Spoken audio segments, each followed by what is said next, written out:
Ai stai pe engleză, nu? Pe englezește, așa? Nu cred. Hai, așa, idem.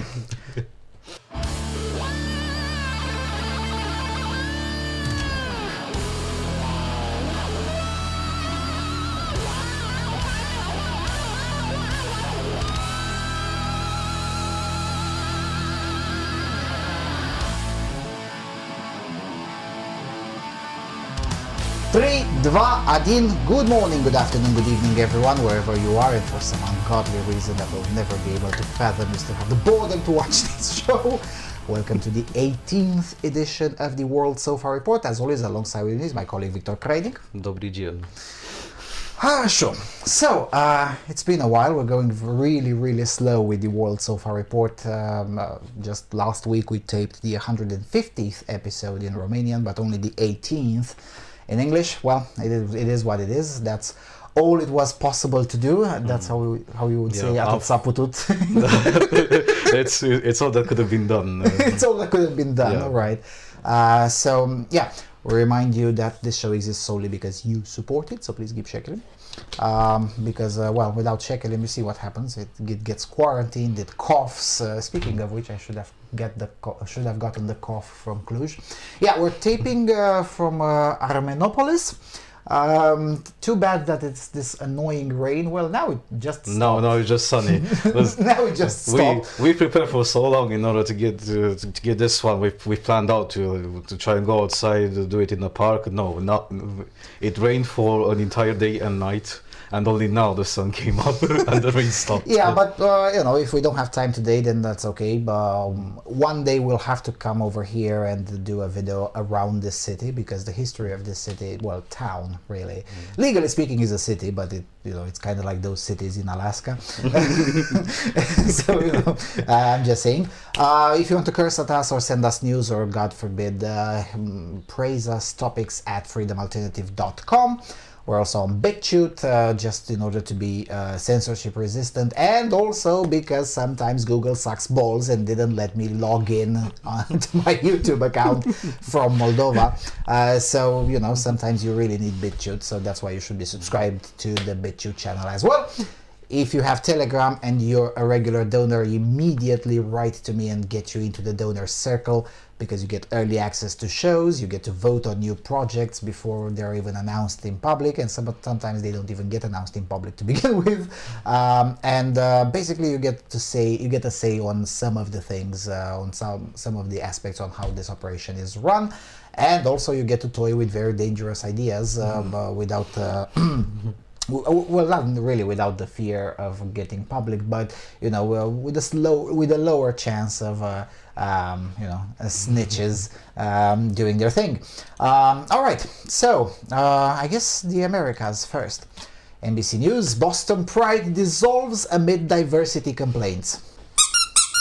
Boston Pride, the organization that has organized the city's Pride celebrations for 50 years, has announced it is shutting down. The dissolution, announced on Friday afternoon, in a statement on the group's website, comes after the reportedly all-white board of directors has faced ongoing accusations of ignoring racial minorities and transgender people.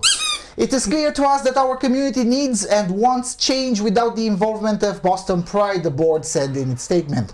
We have heard the concerns of the QTBIPOC community and others. Well, that's called, what is the, so I guess the queer, the trannies, bisexual, and the intersex, people of color. I guess that's the explanation of the acronym. Anyway, the statement continued, referring to queer and trans people of color. We care too much to stand in the way, therefore Boston Pride is dissolving. There will be no further events or programming planned, and the board is taking steps to close down the organization. The board said the decision was made with a heavy heart, out of love and hope for a better future. Doesn't this have some, great leap forward vibes? Tensions have been brewing for some time. In 2015, a group of LGBTQ activists of color stopped the city's Pride Parade to issue a series of demands, including more diversity in leadership, WBUR reported. In 2020, a Boston Pride statement addressing the police brutality after the deaths of George Floyd and Breonna Taylor reportedly removed any reference to Black Lives Matter, according to New England LGBTQ outlet The Rainbow Times, resulting in 80% of the group's volunteers to quit in protest. Oh my God, the volunteers quit. Can you imagine the shock? We wrote in that statement, we stand with Black Lives Matter, we stand against police brutality, Casey Doley, former Boston Black Pride chair, told WBUR. The communications team then gave that letter to the board. The board then proceeded to take out Black Lives Matter and police brutality. After the incident, groups like Trans Resistance Massachusetts, Mass Now, and Pride for the People called for a boycott of Boston Pride. As a result, dozens of organizations, including Planned Parenthood and the LGBTQ legal advocacy group GLAAD, withdrew support for the city's annual Pride March, and all major candidates abandoned Boston Pride's June 14, 2020 mayoral candidate forum. That same month, Boston Pride brought on Dorrington and Saunders, a consulting firm specializing in diversity and inclusion. We need to open one of those firms of our own. We really do. We know that this work is challenging but necessary to promote equity, access and inclusion and enhance cultural competence, cultural responsiveness and cultural humility, Judah Abijah Dorrington, a partner at Dorrington and Saunders, said in a statement at the time. Our focus will include issues of racial and gender social injustice. In April 2021, Boston Pride announced the formation of a transformation advisory committee to address accusations of structural racism and to ensure that the board is reflective of the diversity of the LGBTQ plus community. But last month, Boston Pride President Linda G. DeMarco announced her intention to resign, telling the Boston Globe her departure was a little accelerated now because I think the boycott is really hurting the community. In addition to coordinating the city's annual Pride March, Boston Pride issues grants to local, regional and national groups. According to the group's website, the 2020 Boston Pride Community Fund grant issued a record nearly $80,000 to 39 grassroots organizations. The first Boston Pride March was held on June 26, 1971. Over the decades, the event has evolved into one of the largest parades in New England, drawing a record of 750,000 participants and spectators in 2019. Fact check false. There weren't that many of them. It's not clear how Boston Pride's decision to shutter will impact this year's Pride celebration, which was moved to October in response to the ongoing cough pandemic. We know many people care about Pride in Boston, and we encourage them to continue the work, the board said in its statement. By making the decision to close down, we hope new leaders will emerge from the community to lead the Pride movement in Boston. Joe Trigilio is a former communications team member for the Boston Pride who quit to fund the splinter group Pride for the People. When DeMarco announced her resignation plan, Trigilio told the Boston Globe there would still be a public Pride celebration eventually, though it might look different. In fact, I hope it looks different, Trigilio added. That's the whole point. NBC 10 Boston, Telemundo Boston, NBC Sports Boston, and ECN, which all share a parent company with NBC News, have been the multimedia and community partner for Boston Pride. Kudos to NBC for declaring its conflicts of interest at the end of the article. No, I'm serious. I mean, it's rare that you see this, where a certain piece of news that is printed somewhere, at the end, the outlet declares openly its conflict of interest, right? So kudos to NBC for doing that. Now, I mean, I'm sorry, I can't take this seriously. So they're dissolving because Because it doesn't seem from this article that non-white, non-straight people were banned from Boston Pride or something like that. So I don't think that would have been illegal even in 1971. So I'm just saying. So that's definitely not the issue. So the issue is what? An argument over the $80,000, because that's not even a large amount of money. I mean, this is childish stuff, isn't it? But it's still funny to see the left eating itself out. So you get the circular firing squad of the left. Yeah, exactly. So in order to get this straight, the reason why Boston Pride was so successful, as they say, was exactly because it was organized by the white people. Otherwise, yeah, most likely, probably they got bored with the entire charade and those ungrateful shits that are participating in Pride, and I guess that they decided just we're gonna close down. You know what? Screw these freeloaders. You do better, and I suspect they won't. Oh, because that's an aspect that one has to remember, even when it comes to left-wing activism. It's definitely true with any kind of activism. But it's particularly true in the case of left-wing activism. These people may be decently well-versed in destroying things, but they're completely incompetent at building things. So, you know, congratulations, you got what you wanted, the dissolvement of Boston Pride. Now what? Now what? Because now they said that they will organize it in October because of the cough pandemic. No, it's not because of the cough pandemic. It's because you have no idea what you're doing. And most of the expertise was with these people who, at the end of the day, you know, for better or worse, mostly for worse, they've had 50 years at doing this. So, you know, they kind of tend to have some experience, some institutional experience. They've got practice, they got connections, they got friends in the authorities. Yeah, because, you know, a celebration, okay, there weren't 750,000 people in 19, as this article claims, but there were more than 200,000 for sure. Getting 200,000 people in the same place, that takes an enormous amount of logistics. And again, I speak from experience. I've been part of the organizing of protests from as small as 100 people to as big as 200,000. And I've seen the logistics behind each and every one of them. Regardless of the political cause, just getting 200,000 people in one place legally and without major incidents, that in itself requires a level of expertise. You know, in the past, that's what community organizers used to do. Most of their job was this. And it's not an easy job. And today, most of the left-wingers who fancy themselves or claim to be community organizers, they're actually basically Instagram and Twitter activists. They have no idea about, you know, the actual mechanics of community organizing. And most of the left-wing activism of this kind, the LGBTQ kind or whatever, or even BLM for that matter, is still relying on legacy staff, namely older leftists who've been who've gathered experience over the last 20, 30, 40, or even 50 years. But slowly, and this has happened, has started happening over 6 or 7 years ago. Remember Peter Thatchell? Peter Thatchell is the individual who started the gay rights movement as a protest movement in the streets. Everything has to start with that guy.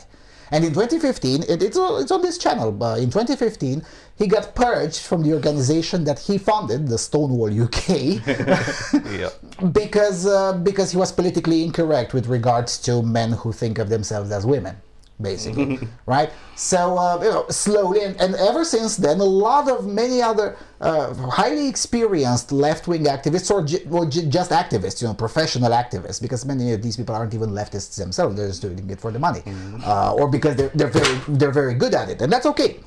But so over the last several years, they've purged a lot of these people. A lot of this expertise has gone and has been replaced by nothing. Or not even replaced by nothing. If it was by nothing, at least it would have been some sort of regression. But no, it's actually even worse because they've been replaced by either naive or completely incompetent people who have no idea what they're doing. It is true, yes. Exactly. And I'm pretty sure that this will most likely turn out just like the way it happened with the feminists several years ago. We will turn into a schism, and there will be the feminists and there will be the TERFs. Yeah, speaking of the feminists, it's a great parallel. Now, admittedly, the feminists have gotten a lot of external help, quote-unquote help, including from yours truly. Today, feminists are unable to. Remember the pussy hats? Yeah, that was the last time feminists were able to pull a stunt like that. The very last time. That was in January 2017. It's been 4 years and a half since then. Nothing. And it's not like there weren't reasons to, but they can't.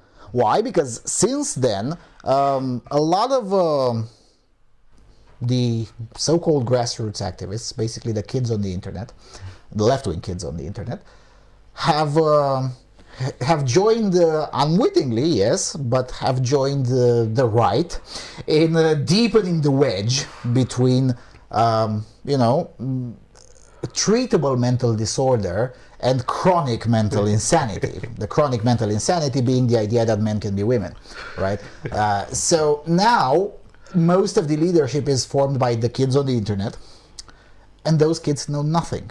And by kids, I mean mentally. I mean, many of them are 40 or 50 years old. Overgrown children. Yes, overgrown children, exactly, right. Children in bodies of grown-ups. So, and Boston Pride, I don't think it's the oldest gay rights organization in the US, but it was one of the oldest ones. One of the oldest, yeah. So, that's left-wing tradition for you. They barely can hold on together for 50 years. And these are the people who want to reform the church. I'm just saying. Yeah, good luck with that.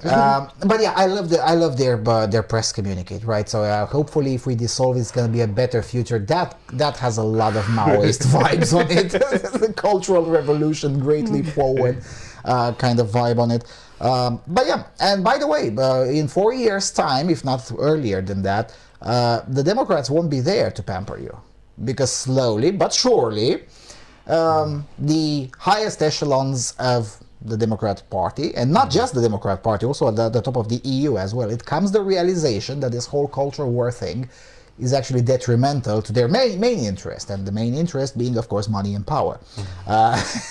And dividing people on these kinds of disdainful crap is not really conducive to, installing a more permanent regime and getting more shekels and getting more power and owning more stuff. Yeah, it doesn't work like how all were portrayed in 1984 with the way the society was divided between the pros, because in order to control a society that you divided like that, you need to have quite a lot of footmen that are also smart at the same time in order to keep the charade going. And there aren't that many of those. There aren't that many of those, and even more, they're actually purging the smart ones out.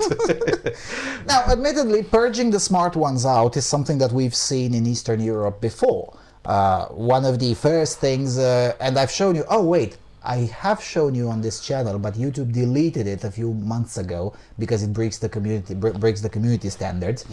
In the video about the Pitești experiment, I've showed you an excerpt from a propaganda film from 1950, I think, 1951, something like that, in Romania, in which they explicitly said that they want to reverse the values. So, bring in the most illiterate peasants to lead the universities and take the intellectuals to dig the ditches.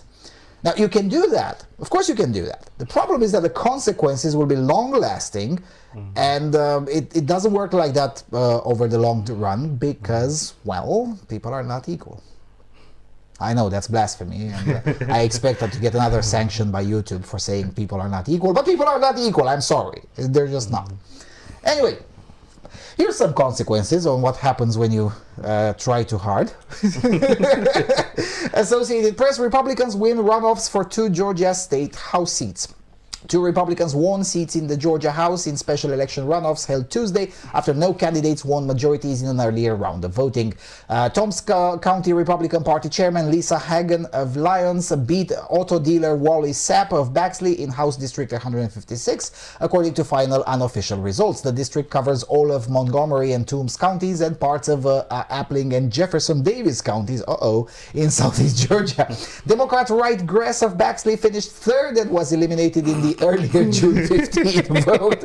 Hagen will replace Republican Greg Morris of Vidalia, who resigned after fellow lawmakers elected him to the State Transportation Board. In House District 34, which covers parts of Kennesaw and Marietta in Cobb County, Republican Ambulance Company executive Devon Sebo of Marietta defeated Democratic artist and educator Priscilla Smith of Kennesaw. 3 other candidates ran in the initial round of voting in June 15.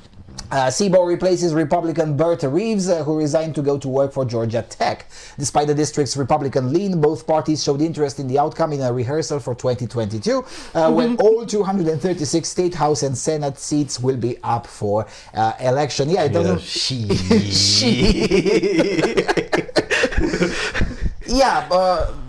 considering the amount of shenanigans that occurred in 2020 in the state of Georgia, I don't think the lean of the State House and the Georgia Senate will change much in 2022. And if it will, it's probably gonna get slightly redder than it is now. And that's at worst. So looking from a Democrat perspective, that's at worst. Most likely scenario just stays the way it is now with a heavy Republican majority.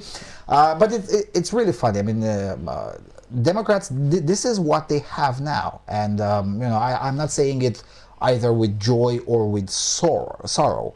I'm just saying that this is their reservoir of cadre.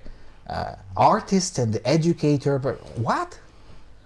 Meanwhile, Republicans, the CEO of an ambulance company, a guy with a lot of experience in transportation, things like, people actually did something in their lives rather than being activists for a job. Yeah. And that's going to be a huge problem longer term. Yes, short term, this is for conservatives listening. Short term, it may look terrible. But usually what happens with these kinds of parties, in Europe, because it's usually more than two parties in a country, usually there is one particular political party that's like this, like the Democrats are now. A lot of activists for a job, or trainers, educator, all sorts of... Or a political party that acts pretty much like an NGO with politics. Yes. And usually that political party, when it starts quite marginal. It shines really fast. Usually within at most 8 years, but usually within 4 years it becomes very relevant on the political stage of that particular country. And within 12 years it either stops existing or it gets back even more marginal than it started. Because the electorate gets fed up really fast with these kinds of people, because, they may talk a very good game, but once they get into power, it becomes self-evident, even for some of their most ardent supporters, that they're incompetent. That's the thing. It's not just that they have terrible ideas, they're incompetent. And once that happens, and it will happen to the Democrats, if not in 2022, in 2024, maybe 26. Let's be very optimistic for the Democrats. I don't think it's going to take all the way that long. No. It's probably going to be 24 with a huge disaster. But anyway, let's say 26. It's usually not more than that. They started this transformation in 2018. That's when the Democrats started sounding more like USR here. So it's usually no more than 8 years, right? So let's say 2026. But after that, they're done, because where is the reservoir of cadre? Unless they swiftly change the messaging and ditch all of this crap and try. They won't succeed in the first attempt, they won't succeed in the second attempt, but they might succeed in the third attempt. But they have to start trying again to get the working class vote. Because the way it looks now, Republicans are getting both the corporatist vote and the working class vote. That's quite a performance.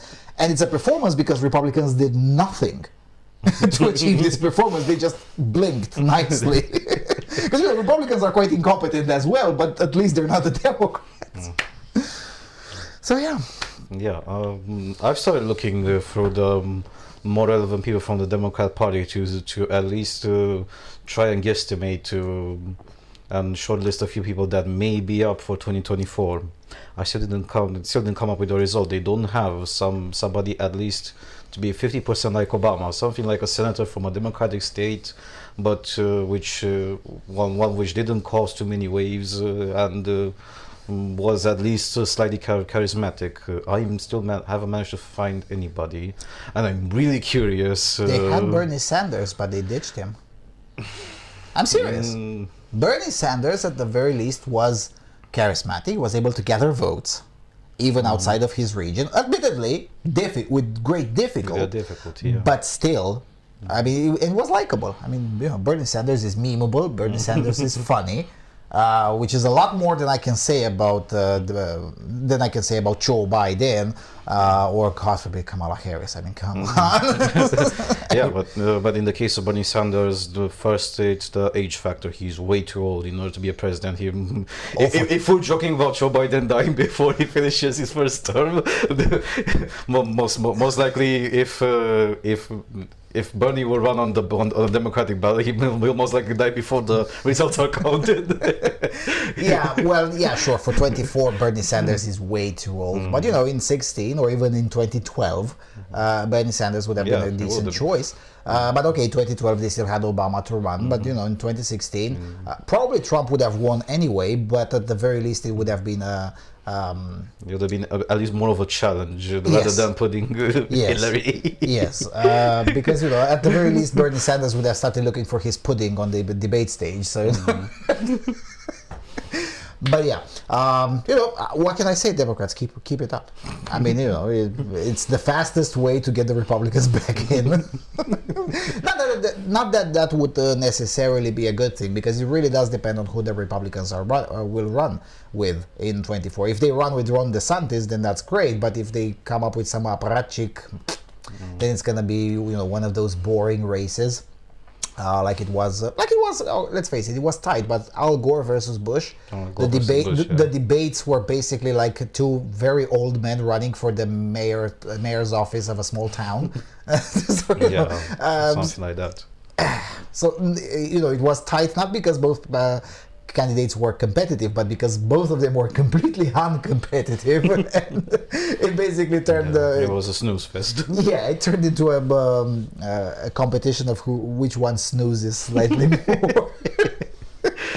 Anyway. Let's get to this one. It's an opinion piece, but it's a decently written one. It's written by Cathy Young, an author with whom I personally clashed multiple times over the last 50 years, because of her insistence of seeing something good, no matter how marginal, in fundamentally evil people and evil ideas. Basically, she's trying to grab a piece of shit by its fluffy part, right? And the well-smelling fluffy part. That's what Cathy Young does always. So Newsweek, why is Black Lives Matter defending the totalitarian Cuban regime? The anti-government protests that have rocked Cuba in the last several days are the most dramatic expression of discontent seen on the island in 6 decades of communist rule. President Biden has sent a strongly worded message of solidarity with the Cuban people and their clarion call for freedom against Cuba's authoritarian regime, praising the protesters' assertion of fundamental and universal rights. Other Democrats, such as New York Congressman and House Foreign Affairs Committee Gregory Meeks, have stressed their opposition to Donald Trump's sanctions against Cuba, yet not yet lifted by the Biden administration, but have also condemned the Cuban leadership's corruption and mismanagement. Yet not everyone was united in condemnation. Prominent voices on the left seem to have sided with the totalitarian regime. Most prominent among these is the Black Lives Matter movement, whose statement posted yesterday blamed Cuba's economic troubles on the United States embargo and hailed the Cuba's regime's solidarity with oppressed peoples of African descent. According to the BLM statement, the people of Cuba are being punished by the United States government because the country has maintained its commitment to sovereignty and self-determination. United States leaders have tried to crush this revolution for decades. Preposterously, the statement also accuses the US of undermining Cubans' right to choose their own government. The choice in this case is the one-party system in which all candidates for political office must be vetted by Communist Party-controlled committees. But BLM was not alone. Democratic Socialists of America, whose membership includes 4 progressive House Democrats, Alexandria Ocasio-Cortez, Jamal Bowman of New York, Rashida Tlaib of Michigan, and Cory Bush of Missouri, also declared its solidarity with the Cuban people and their revolution in this moment of unrest. To be clear, the DSA's revolution is the 63-year-old regime. The Cuban people are Communist Party loyalists and not the people taking to the streets, and the protests are mere unrest. The best response to the DSA's nonsense came from journalist and scholar Husseini Bish on Twitter, who said, "Drop the Democratic and go with the SA." So far, neither Occasional Cortex nor her progressive colleagues have commented on DSA or BLM support for the Cuban regime, but judging by the replies to the DSA tweet, the group's activists strongly support its stance.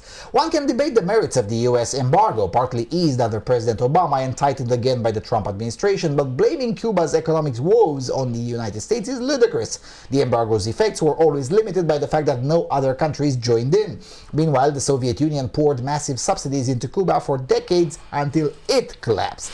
Of course, sympathies for the Cuban regime from the American and Western left are nothing new. The Cuban Revolution has long been romanticized as a symbol of both social justice and heroic resistance to U.S. power. Back in 1989, Bernie Sanders, then mayor of Burlington, Vermont, praised Cuba's revolution as very profound and wrote that besides providing free social services, they are creating a very different value system.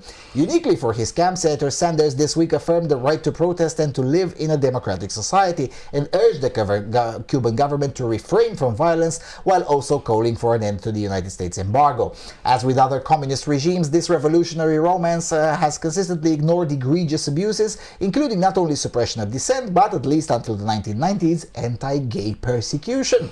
It has also ignored economic misery. One way the Trump sanctions have caused pain is by restricting remittances Cuban Americans can send to family in Cuba. But if loss of private aid from American relatives is so devastating, it does not say much for the Cuban economy's ability to ensure a decent life. Even the widely praised achievements in healthcare in Cuba are heavily mythologized. The low infant mortality rate, for instance, may be an artifact of political repression in several ways. Doctors are pressured to record infant deaths as stillbirths to improve the statistics, while women with high-risk pregnancies are either pressured into abortions or forcibly hospitalized. Yet the romance goes on, further fueled by claims that Cuban communism is a model of anti-racism.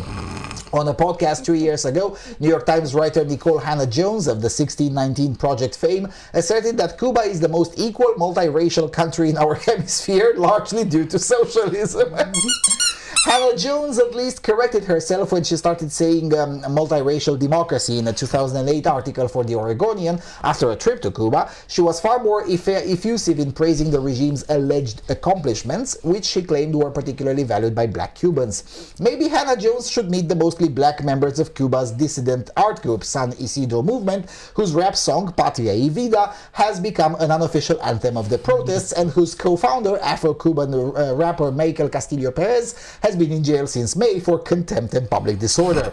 Whether dissidents like Castillo can bring about meaningful change remains to be seen, but it's time to stop romanticizing a repressive regime as the revolution.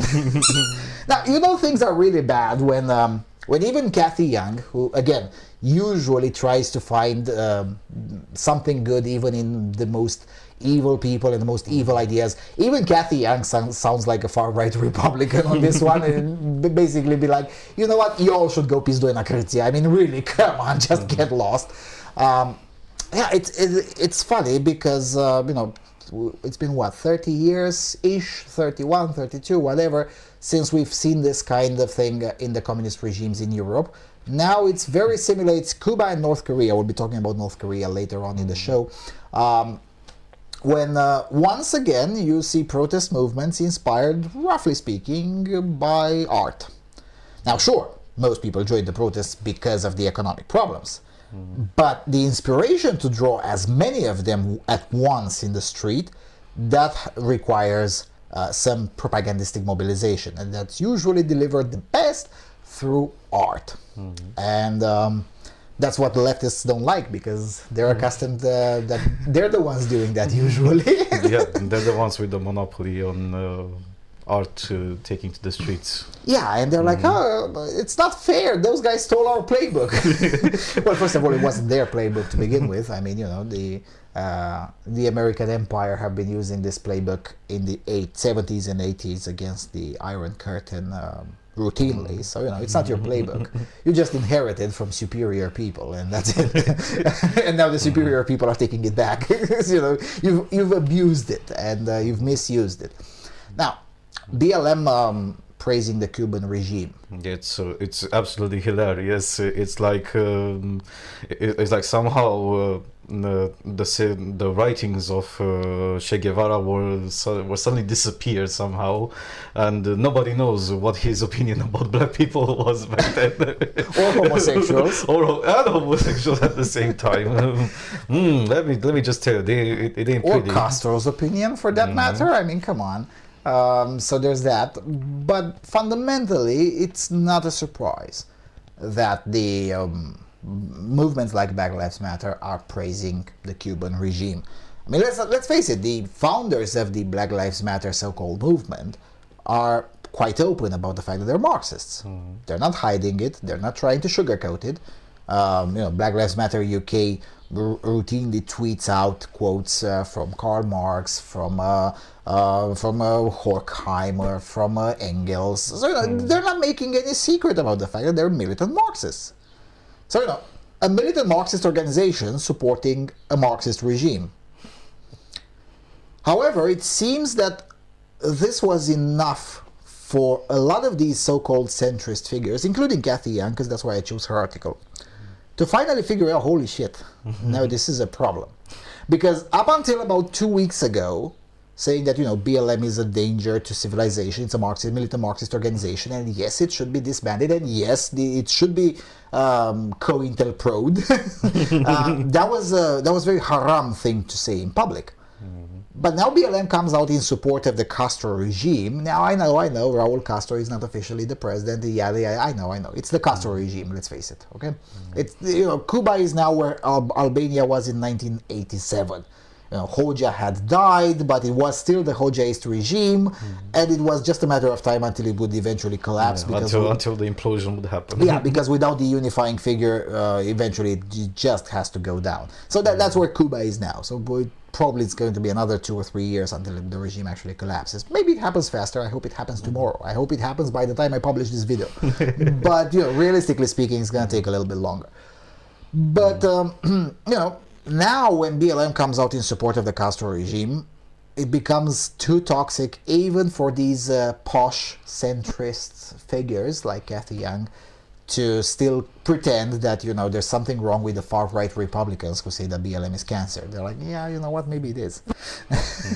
Yeah, what exactly do you expect of a movement that grew out of the Black Panther movement? Yeah, the Black Panther movement was also quite supportive of the Soviet Union. Let us not forget that especially in the 50s, they got KGB training from Moscow. Not just that, but the Black Panther was organizing trips, and including emigration trips for Black Americans to move to the Soviet Union. And this went on until about the 1970s.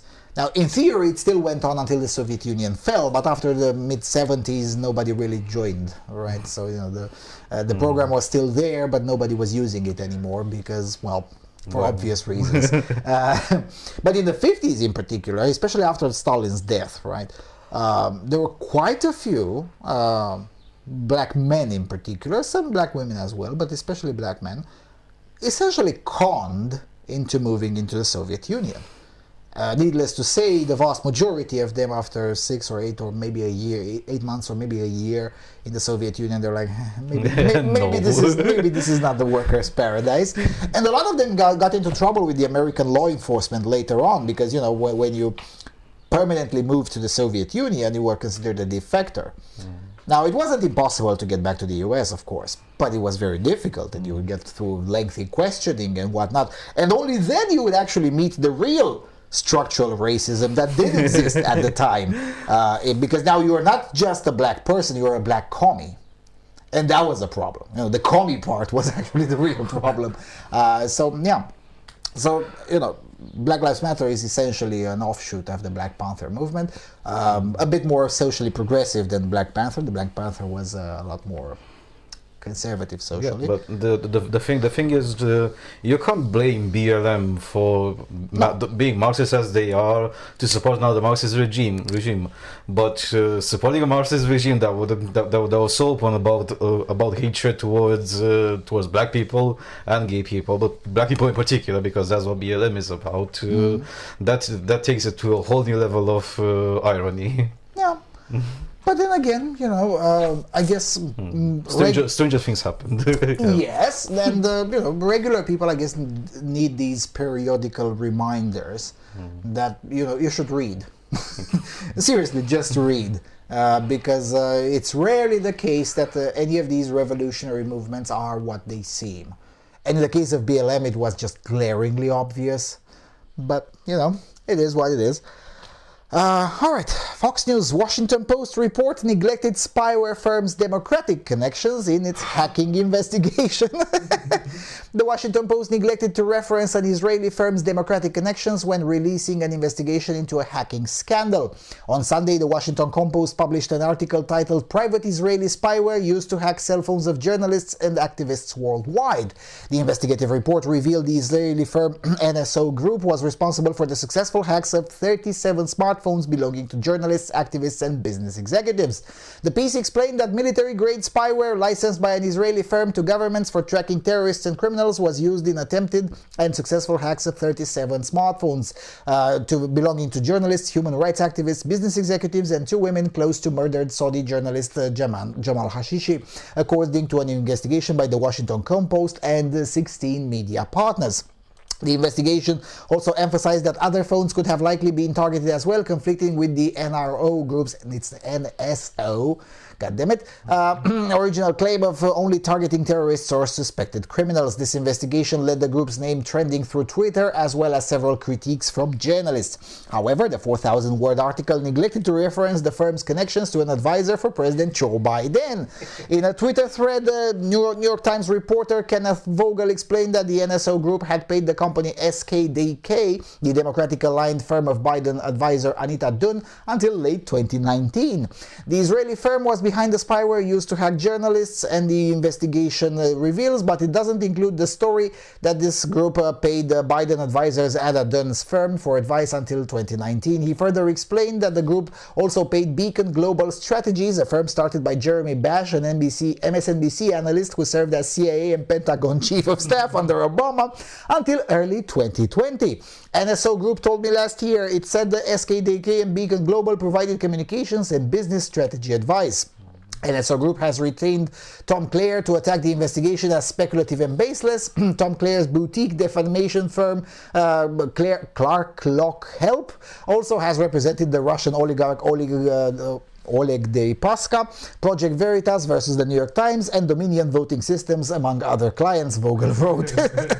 so get this, right? The same company represents the Democrats, the Russians, the Veritas Project, and Dominion Voting System. That's why I say that propaganda is a business. This is the shit what I mean when I say propaganda is a business. And whoever doesn't believe so, I have a bridge to sell to them. There's a glorious bridge in downtown Chisinau. You might want to buy it.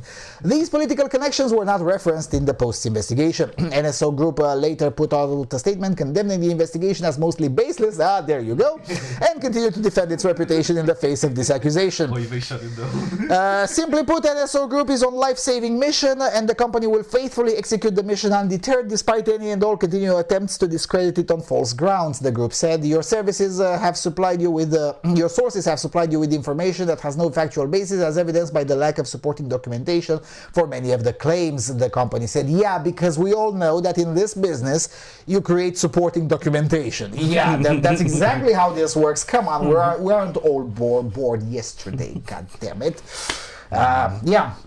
So this is basically, in the European press you will find it referred to as the Pegasus scandal, because that's the name of the software used. So, you know, as usual, the United States media being more corporate, they emphasize the name of the corporation responsible, whereas European media being more socialist is not really interested in what corporation it's, because, you know, for European media all corporations are bad. Therefore, they reference the product which they believe to be the culprit. The software being called Pegasus, yes. The Pegasus software has been around. I mean, I learned about its existence in 2018. So, you know, it's not, how do you put it? It never has been classified, you know. It's kind of like an open secret. Everyone knew that it exists. Well, everyone in the business of propaganda knew that it exists. And it's one of the many reasons why I don't own a smartphone. And it's one of the many reasons why why people still pay me to teach them how to be discreet. And when I think of discretion, I'm thinking about against shit like this. Not the whole claptrap that is peddled, unfortunately, by many YouTubers, content creators, whatever on the right. Well, oh, you know, but the NSA, the NSA is not going to be a huge problem. Shit like this is going to be always going to be a huge problem. You know, is anyone really surprised? Because, you know, again, this company represents anyone who pays, right? So, Yeah. they represent Russian oligarchs. Money has no smell. They represent Russian oligarchs and Project Veritas against the New York Times. Dominion voting systems, the Democrats. Whatever. You cannot really suspect Project Veritas being Democrat-leaning or Russian-leaning for that matter. But, if they have the shekels, they'll get represented by the best in the branch. And the best in the branch tend to usually represent the Democrats and Russian oligarchs. But, if conservatives have the shekels, they'll represent conservatives as well. It is what it is. The Pegasus scandal, however, it may have more ramifications than just the Democrats. Apparently, several prime ministers in Europe have also been the victims of this particular software. Orban Viktor apparently used it, according to Euractiv, though I don't have any confirmation on this. Euractiv says that Orban Viktor ordered its use. In reality, it's a bit more complicated. It is true that several individuals wealthy enough that are in Fidesz circles have ordered copies of this software. Now, whether they were acting under the direction of Orban Viktor or under the direction of their own interests, that's an open question. It's very difficult to know the answer now. If only I could get to Budapest now, I could find out this information in about half an hour. I just need half an hour in Budapest and 20 minutes with the right person, basically.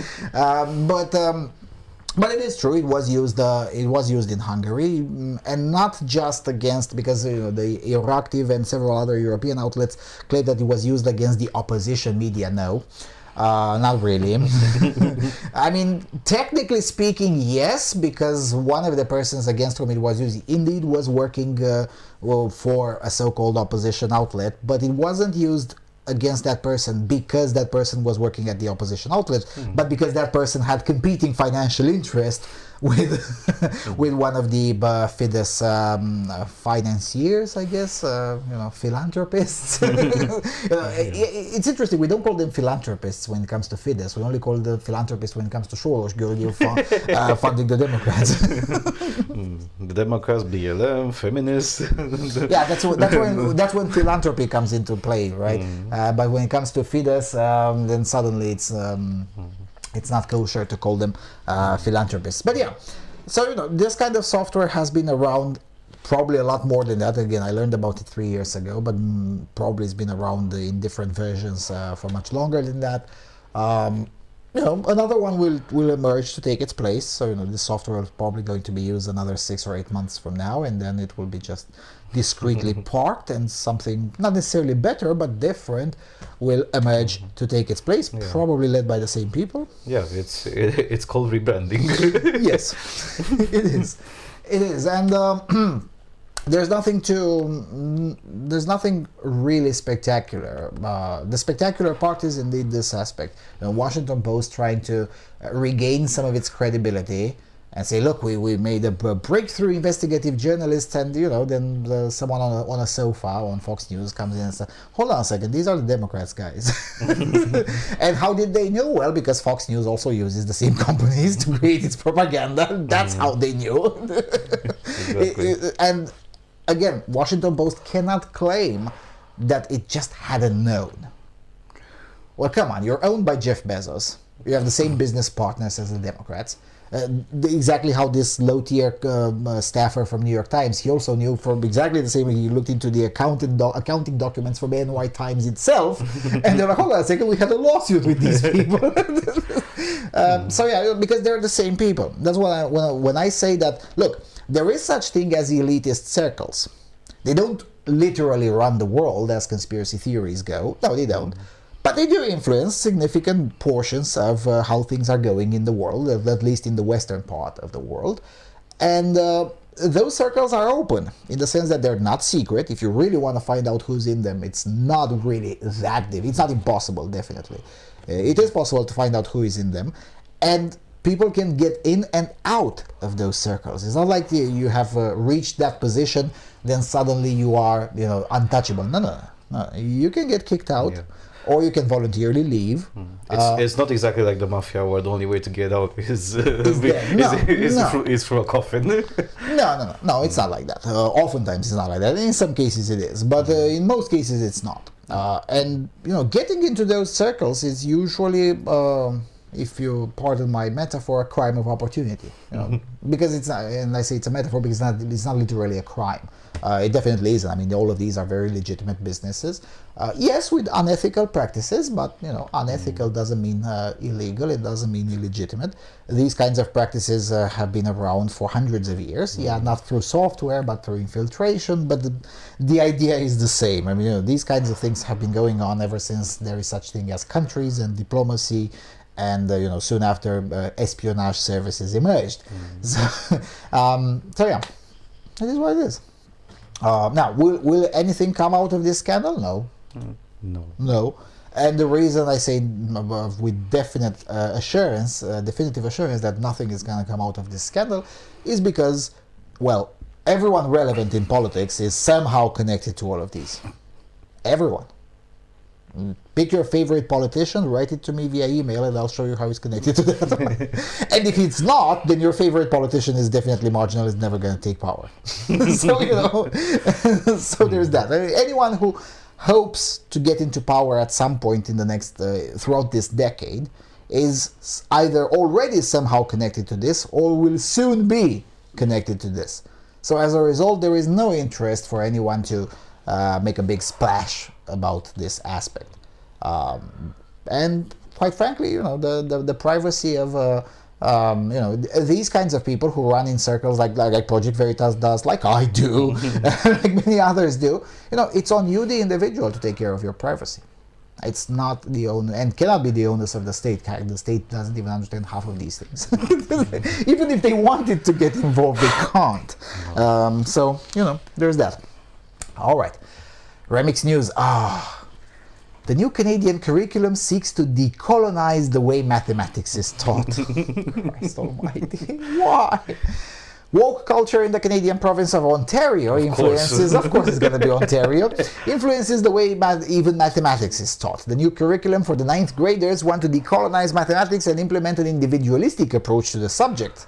Ontario Minister of Education Stephen Lecce, or Lease, whatever, announced plans to change the curriculum last year. In a report explaining the changes, the government said the mathematics has so far served to normalize racism and marginalize non-Eurocentric mathematical knowledge. I had no idea that that guy from Uzbekistan was European. But anyway, however, this passage, along with similar ones, was later deleted.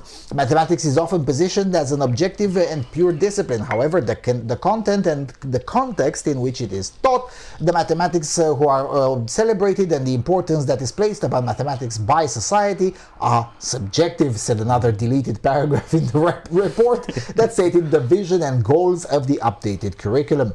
The new curriculum for the 9th grade includes, among others, decolonization and anti-racist approach, which should teach studies about the historical context and social construction of mathematics. The Ontario Grade 9 Mathematics curriculum emphasizes the need to recognize and challenge systems of power and privilege, both inside and outside the classroom, in order to eliminate systemic barriers and to save students belonging to groups that have been historically disadvantaged and underserved in mathematics education. In the original version, the new curriculum also required teachers to support interactions between mathematics and other subjects, as well as human rights. The human rights for 2 + 2 = 5, right? They should also create an anti-racism and anti-discriminatory environment in education. Teachers of mathematics are further encouraged to include culturally specific examples in their teaching, thus emphasizing the history, current reality, and culture of the indigenous peoples, the Inuit and the Métis. The aim is to infuse indigenous knowledges and perspectives meaningfully and authentically into mathematics. However, anti-racist and similar paragraphs were quietly removed from the report on Tuesday night, the Ontario Sun noticed. The report on the updated curriculum emphasizes, among other things, that the teaching will focus on the real application of mathematics, including financial literacy. Caitlin Clark, a spokeswoman for the Department of Education, said the new curriculum reflected a changing world. The world has changed, the economy has changed, and so should the curriculum that inspires and informs our students. Well, I guess she meant reforms. And leaders of tomorrow, she said. We are taking action to ensure all children, especially those facing barriers to success, have meaningful pathways to quality learning, graduation, access to post-secondary education, and good-paying jobs. Now, can anyone please explain to me? Maybe, I can start from the premise that I'm an idiot. So maybe I don't understand. I'm a low-tier rube, an undereducated rube. So I don't understand how exactly is then access to post-secondary education and good-paying jobs ensured by including Inuit knowledges, plural, into the teaching of mathematics. Please explain. You lived in Canada, so the onus is on you. Please explain. I visited Canada. I haven't lived in Canada. Come on, come on, man. No, first the premise that mathematics is something Eurocentric is complete bullshit from the very start. Because the vast advancements in mathematics haven't been done by the Europeans, but have been done by the Indians and the Arabs. Yeah. Well, Ulugh Beg, whose observatory I was supposed to visit last year in Uzbekistan, and I will probably next year, because this year I'm just going to take a vacation next month. Fuck off. But next year I'll probably go. Screw their restrictions. I'm just going to go anyway. Ulugh Beg, whose observatory is now in modern-day Uzbekistan, was one of the greatest mathematicians that lived in human history. He was a big scholar of Islam and a big scholar in general on a lot of naturalistic sciences, including and especially mathematics. Mathematics was his specialty, and at the time it was usually intellectuals were not specialized. Ulugh Beg was one of the guys who was specialized, 1,000 years ago. Of all the drawings with him, he doesn't quite look European to me. And most of the advanced mathematics of today is based on the initial premises of Ulugh Beg.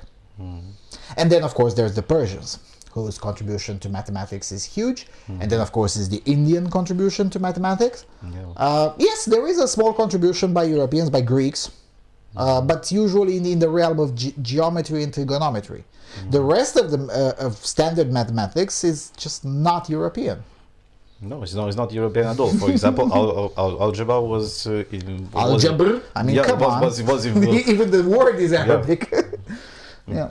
Exactly, and also the numbers that we use today are okay. They're known as Arabic numbers, but they're actually Indian numbers. Yes. They're actually Indian numbers. So yeah, good luck. There'll definitely be enough idiots to believe that mathematics is Eurocentric and racist and whatever. Oh yes, probably because Indians are also racist and Arabs as well, but not for that reason. Arabs are quite racist, that's true. When it comes to these kinds of things, it's just ludicrous, because mathematics is one of those aspects of science that just really doesn't vary by geography. It doesn't vary by race. It doesn't vary by sex. It doesn't vary by height. It doesn't vary by skin color, whatever. It just doesn't. Right?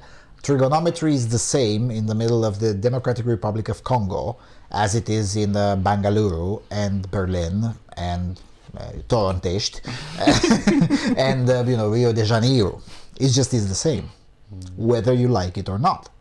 There is no argument. But on the other hand, let us not forget the argument that mathematics is racist has been around for at least 6 years. I remember either in 15 or 16 I made a video joking about this aspect. CNN was proudly writing about how mathematics is racist. Now here we are 6 years later. Most of those loons have escaped the asylum being the university. And now they're occupying the only jobs to which they're qualified, which is to be jerk-offs in bureaucracies, because that's the only thing that most of modern students are qualified to do. They're not qualified to do anything useful to society or to produce anything. And by anything, I mean anything. They can't produce a small stick.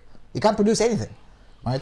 The only thing they're qualified for is to be jerk-offs in bureaucracies. So, those loons are now occupying positions in bureaucracies like the Department of Education. And they're bringing their stupidity from their loony bin with them. Now, it seems to be that someone from the deep state of the Ontario Department of Education noticed this and said, hold on a second, that has to go. That has to be helicoptered. Because, it says the article that it was just quietly removed.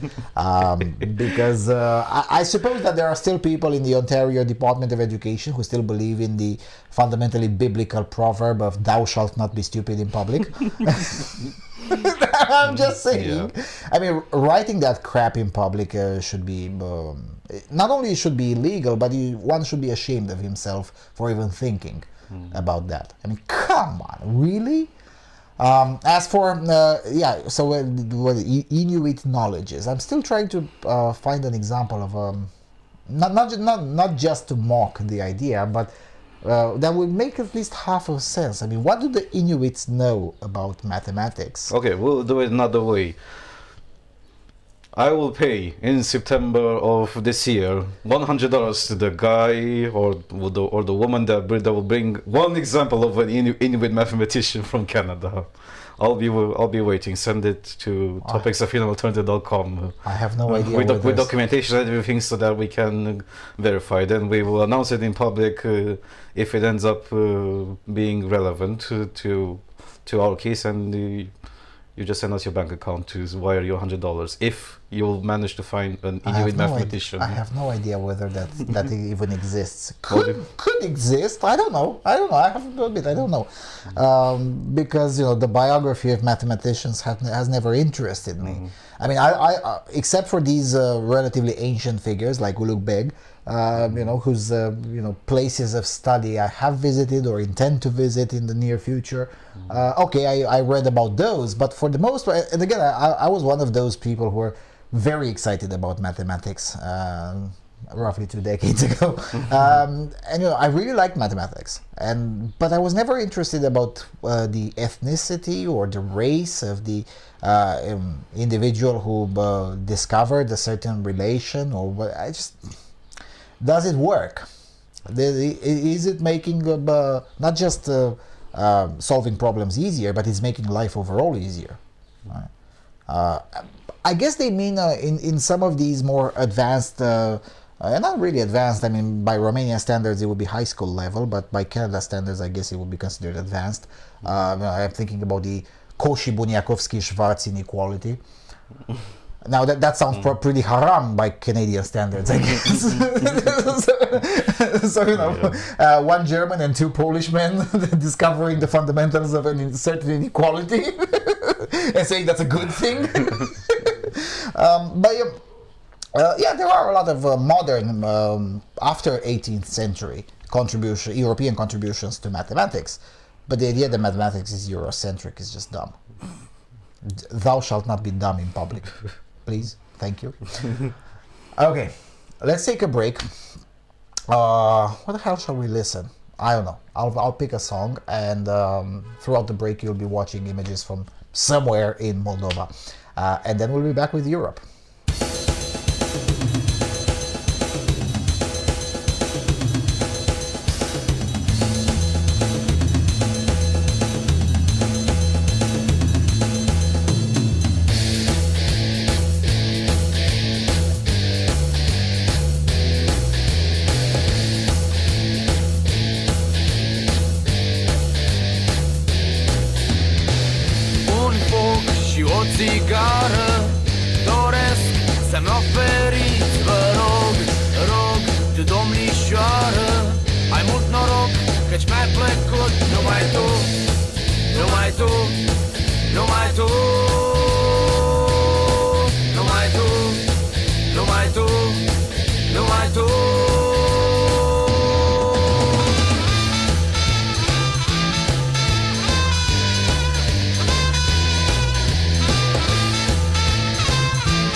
de dulcea gură și cad pe pieptul tău cu drag, drag, ești băutură cu gust de prag și mi-ai plecotat. Ești vis sau ești aievea, mereu aproape vreau să-mi fii, n-o știu pe Eva, nici doar nu tu mi-ai plecut, numai tu, numai tu, numai tu, numai tu, numai tu, numai tu, numai tu, numai tu.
Right, we're back. Okay, so Europe.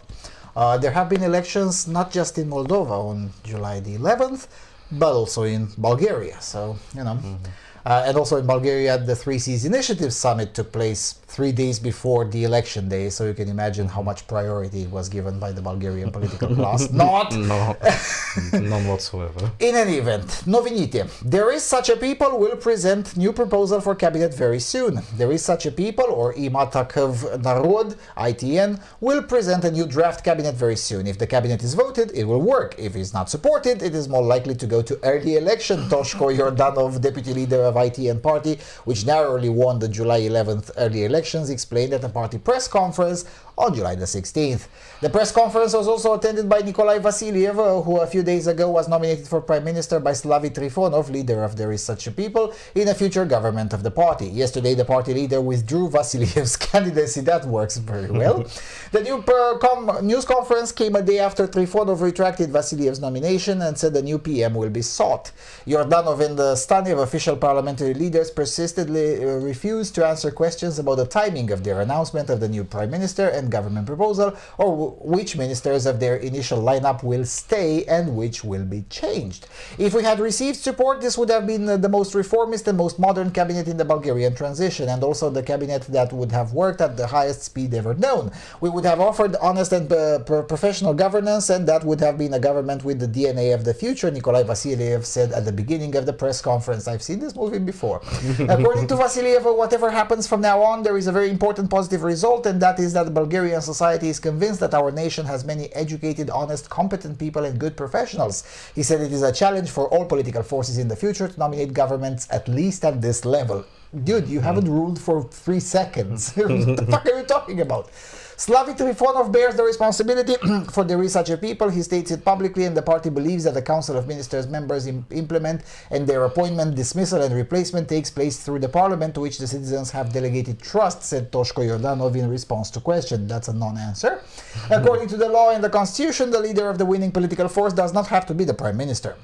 Since 1989, we have been living in this form, according to which the leader of the party that wins the election is the prime minister, as a result of which the Council of Ministers has become more important than the parliament. And every prime minister does what he wants, absolutely uncontrollably, and the past 11 years with Boyko Borisov have been clear proof of that, Yordanov added. So basically you want to be transformative, and we're going to do things differently, politica altfel, as we've seen in Romania. Yeah, it's just not going to work. It's going to be a shit show. So I guess I should show the snap election results in July the 11th. So there is such a people, 23.78%. 23.21 Gerb, which is Boyko Borisov's party. The Socialists, 13.22. The Progressives Democratic Bulgaria 12.48. Движение за права и свободы, the Movement for Rights and Freedoms, which is an ethnic minority party, the Turks basically, 10.57%. Исправи се мутри вън, Stand Up, the Mafia Get Out. I always burst into laughter whenever I hear this because their name is so funny in Bulgarian, it's funny in Romanian, it doesn't make that much sense in English, but whatever. 4.95%. Respectively. This is just another deadlocked parliament, just like the parliament resulted after the April 2021 elections. So this is the second time this year they will be having they've had an election in Bulgaria. There's going to be a third time. At this pace, there's going to be a third time. If this is the attitude that is presented to the political class, essentially, by Ima Takov Narod, there is such a people. If this is their attitude, yes, there's going to be a third round of elections. Maybe not in October, maybe in November, but I somehow doubt that we're going to reach the new year without another round of third election in the year. It's very difficult to believe. Now, traditionally, just like in any other parliamentary system, the political party that gets the highest amount of votes, in this case, Ima Takov Narod, is tasked the first by the President of the Republic to try to form a cabinet. Last time around, GERB, the Boyko Borisov's party, was the first, 0.5% above ITN. Now ITN is 0.5% above GERB. Everything else is roughly the same. They're the first ones tasked, and they've already changed 1 p.m. and they're saying, oh, but look, we're going to be more professional and whatnot. No, you're not. No, you're not. At best, maybe because you're incompetent, you'll be slightly less corrupt in the first year than Boyko Borisov. That's the best thing that maybe will happen.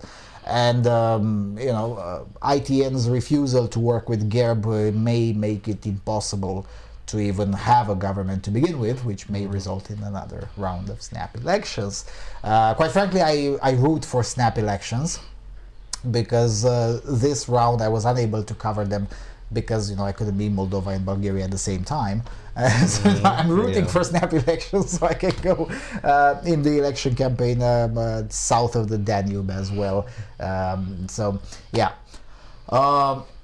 Maybe I should explain, because probably most of the people watching, because I've explained a lot of these things in the Romanian language podcast, but never here. ITN and Democratic Bulgaria, and to a certain extent, this one, Stand Up, the Mafia Get Out, Ispravisie, Mutri Vân.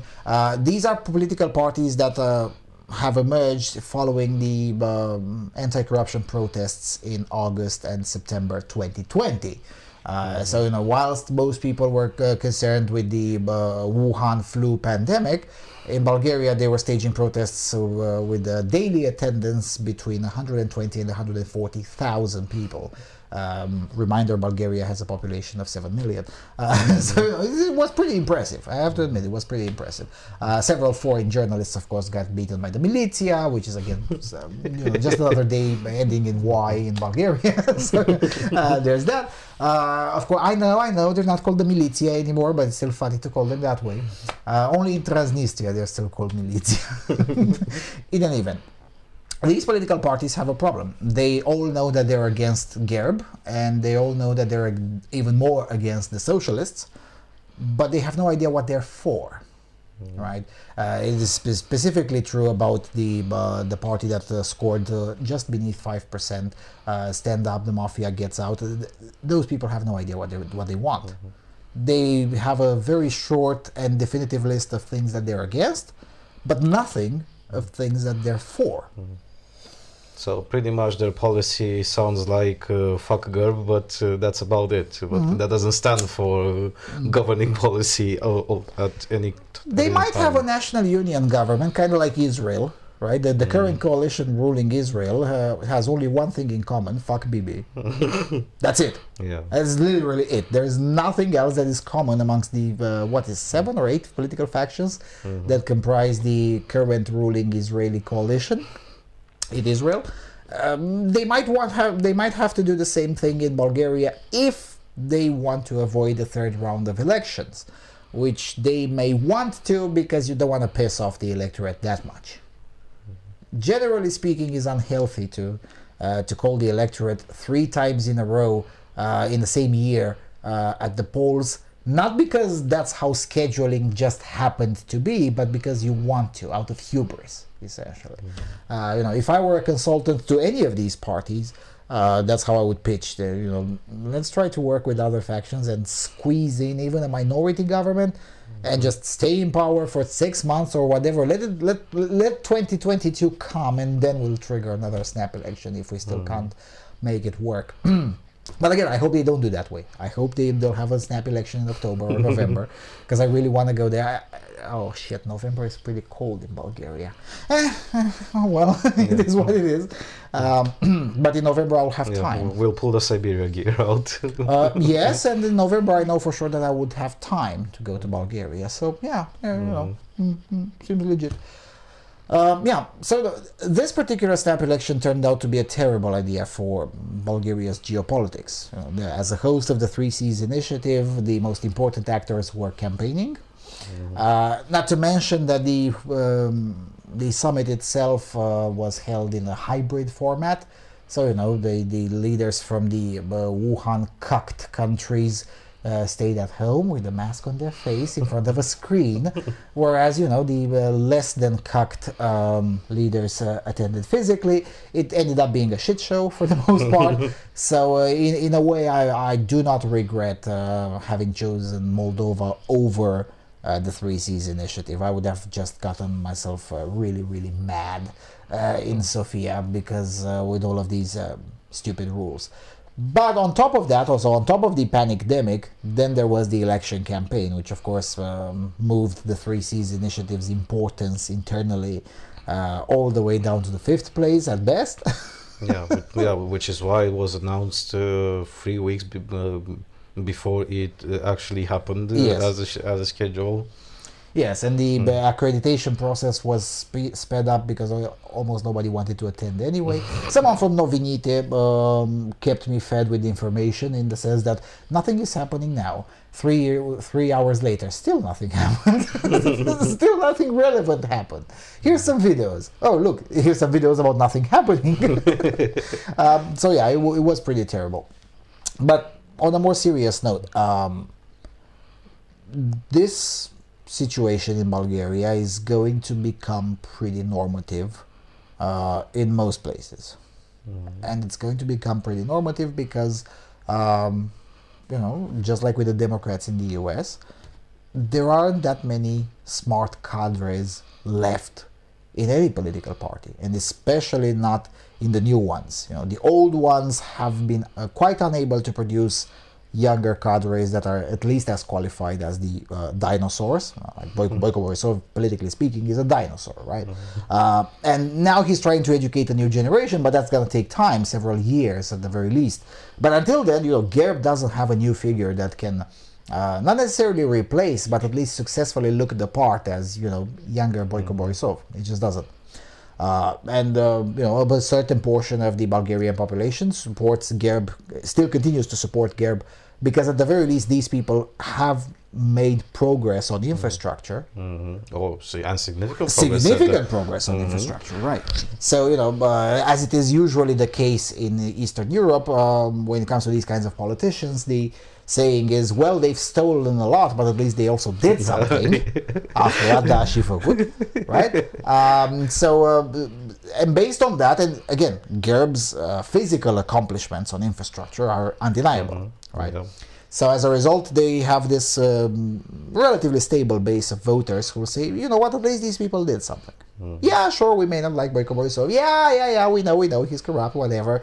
But look, highways, right? Look, railways, they kind of function, sort of, ish, slightly better than they used to, right?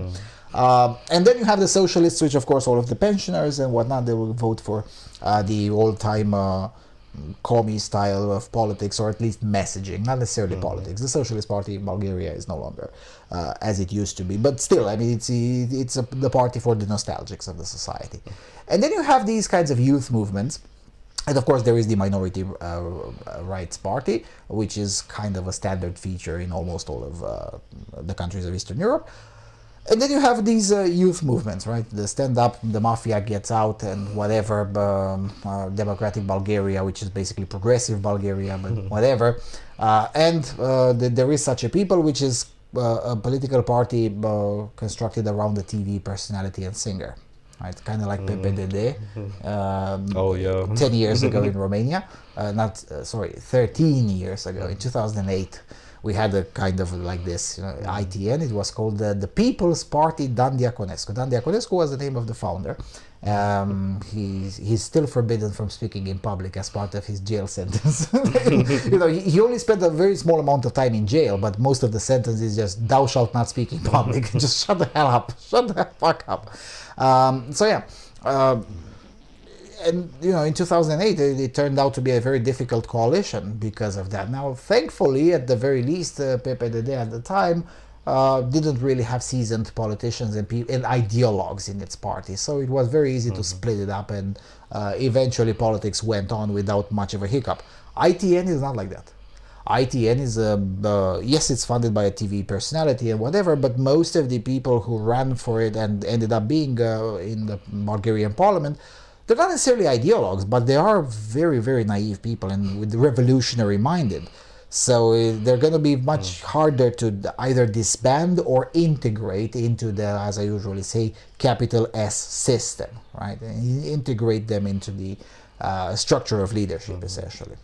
Yeah, because they're not that malleable, because they're not ideologues, but they're idealistic. Yes. And that's what they basically sort of won 0.5% difference over the established party, Boyko Borisov's. But what exactly is the similarity? What's been happening? So a few years ago, in Ukraine, there was Volodymyr Zelensky that won the presidency, and now there's another TV personality / singer winning, sort of winning with 0.5% in Bulgaria. Yeah, again, we had Dan Diaconescu 13 years ago. There have been cases like this.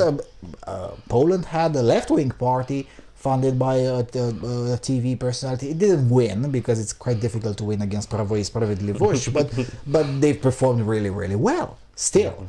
So these kinds of things happen, and Donald Trump. I mean, really? And these things were gonna keep on happening because it is, at the end of the curve. We as societies, not just in Europe, but particularly in Europe, we've cultivated this. We've convinced a lot of people, whether we wanted to or not. It doesn't even matter whether it was intentional or not. It's quite irrelevant. But we've cultivated TV personalities as the role models. Well, guess what? Sometime down the road, maybe 10 years, maybe 20 years, but at some point, enough people will take a TV personality as a role model enough to vote that person into office. And you can't control all of the TV personalities. One of them will run. Again, in France is a serious discussion about President Eric Zemmour. I'm just saying. Yeah. And it's a very serious conversation. I mean, it's possible. Yeah, he's a TV personality, but he's more politically minded rather than be a singer. And even Donald Trump was a TV personality, but before being a TV personality, what was he? He was a real estate billionaire. Yes. It's not something that everybody does, particularly in the cesspool of New York City. That's true. But also Trifonov of ITN had this kind of alrighty on the cringe side of political messaging, but has had political messages in his trade for several years before founding ITN. So he's not really a novice to politics either, at least to politics, to being a political minded person. That's what I mean. And it's gonna keep on happening. Can you imagine Representative Britney Spears? I'm just saying. By the way, it's gonna happen. Maybe not next cycle, maybe not 2 cycles from now, but at some point this decade, you might see maybe not Senator Britney Spears, but Representative Britney Spears. Yeah, I could totally see that. I can finally pull out from the mothballs. Leave Britney alone. Yeah, the younger ones watching this will not get the joke. Yeah, and in Ukraine, sure, it's Volodymyr Zelensky, right? With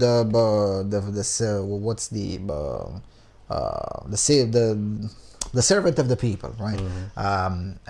But before Volodymyr Zelensky, you had Ruslana running for elections and getting into the parliament in Ukraine. Fair point. Ruslana being one of the most well-known Ukrainian singers in history, basically. Admittedly, her music is good, but her politics is terrible, like it's almost always the case. And the same thing in Romania. I mean, before Dan Diaconescu, you had a lot of singers in the Romanian parliament, usually from the Social Democrats, Victor Socaciu, and that guy from High Q. I mean, all of these people were in parliament before 2008. So this kind of thing of getting pop culture TV personalities essentially into politics is not a new trend. It's just that now it's visible enough that even the English language media notices. Hold on a second, something. What the hell is going on? Well, I'll explain to you what is going on. We're at the end of the curve of decades of promoting TV personalities as as people that are important. As role models. Yes. Yeah.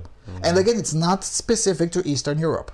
It's been going on for more than 30 years, almost everywhere. Soon enough, you will see, again, even in Russia, I mean, once Navalny's party will start unseating Russia Din personalities in various gubernatorial elections, and they will, because biology is on his side. That's why. That's how I know he will. Once that happens, another election cycle, you will see local TV personalities in Russia winning elections. Same thing in South Korea. That's why North Korea is now very wary about K-pop. You will see K-pop personalities in the South Korean parliament. It will happen, for sure. It's only a matter of time. Now, will it be a dominant force like Volodymyr Zelensky managed to be in Ukraine? Probably not. That remains to be seen. Probably not. Definitely not in South Korea. I mean, I just find it very difficult. But 20% for political parties funded by a K-pop personality, I could totally see that happening in this decade, for sure. Well, in terms of K-pop, they definitely have the charisma on their side, which others. That's true. Really. That's true. That's true. But what I'm trying to say is that these results in Bulgaria should not be looked in isolation. It should be looked into this wider context. It's coming. That's why I laugh about all sorts of conspiracies, the Great Reset and whatever. Of course, the Great Reset is a real plan, but the likelihood of it succeeding, even 10% of it, is very low, because I'm looking at who's coming into politics. And I'm like, yeah, good luck with that. Good luck with that. Mandatory reminder that you are in the honking 20s. yes. So with political apparatuses, essentially, apparati, I guess is the plural, right? With the parliaments across the West, and not just the West, fractured and with TV personalities and other honk people in them. Good luck passing serious legislation so you can pass your reforms and whatever, regardless of what you think about those reforms. Because again, it doesn't matter. Ideas don't really matter when it comes to these kinds of people. Now again, Trifonov is a slightly smarter individual, so probably it will matter to him. But then again, he cannot rule himself. 23.78% is nowhere near enough to form a government. And form a government exactly with whom? The only option with these results would be to partner up with Gerb, which will not happen. Which may or may not happen, and with the movement for rights and freedoms, essentially, because there is no, so you can have some progressive input. Because nobody wants to govern with the socialists, so let's get that out of the way. And those guys with the stand-up mafia get out, they're just loonies. Progressive loonies, but loonies. Yeah, is it the same as it is in Romania, that you need minimum 5% in order to get in the Bulgarian parliament? No, you need 4. Oh, so these guys got into the parliament? Yes. Oh, yeah. And I was wondering, I want to see their proposals for laws and stuff. Well, first of all, we need to have a functional parliament in Bulgaria. Then we may be able to see them at work. But yeah, so yeah.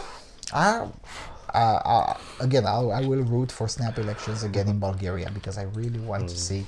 I want to if there's going to be snap elections in Bulgaria, I will go to Bulgaria, to the headquarters of Stand Up Mafia Get Out, and just ask them for accreditation to follow them in the campaign, because I'm sure it's gonna be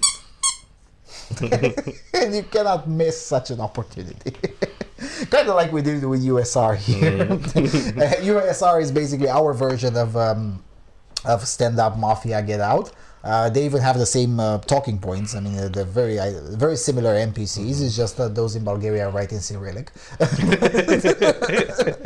But that would be pretty much the only difference. There is another difference. The USR in Romania claims to be a single party. At least in Bulgaria, they were honest. They put the loonies, the Stand-Up Mafia Get Out, the progressives in their own party, Democratic Bulgaria, and then the ones that at least know some things about politics, the ITN, having their own party. Now in Romania, they're all three combined, and they barely get 15% together. So at least in Bulgaria, they get 23 plus 12. Come on, they could make their own government actually. Only the youth movements. But again, in Romania, they pretend they're at the same party, so you can imagine the internal clashes. It's just glorious, absolutely glorious.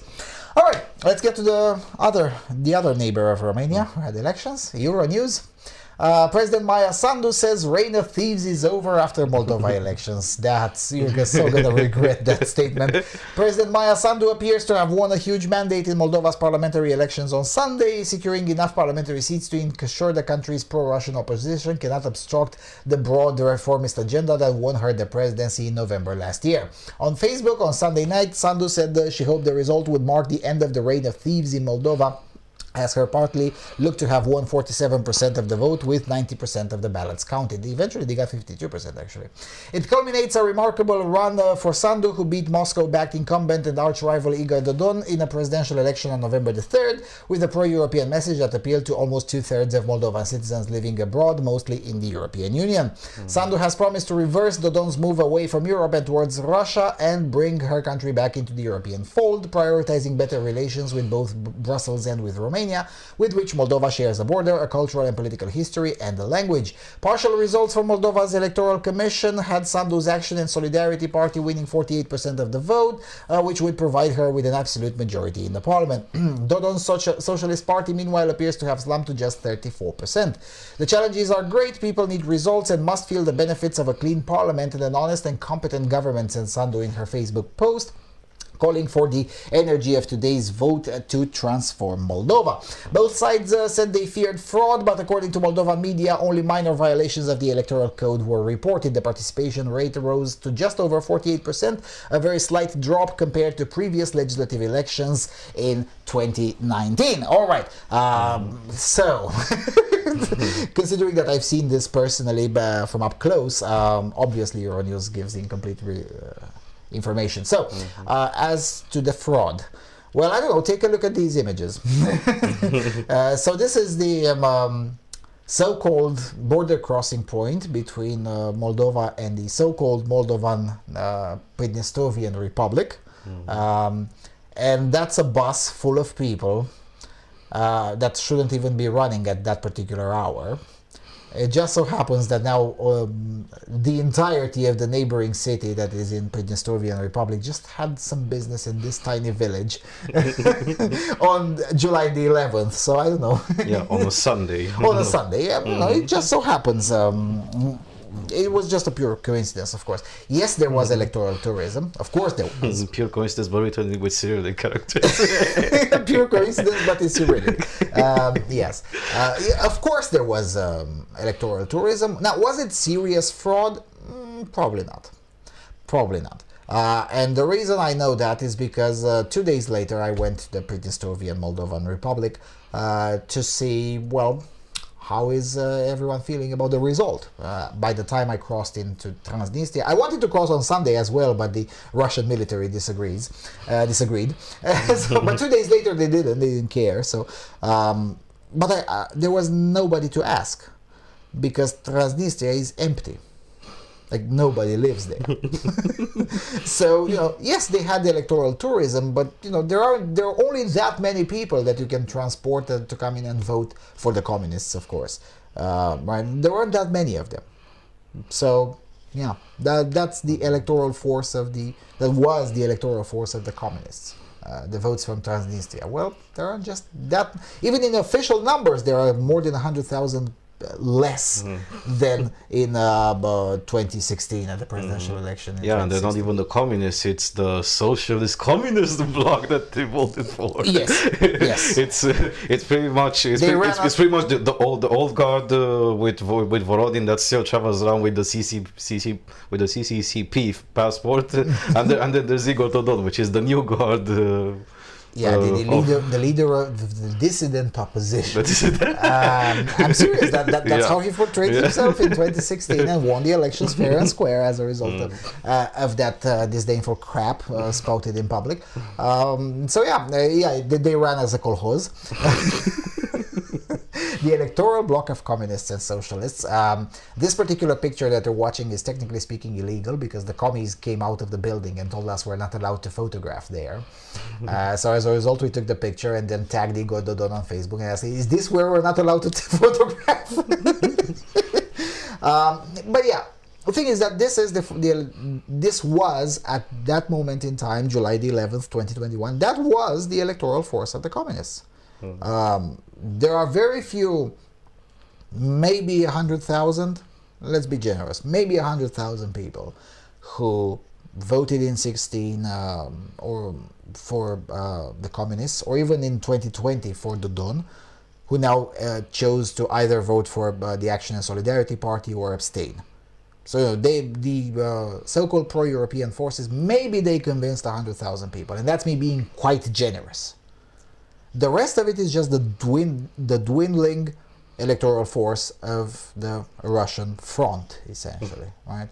It's just, it is what it is. Biology disagrees. That's what I'm saying. So there's that. Now, as for the energy of the vote will transform the... Yeah, no. Again, short history.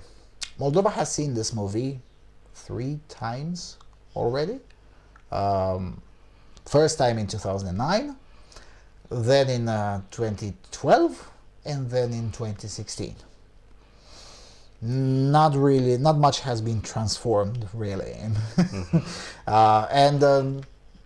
If you look close enough to the results of the Moldovan parliamentary elections, especially after 2009, so after April the 7th, 2009, if you look close enough to the elections, there is a political party or an alliance that wins, that is non-Russian, non-communist. That same alliance barely makes the threshold, or doesn't even make the threshold to begin with, by the next election. So I'm sorry, that doesn't show to me that there is a reliable electorate there. The only ones that have a reliable electorate are the communists, unfortunately. So yeah, Maya Sandu will transform things. I don't know. Yeah, but it's even the concept of Maya Sandu will change things. But yeah, let's mandatory reminder that she's the president, and she is from the Action and Solidarity Party, but she's the head of state. Yes, and Moldova is a parliamentary republic. Yeah, and Moldova is a parliamentary republic. Yeah, okay, it's her party there, but that doesn't exactly guarantee results. Well, I'm not exactly sure what her relationship with the new prime minister will be. Igor Grosu. Yeah, with Igor Grosu. They'll be fine. It's not that. The problem is in some other aspects. A lot of the officials of the Action and Solidarity Party that will be serving as deputies in the Chamber of Deputies are, people who've just started politics. I mean, the guy that I interviewed, who was at that time, according to opinion polls, we taped the interview 5 or 6 days before the election, and I'll be publishing it tomorrow, I think. He's 22. God damn it, he's younger than I am. 22. There you go. That's and in some legislative projects, he'll probably be the decisive vote. Yeah. Yeah, that's bound to create some disasters. Maybe it won't create disasters, but definitely you cannot honestly tell me that you're going to rely to enact sweeping reforms with a reservoir of cadre like that. It just doesn't work that way. And it's been tried before. It's not like the Action and Solidarity Party has invented a new way of doing politics. You know, these kinds of things of putting the youth in front and whatnot, this has been tried before. And it only works if the youth faction is no bigger than 10%, maybe 15. If it's bigger than 15, it probably results in a lot of... And if it's bigger than 30%, for sure. If it's the majority... Yeah, pretty and much. Among the deputies, it's not the majority, but it is over a third. And among the general apparatchiks of the party, however, the youth faction is the majority.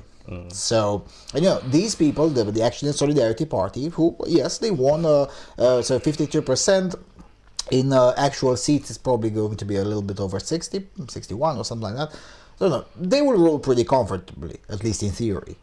Right, and now they don't have enough to change the constitution however they please. That would have required 66, but they do have enough to enact reforms on most things without much of a fuss. However, if they want to, they can pass the legislation, but if they want to see it implemented, they would also have to do something that every regime has to do, namely to populate the institutions with its own apparatchiks, with its own people. Yeah. Otherwise, people will simply be laws get passed, but nobody implements them. Yes.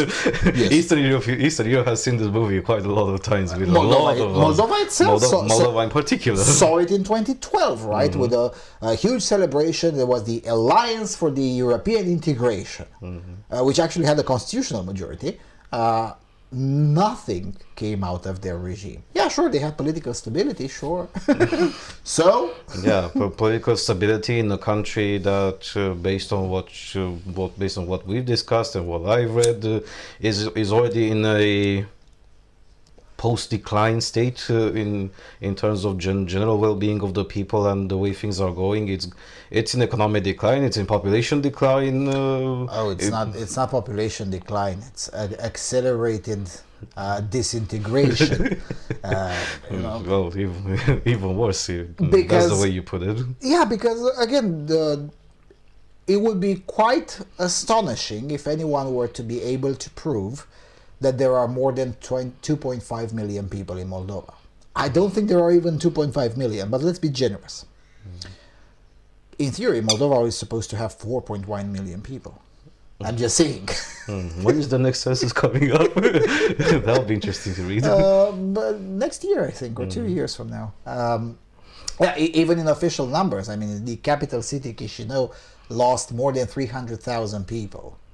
From one census to another. No, in a decade. Less than a decade. Less than a decade. In 6 years. Yeah. Right? And again, it used to have 100,000 people, and now it's like almost 600,000. So, right? I'm just saying.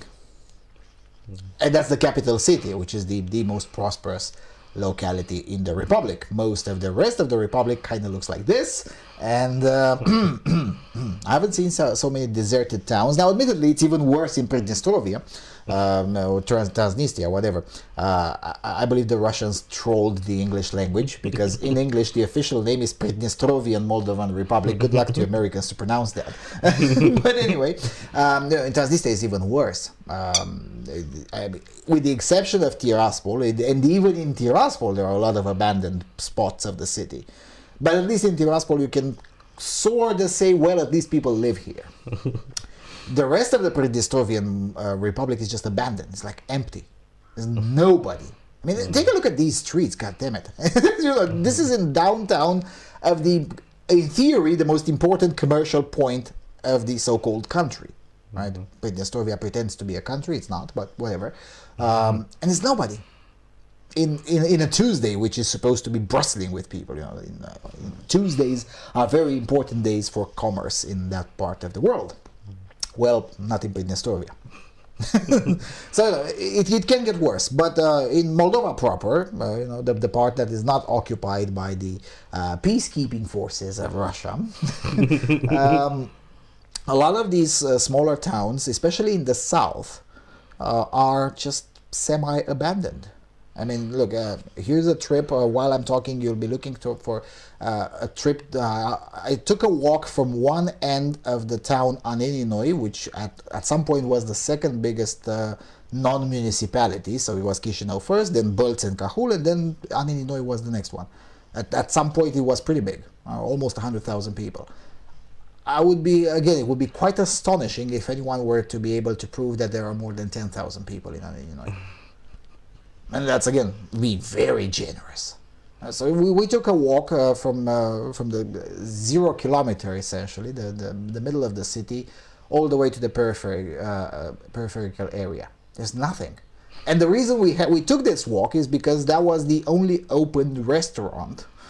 so we can eat something after we walked for several kilometers around Varnica city next to the Pridnestovian border. This is what Maya Sandu says they want to transform. Transform into what? There's nobody there. Yeah, you wouldn't, even if you had the reincarnation of Milton Friedman, that would help. That may help, but still there is the inertia Yes. the inertia and the ghost of communism that will continue to haunt, just like it continues to haunt us and others. Yes, and then there are a few other aspects that maybe should be explained to our Western friends. They're called the communists, but since 2009 they dropped all the Marxism-Leninism crap. And one also has to remember that the communists in Moldova are very religious. I'm serious. On social issues, they are to the right of myself. I'm not joking.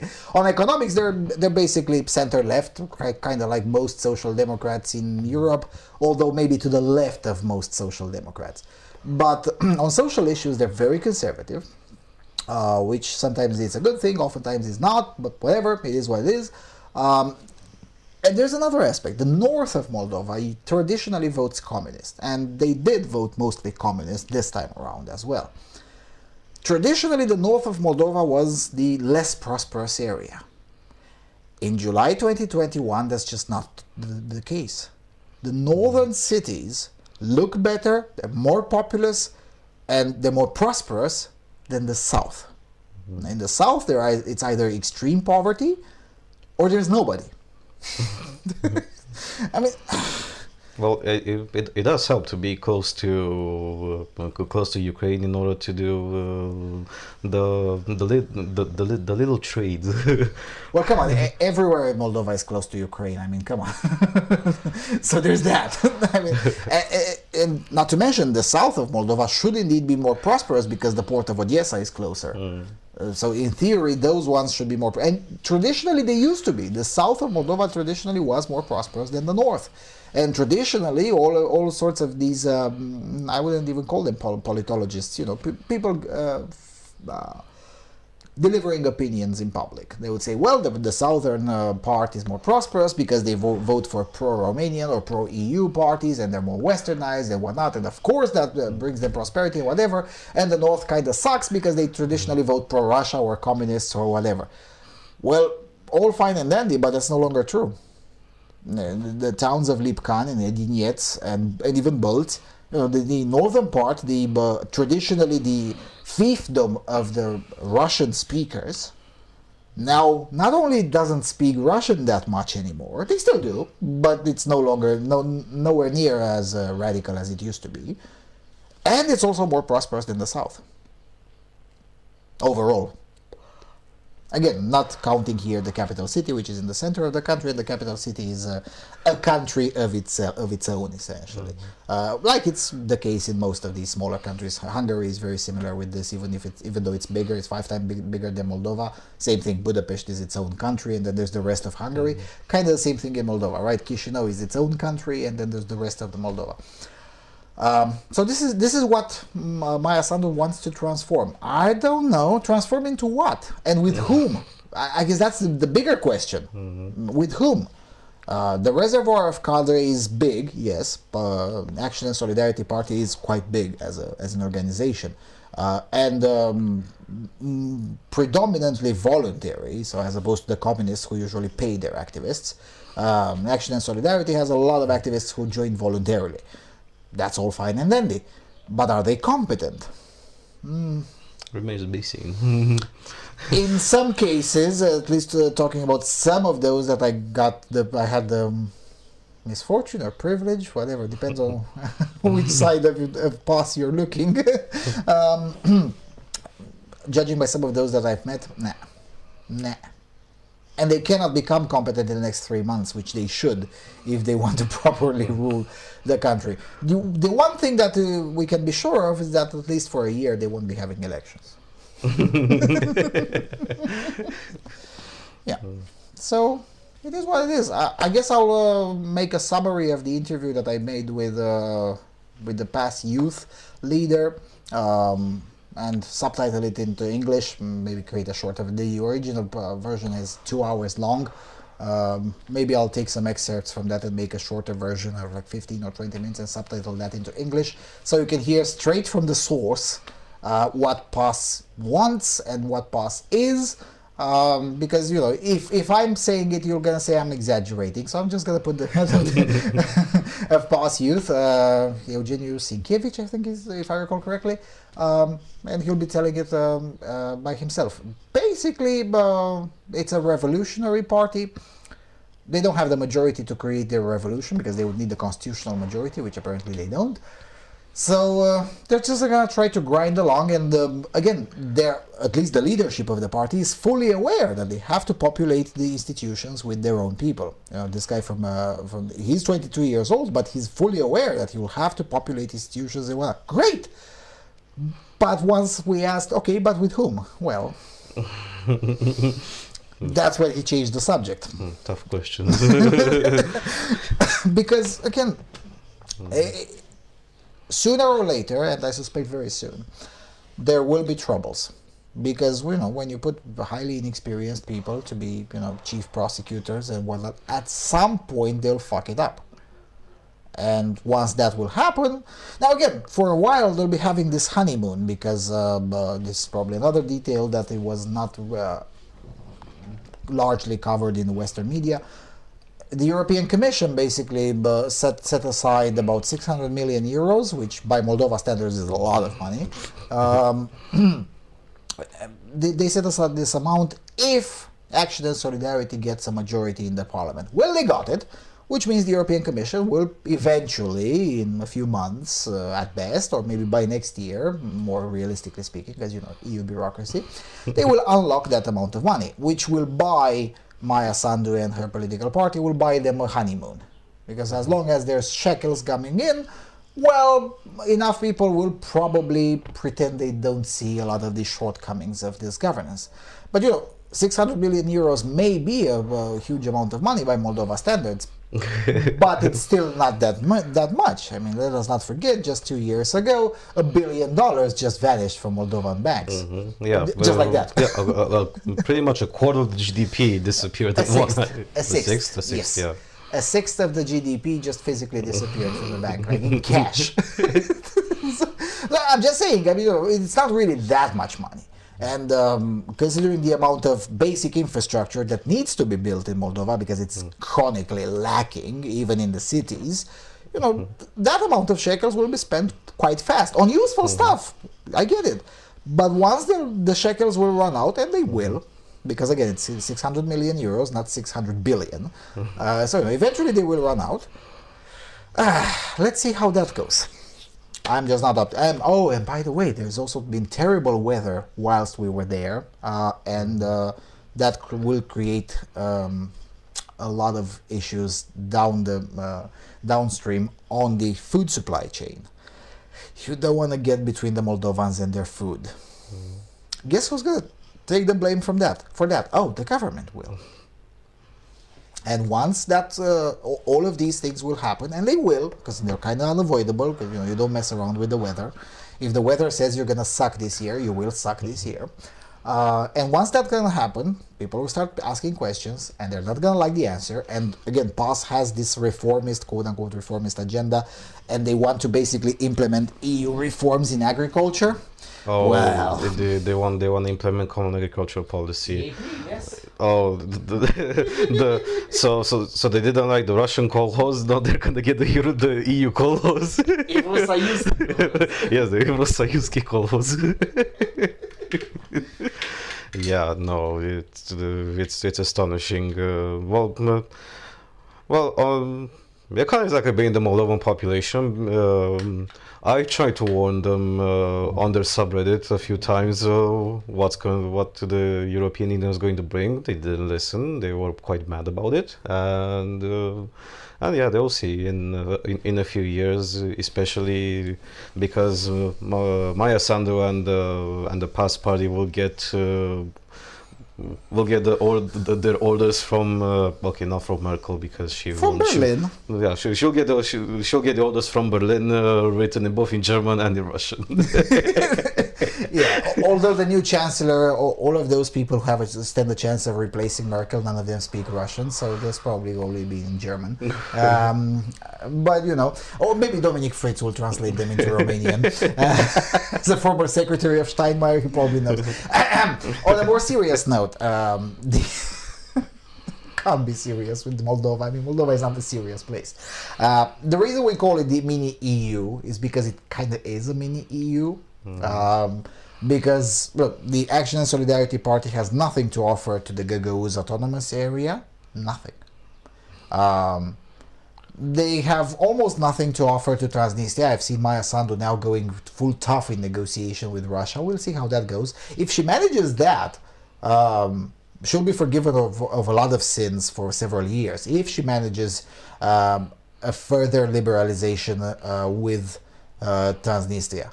I don't think she will, but if she does, that's going to be her wild card, essentially. And for a while, people will just pretend they don't see all of the other sins of the regime. But if she fails that, next year around this time, it's going to be pretty pleasant in Moldova. Not! So yeah, but again, that's why we call it the mini EU, because it has to balance a lot of interests, and for some reason they managed to vote in the people that are probably not that competent at balancing all of these interests. Now, did they have better options? Well, yeah, but all of those other options, better options, were what do you call it, toxic assets or politically tainted, for whatever reason. Some of those reasons real, some of them rather propagandistically constructed, but nevertheless, those options were viewed as more tainted than PAS. Was that a good idea? Probably not. Oh, one more thing. Moldovans, even though they speak Romanian most of the time, they're far more progressives than we are as a people. It's a very tough thing to mention in public, especially inside Romania. It's very politically incorrect to mention this fact, but it's true. And think about it. 60 years of Soviet education. What do you think that brings? Yeah, that brings progressivism to you. I think I mentioned in some of the previous episodes, my wife started learning Russian, and I brought in a few of the old books from the 1970s and 80s, meant for 10-year-old children to learn Russian, the basics of Russian language. And the examples to teach kids to exercise basically simple sentences in the Russian language included, working in the cooperative, working against climate change, about the lungs of the planet, thou shalt not cut down forests, about how great it is that women run trolley buses. I'm serious, and that was 50 years ago in basic Soviet education. So, of course Moldovans of today are more progressive than Romanians. So yeah. Anyway, the result of this election are just so glorious because they piss off everyone. With the exception of those that are very honestly pro-Russian, at least those can openly say, yeah, these results suck. But everyone else cannot say that the results suck because, hey, at least the Russians lost. Which is true, at least the Russians lost. Which is, I guess, the only redeeming quality of these results. But everything else just sucks. Yeah, sure, the Russians lost. Great. And then what? Well, that's when it gets fun. So yeah, it's gonna be fun. I'm gonna explain a lot about Moldova. I have a lot of footage, about 1,300 gigabytes of footage from Moldova. I'm gonna explain it bit by bit, how the elections run, with all of the details, percentages, and whatnot. Yeah, there's gonna be a lot of explanations about Moldova in the coming days and weeks, essentially. And then I'm gonna start with the north, the south, Gagauzia and Pridnestovia and Chisinau separately, so I can explain to you why the mini EU is actually the mini EU and what are the interests. And it's gonna be fun. So yeah, you're gonna hear a lot about Moldova over the next several weeks. Associated Press. We're not the virus police, French cafes say of new COVID pass. French restaurant owners and workers are as worried as anyone about the cough, but they're also concerned that the new mandatory COVID passes will turn them into the virus police instead of purveyors of culinary pleasures. Starting next month, all diners in France must show a pass proving they're fully vaccinated or recently tested negative or recovered from the cough. For restaurants seen as the lifeblood of France, the new rule presents yet another headache after a punishing pandemic.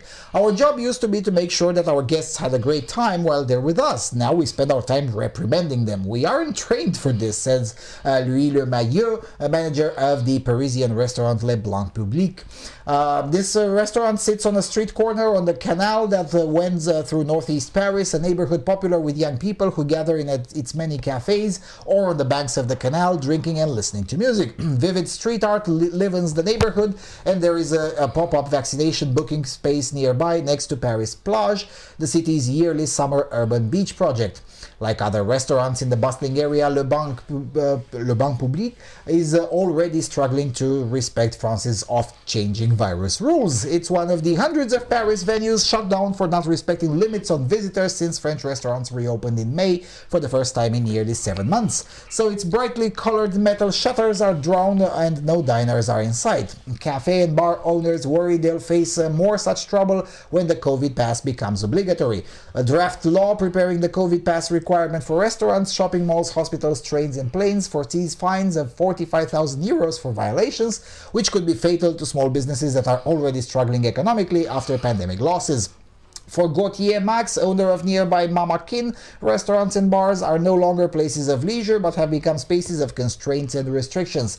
We've effectively become policemen, he said. A diverse crowd of customers would usually be standing outside Mama Kin with drinks and cigarettes and socializing inside, but it too was shut down temporarily this week for virus violations. A collective of angry restaurant owners is scheduled to meet on Thursday with the area police chief to discuss the virus challenges and try to find solutions. Unions have pushed back at the new pass requirement, as did protesters and demonstrations in Paris and other cities around France on Wednesday. Tourists are also confused about how they can get the COVID passes before they come into effect next month. The government promises answers soon. Yeah, right. There will be no answers, and you all know it. Citing resurgent infections across the country, President Emmanuel Macron and his government said the COVID passes are the only way to keep hospitals from getting overwhelmed again and to avoid tougher measures like a new lockdown. While health rules changing rapidly, many restaurant owners said they struggle to keep track. Maillot said even police officers he asked on the streets don't always know the latest regulations. That's so France. He said he would observe the new health rules, but warned they could incur new costs and lower returns. We'll likely need one employee to be allocated to it full-time and a security guard to manage disgruntled people whom we'll have to turn away, he told the Associated Press. We'll be stuck between a rock and a hard place, and you will be deserving it. Many restaurant owners understand the need for virus control, that's why you deserve it, and want to avoid even tougher measures. I'm very pro-vaccine and find the health pass to be a good idea. That's why you deserve to get bankrupt. And a completely reasonable measure. Yes, bankruptcy is reasonable. Other vaccines are mandatory in France today. That's fake news, said Christine Boudon, owner of the La Fontaine de Bar near the Eiffel Tower, one of Paris's older restaurants and one of the first ones to get shut down in the next 3 months. However, it may be difficult for us to put in place. Checking clients' health passes is a little bit akin to police work. Only the most senior staff here would be able to carry out this task. Oh, so you think this is reasonable and you're fully pro-vaccine? Get bankrupted. Get bankrupted. Yep, no sympathy.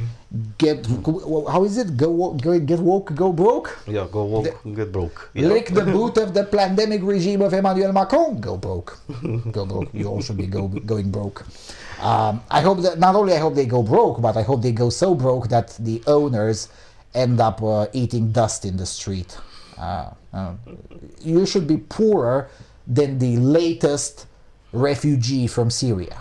The latest refugee from Syria deserves, by virtue of breathing, deserves to be 100,000 times richer than you, the owner of this, what's it called, La Fontaine du Mar. No, you'll deserve to get bankrupted, intentionally so. Why? Because you're stupid in public, that's why. And someone should pay for that, and why not these people? They've offered themselves voluntarily to. On a more serious note, just like it was the case in Israel, just like it is the case in Britain, the same will be the case in France. This is all shit show. It's smokes and mirrors. It's propaganda meant to convince as many plebs as possible to inject experimental drugs into them. Experimental drugs that claim to be vaccines. It just so happens that they don't work as vaccines, but it is what it is. But that will be pretty much it. There's no way you can enforce this on a serious scale. It's been tried in Hungary, the immunity pass, which is kind of like a green card in Hungary. So far, and I've been several times in Hungary since with the pandemic, nobody ever asked me anything about it. Ever. Anywhere. But somehow it exists, right? So at least if you read the Hungarian press, especially the left-wing one, it exists, and apparently it's very important, and of course it is. Right. Right, exactly. Same thing in Moldova. If you wanted to watch the Euro 2020 finals in a very nice open-air space with a decent beer and whatnot, you're not allowed to smoke there, and you should have a COVID test or a vaccine certificate and whatnot. No one cares. And one of the police officers ensuring the public order there told me that, look, the law said that we should display the rules. We did. Nobody said anything about the enforcement. It just said that we should display the rules in Romanian, English, and Russian. We did. That's it. The same will have to be the case in France as well, because again, maybe in downtown Paris, in these particular posh places, maybe there will be some enforcement, definitely not decent one, but at least some enforcement.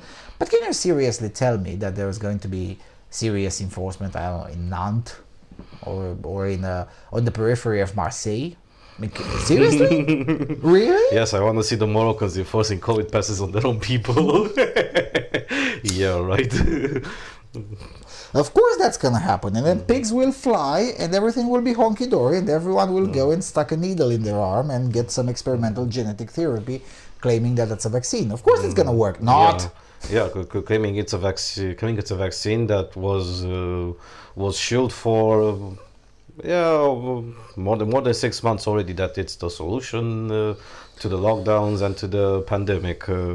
And just yesterday I read in the Romanian media, so God knows for how many days has it been out in the worldwide media, that in the case of the UK, 60% of the people infected with the Delta variant were already vaccinated with both doses. Well, again, it makes perfect sense when you when you needle 80% of the population or whatever the official number is in Britain. It's not like anyone believes that number anyway. Not even Boris Johnson believes that number. So let's get that out of the way. But anyway, in any event, let's assume for the sake of the argument that the United Kingdom's jabbed 80% of the population. When you do that and you have a highly contagious variant of a virus, which is the case of Delta, the Indian strain, well, at some point it's gonna start infecting some people in that large group called 80% of the population. There's just no way around it. But then again, it's the press, and the press is full today of people kind of like the past staffers in Moldova, right? People who have a very vague idea about how things are, but they can't be bothered to pick up a book, like Introduction to Epidemiology, for instance. That would be very useful. There are several books like that are called Introduction to Epidemiology. Any of them, it doesn't matter. It could be the 1950s edition. It's still good. You would be slightly smarter than you are now, Associated Press, or France 24, or BBC, or The Guardian, or whatever, or all of you, because you're all stupid in public. And in the case of France 24, I get it, they get shekels from the state to be stupid in public, but what is Associated Press's excuse? Yeah. As for, again, for the regular person, it should be easy. Oh, you're asking for a COOF pass. No shekels for you. Yeah, voting with your wallet. Go broke. I've started doing this immediately in March or April 2020. I only go to restaurants and bars that have defied all of the COVID orders, all of them. If you've subjected your customers even to one of them, you get disqualified in my eyes. No, none of my shekels go to your business. No, you must have disobeyed all of them. If you've disobeyed all of them, I'll gladly come to your establishment routinely. So there you go. Vote with your wallet. So in the case of France, you want a COOF pass. Au revoir. Au revoir. Forever. Right? Or at least for 10 years. If you can withstand the economic pressure for 10 years, maybe I'll come back after 2030. Right? Because again, I cannot say, never say never. I cannot say forever. But I've declared a personal state of emergency in June 2020. As I said, it's going to last until June the 30th, 2030. So for 10 years, I'm going to be very extremist on this. Whoever licks the boot of the pandemic regime, no shekels for you. Easy. Because, again, it's easy to be on the high horse about, but we're not killing grandma and shit. For a month, 2, maybe 10, maybe 12. But at some point, those state subsidies will end, which they did in France. And you have to come back to the real market. And that's when reality will sink in. And if enough people do like I do, and fortunately, at least in this country, a lot of people do like I do, there's going to be a great reset. It's just not the way Klaus Schwab imagined. It's going to be a great reset in the sense of, the stupid get purged from the market. Out of their own volition, because they chose that. I didn't make the rules, I just got here. And the rules say that when a restaurant owner is being idiotic in public and licks the boot of a dictatorial regime, that restaurant owner deserves to get bankrupt. And, I just got here, so I'm just abiding by my own rules. So the virus police in the restaurant. That's one of those stupid... Again, it's not going to be like that. Just like, again, reminder in Israel, but forever, I'm not going to do anything because you don't have a green pass and whatever. That infrastructure worked exactly twice. One was for the camera, for a propaganda video. And that's it. Nobody cared. Because why? Because it's a game of smoke and mirrors to convince as many people to go take the needle, as many people as possible. Same thing here in France, right? Macron said that eventually they're going to try to make it mandatory for everyone. They won't because they can't. But it worked. Another 800,000 stupid went in and got the needle the next day. So, it kind of worked. Yeah, but at one point they all ran out of the reservoir of people willing to get vaccinated or be scared into getting vaccinated. Yes, but think of it this way too. Initially, it was, you would see Fauci coming in and say, we need 85% of them. Then even Fauci himself admitted that he said 85% in the hope of getting 70%, right? Nowadays, every single government in Europe is content with 40. Because, the United Kingdom is an exception, and Malta and Gibraltar are just two small places. Malta is about the size of Bistrica. Gibraltar is about the size of the city we're in. It's a small place, and Malta is about the size of Bistrica. So, except these small places, and the United Kingdom, which again stands out as an exception in Europe, everyone else is, if we can get 50%, that would be quite good enough. Because, at some point you piss off enough people and you just run out of new stupid to come into the scheme. What's attempted to be avoided is the situation of the previous pandemic when they threw out like 90% of the vaccine stock. Nobody wanted it. So, maybe this time around more people will want it if they get scared into it and whatever. So, And again, as I said, if you think you need it, go and get it. But if you think you don't need it, just don't. And don't pay attention to this smoke and mirror crap. Because it's all bullshit. Euractiv, EU Federalist Chief, far-right declaration on Europe's future is hilarious. In an interview with Euractiv, Federalist MEP Sandro Gozzi dismissed as hilarious calls by the European conservative and far-right parties for a deep reform of the European Union in view of the debate on the future of Europe, saying the demands reflect the bloc as it already exists. Gozzi, who heads the European Union of European Federalists, was referring to a joint statement issued on July the 2nd by far-right parties from 16 EU countries, including France's Rassemblement National, Poland's Prawo i Sprawiedliwość, Hungary's Fidesz, and Italy's La Lega, proposing a meeting in September. According to Gozzi, the declaration, which he described as pure communication action, was strongly pushed by Le Pen and Orban, who are both facing tough national elections next year. Emphasizing that these political actors want to preserve decision-making based on consensus, he said they want Europe of a status quo. So we don't understand why they are so against Europe, so they should be thrilled with the Europe we have. Instead, Gozzi said that federalists have to build a different alliance within the conference, where he's sure we are a large majority. He said the current global crisis increased awareness that what the disappearance of Europe means in practice, with border closures and export controls directly touching citizens. He said it's the perfect moment for federalist solutions. In his view, Europeans' complaints about the Eurosayus come not because they are seeking less integration, but because the bloc lacks muscle. They'll be complaining because Europe didn't do enough, didn't have enough power, didn't go far enough, he said. Offering the health crisis as an example, where the Eurosayus had little legal competence, the former Italian Undersecretary for European Affairs said it is clear that a sovereign and democratic Europe, a Europe which is able to take back control on these transnational issues, which go beyond the capacity of action of nation states, is a good answer to many of these questions. No, it's not. The president of the coalition uniting 23 national federal-minded organizations said the only issue of the movement is semantic, as people confuse federalism with a centralized superstate which absorbs power and identity. This is exactly the opposite of federalism, he says. Federalism is a protection of national identity, protection of minorities, in an effort to always find the best level of government, be that local, regional, national, or European. The Liberal MEP from the Renew group in the European Parliament said, okay, you'll be out of the job in 3 years, so I don't care what you say.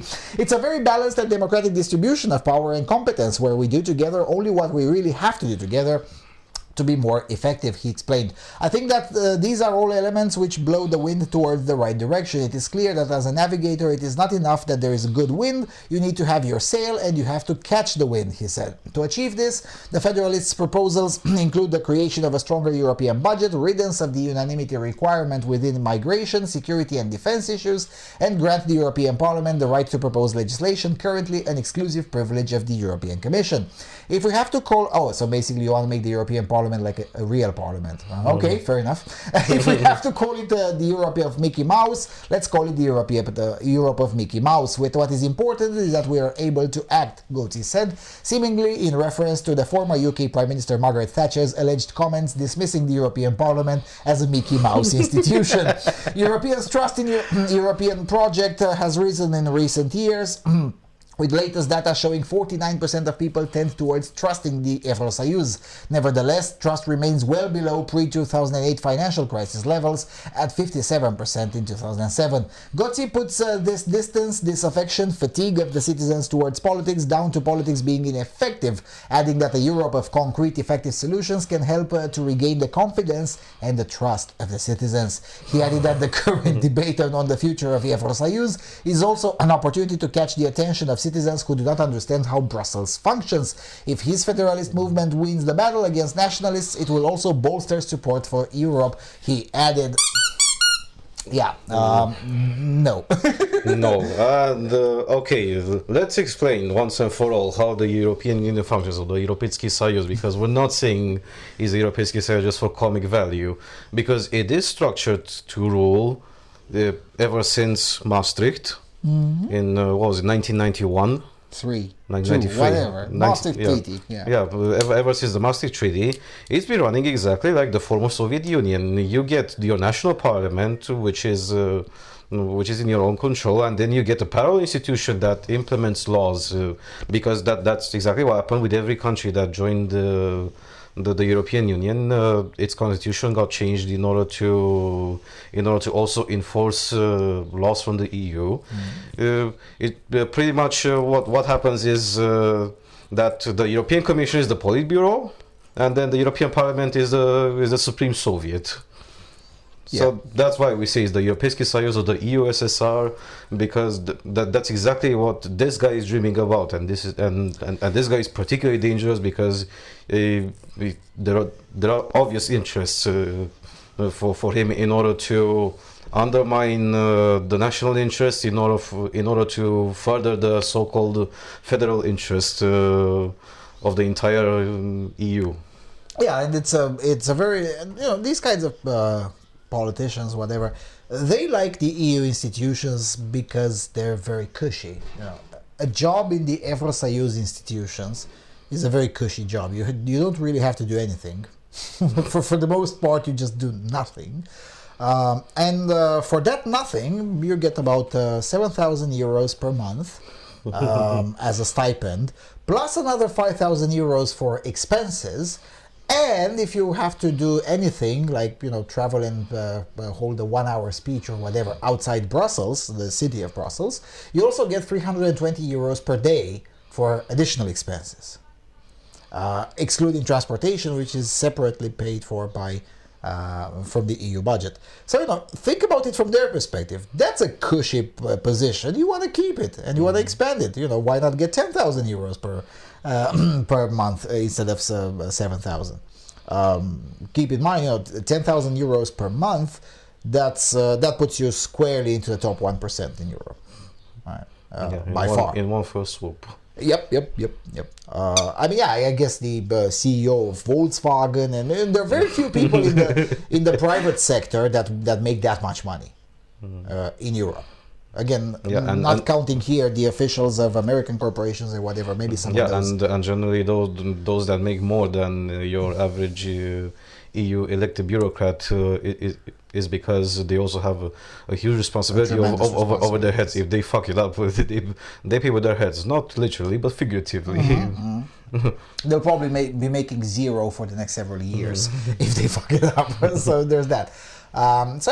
That's one aspect. Second aspect, it is true. The European Parliament is a Mickey Mouse institution because it's called the Parliament, but it cannot enact legislation. It only gets to vote yes or no on the proposals of the Politburo or the European Commission. Kind of like the Supreme Soviet, roughly speaking. Yeah, they can act as consultants for several proposed by the European Commission, but that doesn't mean that they will be automatically taken into account.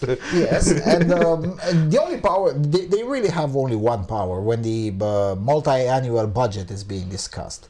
That's when the European Parliament can actually block things. That's it. Once the multi-year budget passes the European Parliament, then the European Commission can pretty much do whatever it wants. The only other check and balance is the Council of Ministers. But the Council of Ministers has the great advantage that it always changes because, if it's a proposal, let's say about migration, right? The Council of Ministers, it's the Minister of Internal Affairs from each country of the European Union. And, in some countries, like Romania, for instance, or Italy, the Minister of Internal Affairs tends to be a different person every year, and sometimes every 6 months, and sometimes every 3 months. So that makes it a lot more complicated, which is good. Now, of course, this guy who is openly a federalist, he disagrees because, the Council of Ministers has to somehow unanimously approve something. And if you have countries where the minister changes all the time, it gets postponed for a lot of, sometimes for a decade, something gets postponed until you have a minister that stays in office for at least 2 years to get an idea about what the proposal is about, then negotiate something that is in accordance to either his or her personal interest or the government that he represents, or maybe sometimes the population that he represents, which is rarely the case, but you get the point. Yeah, and in order to further add to this, the intentional misrepresentation of what happened during the pandemic, Gotti says that it was because the European Union didn't have enough muscle in order to implement things or decide or mobilize, which is completely bullshit because simply. That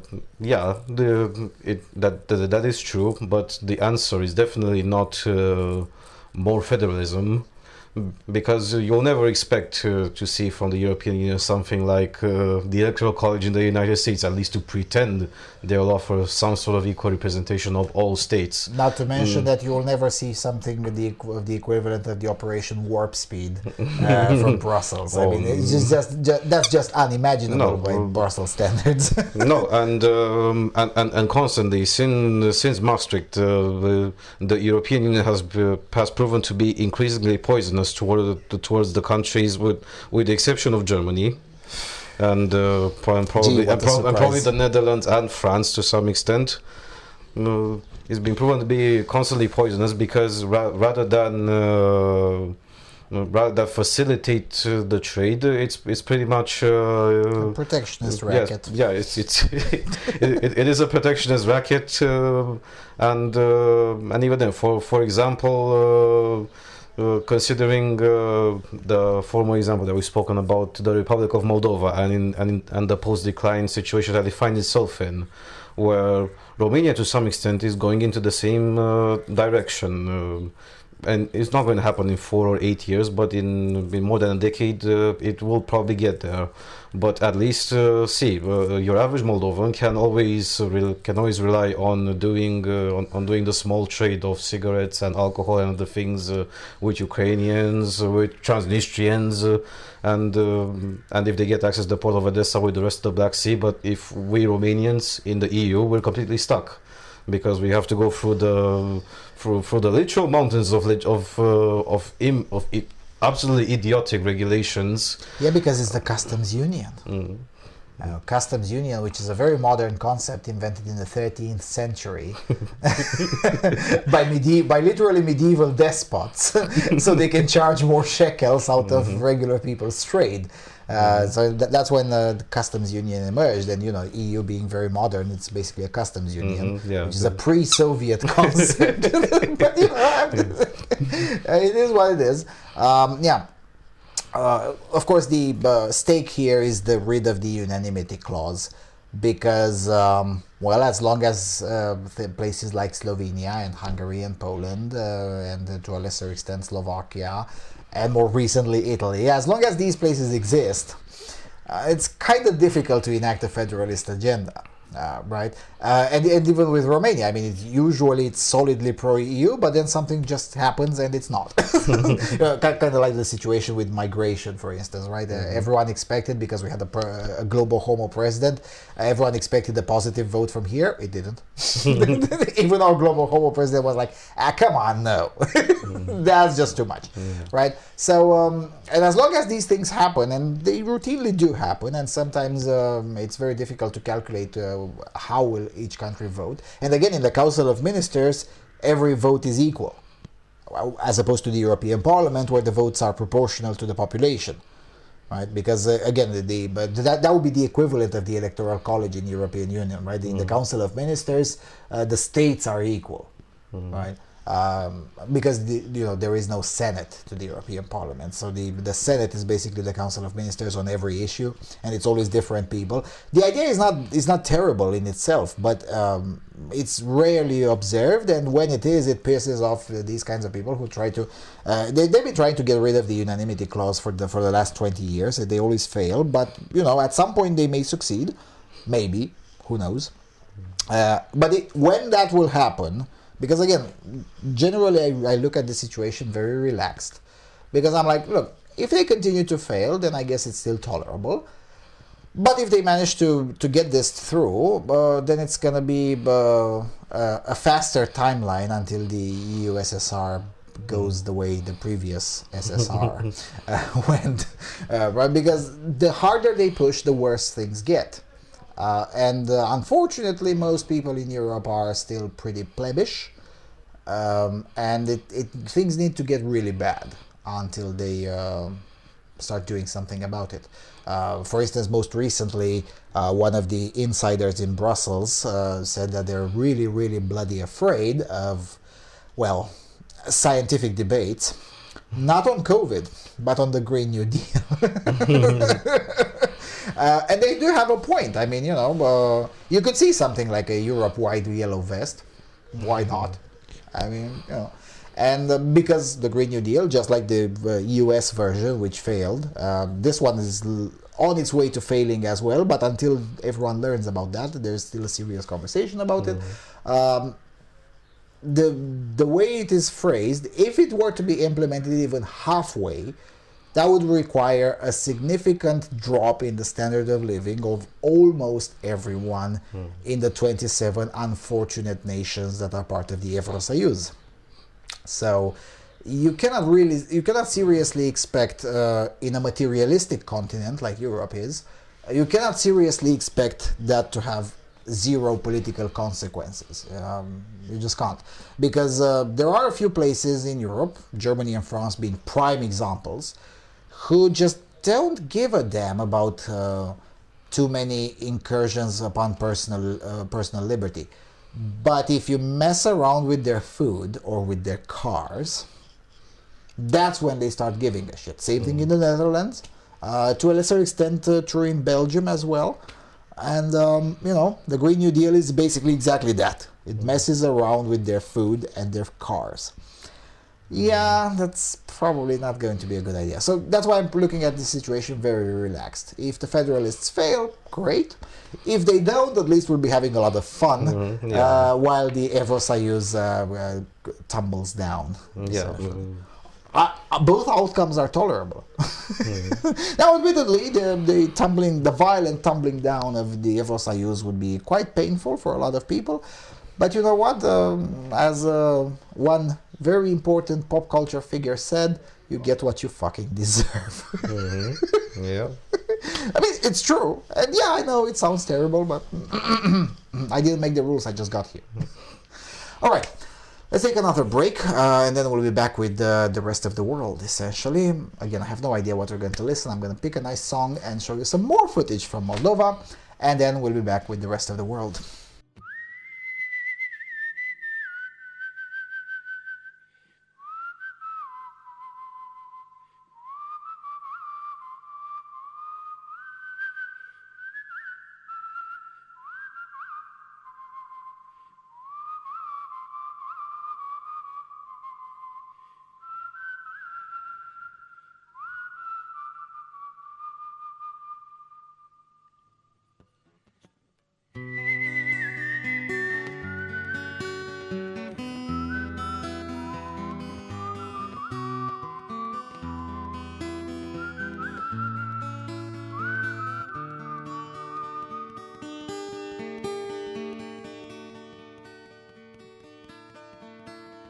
Кровью клинки напоены, стаи ворон накормлены. Ставим костры, обожрись, огонь, Отец. Душами сыновей лихих барды споют стихи о них. Ставим костры, обожрись, огонь, Отец. Унеси в чертоги Вальхаллы пепел по ветру развей. Унеси в чертоги Вальхаллы пепел по ветру развей.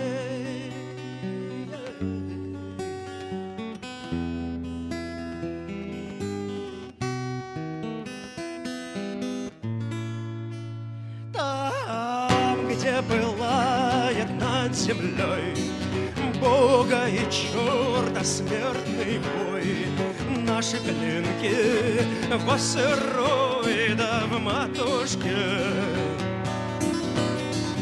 по рукоять вонзенные, кровушкой напоенные. Наши клинки в астероида в матушке. Отпусти в чертоги Вальхаллы пепел по ветру развей.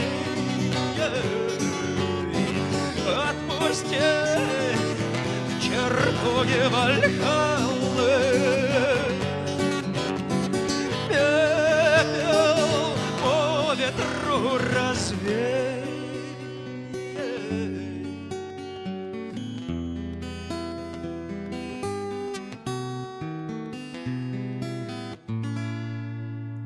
Лей в череп вино, шлюха, война, выпьем до дна. Эй, сука, до дна, шлюха, война, вместе со мной.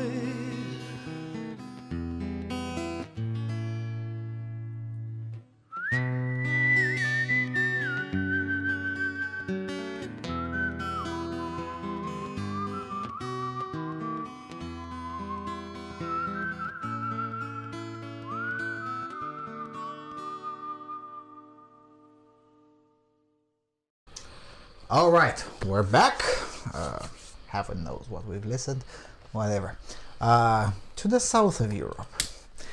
CNN. Ethiopia's Abiy Ahmed wins election in landslide amid Tigray conflict and voting fraud concerns. Voting fraud in Ethiopia? Oh no.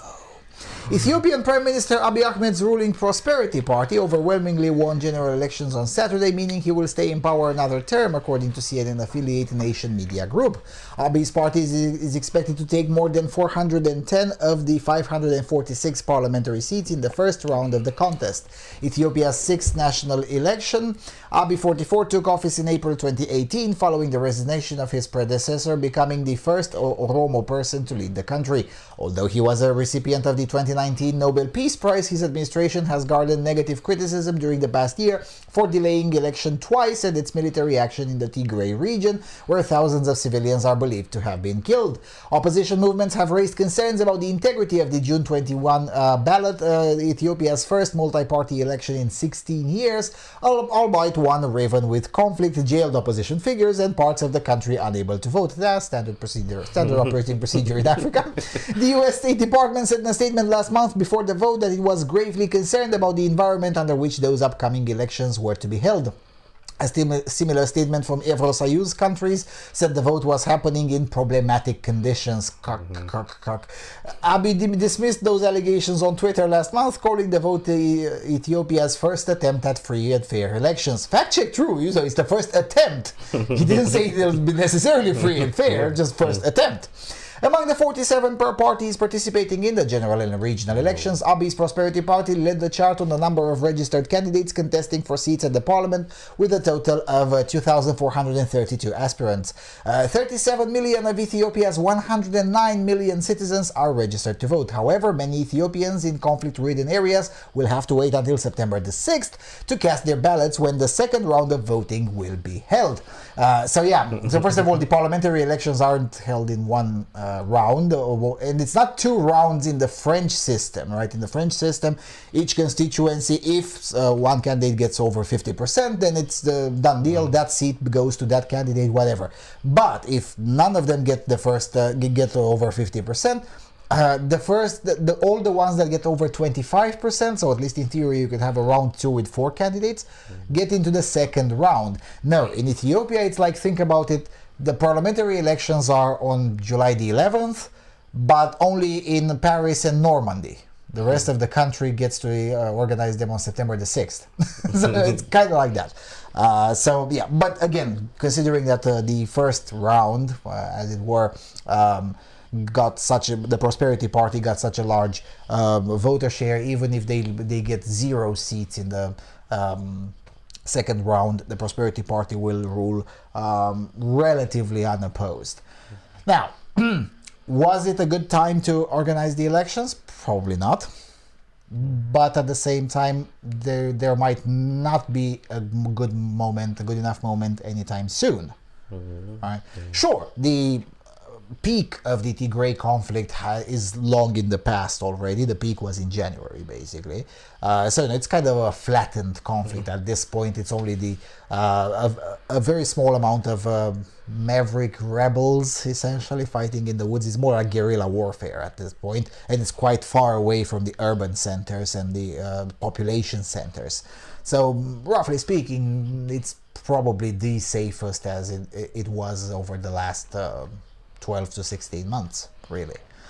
So there's that. So it wasn't the best moment, but it was the best moment you could get, right? The first attempt, as Mr. Abdi said. We tried. At least we tried. So there's that. Now, opposition figures being jailed. Well, yes. Although it's CNN makes it sound like slightly worse than it actually was. Now, of course, there were a lot of how do you call it in English? Dérapage démocratique. There were quite a few democratic slippage. Slippages. Yeah, there were many situations where democratic norms were not properly observed. Let me put it this way. Right? Yes, but let us not forget that legally speaking, Ethiopia is in a state of warfare. And the candidates of the TPLF didn't really have a decent chance at running in this election. Now, can you blame Ahmed Abiy for this? No, Not really. No, he can't be blamed, and in the circumstance that Ethiopia finds itself in, it has to take such measures, which are, as you've mentioned, standard operating procedure in Africa, because you can't exactly do elections the enlightened Western way, like the US or the Europejski Sojusz wishes to, because you simply can't. It'll be the same way as criticizing Singapore. That what was the name of that party? That the PAP wins every time. Yeah. Now Ethiopia doesn't aspire to become Singapore. Oh, definitely not. But the procedure is exactly the same, because even in Ethiopia, it's even worse than it is in Singapore, because the opposing interests are also militarized, and you can't exactly do civilization there without having a big stick. Yes. Imagine, there were indeed 47 political parties running in the election. Now, 42 or even 43 of them are whatever political parties the way you imagine them in Europe, right? So from the very far left to the far right, some of them identitarian, some of them socialist, whatever. Yeah, sure. But then you had 4 of them whose political opinion was that Ethiopia shouldn't exist, or that anyone who disagrees with them should be shot, and things of that nature. Okay, and that's coming in a country that's been in a state of war for almost a year. De facto, it no longer is in a state of war, but de jure it still is. The state of the siege state hasn't been abolished yet. It will be probably 2 months from now, but whatever. De facto is not in a state of war anymore, but it has been until very recently. And you can organize or at least make an attempt at free and fair elections, like the Prime Minister said, but you cannot really let it flow freely when it comes to factions that quite literally say you shouldn't exist. I'm sorry, but you can't. At some point, you have to say, no, okay, not these guys. Right? And one has to also notice, especially if you read a little bit more about the political stage in Ethiopia, the range of permissible discourse. It's much wider than in Germany, for instance. I'm serious. Yeah, because Ethiopia is not a consolidated democracy. Yes, Ethiopia is not a consolidated democracy, therefore they have more free speech. Basically, if you don't advocate for the dissolution of Ethiopia as a country, and if you don't advocate explicit genocide, and it doesn't have to be through memes, it has to be quite literal, because in Ethiopia everything is quite literally. Everything is literal. Unless you're in that range of opinion, everything else is quite acceptable. but just don't try to be a dickhead in public.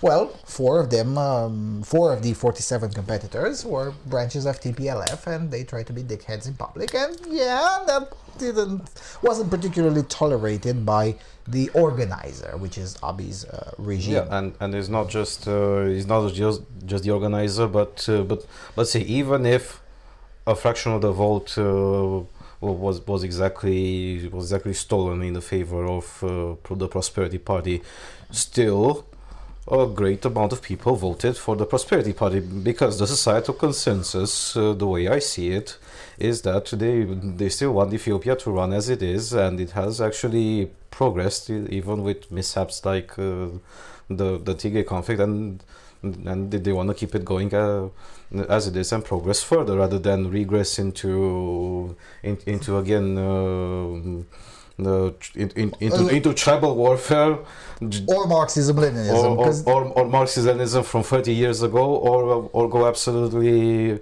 a failed state like the neighboring Somalia is. Yeah, because these are the options really at this point, at least when it comes to political strength and will. You go forward with Abiy, or Marxism-Leninism, or tribal warfare, or failed state, which is the dissolution of the country as a whole. These are the options.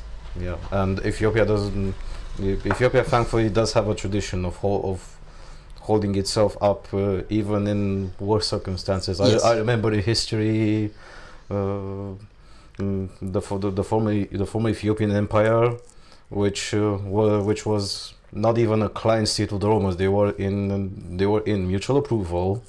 The Romans did try to get over them, but they never managed to, because they remained united, even though the Romans tried to do internal dissidence just the same way. Divide and conquer, Yeah, like divide impera. Divide impera. The Romans invented the tactic, and ever since then, every serious colonist does exactly the same. And of course, Yeah, and they had virtually unlimited funds in order to divide and conquer if they really wanted to.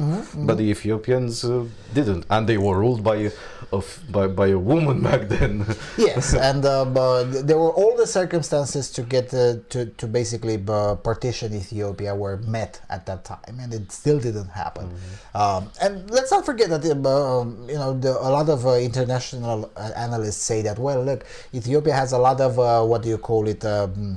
tribal divisions. True, Ethiopia is a multi-ethnic nation.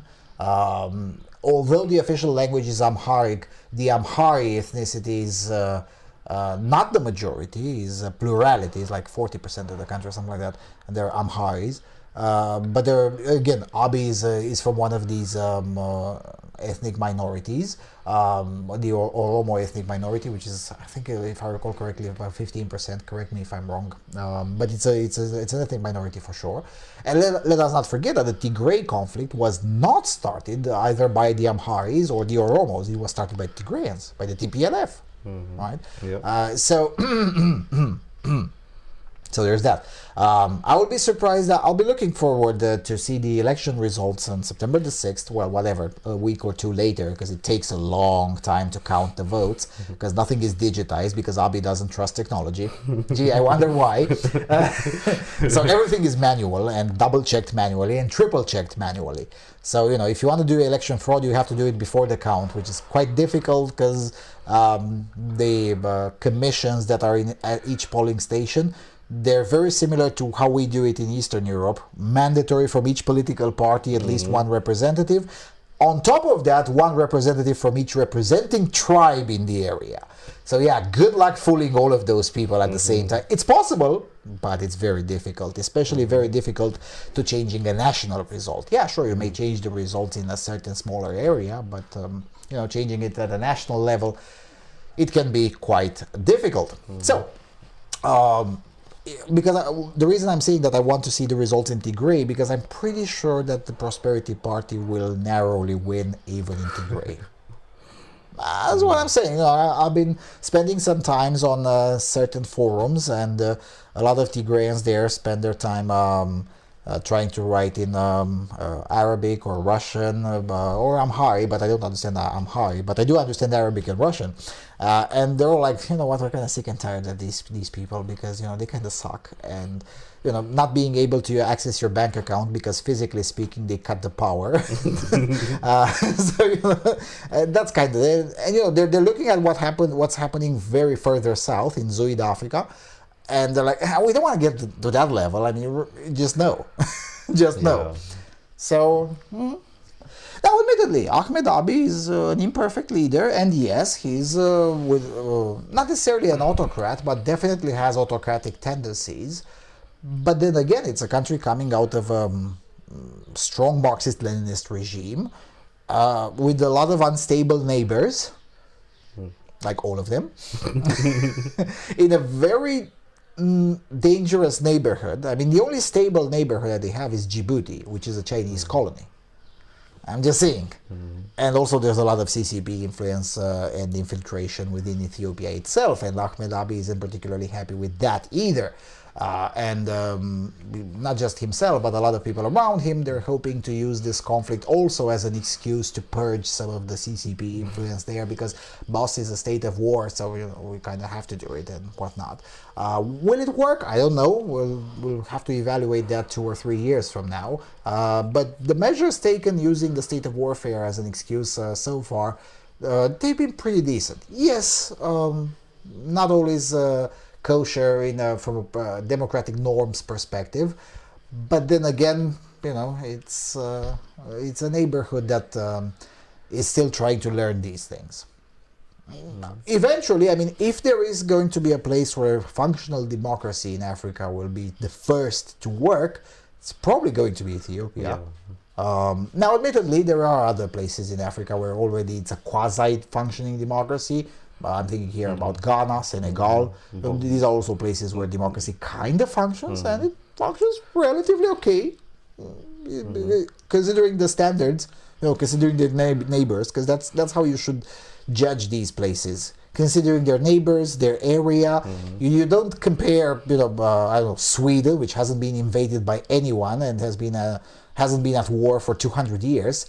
You don't compare Sweden with Ethiopia, because that's kind of unfair.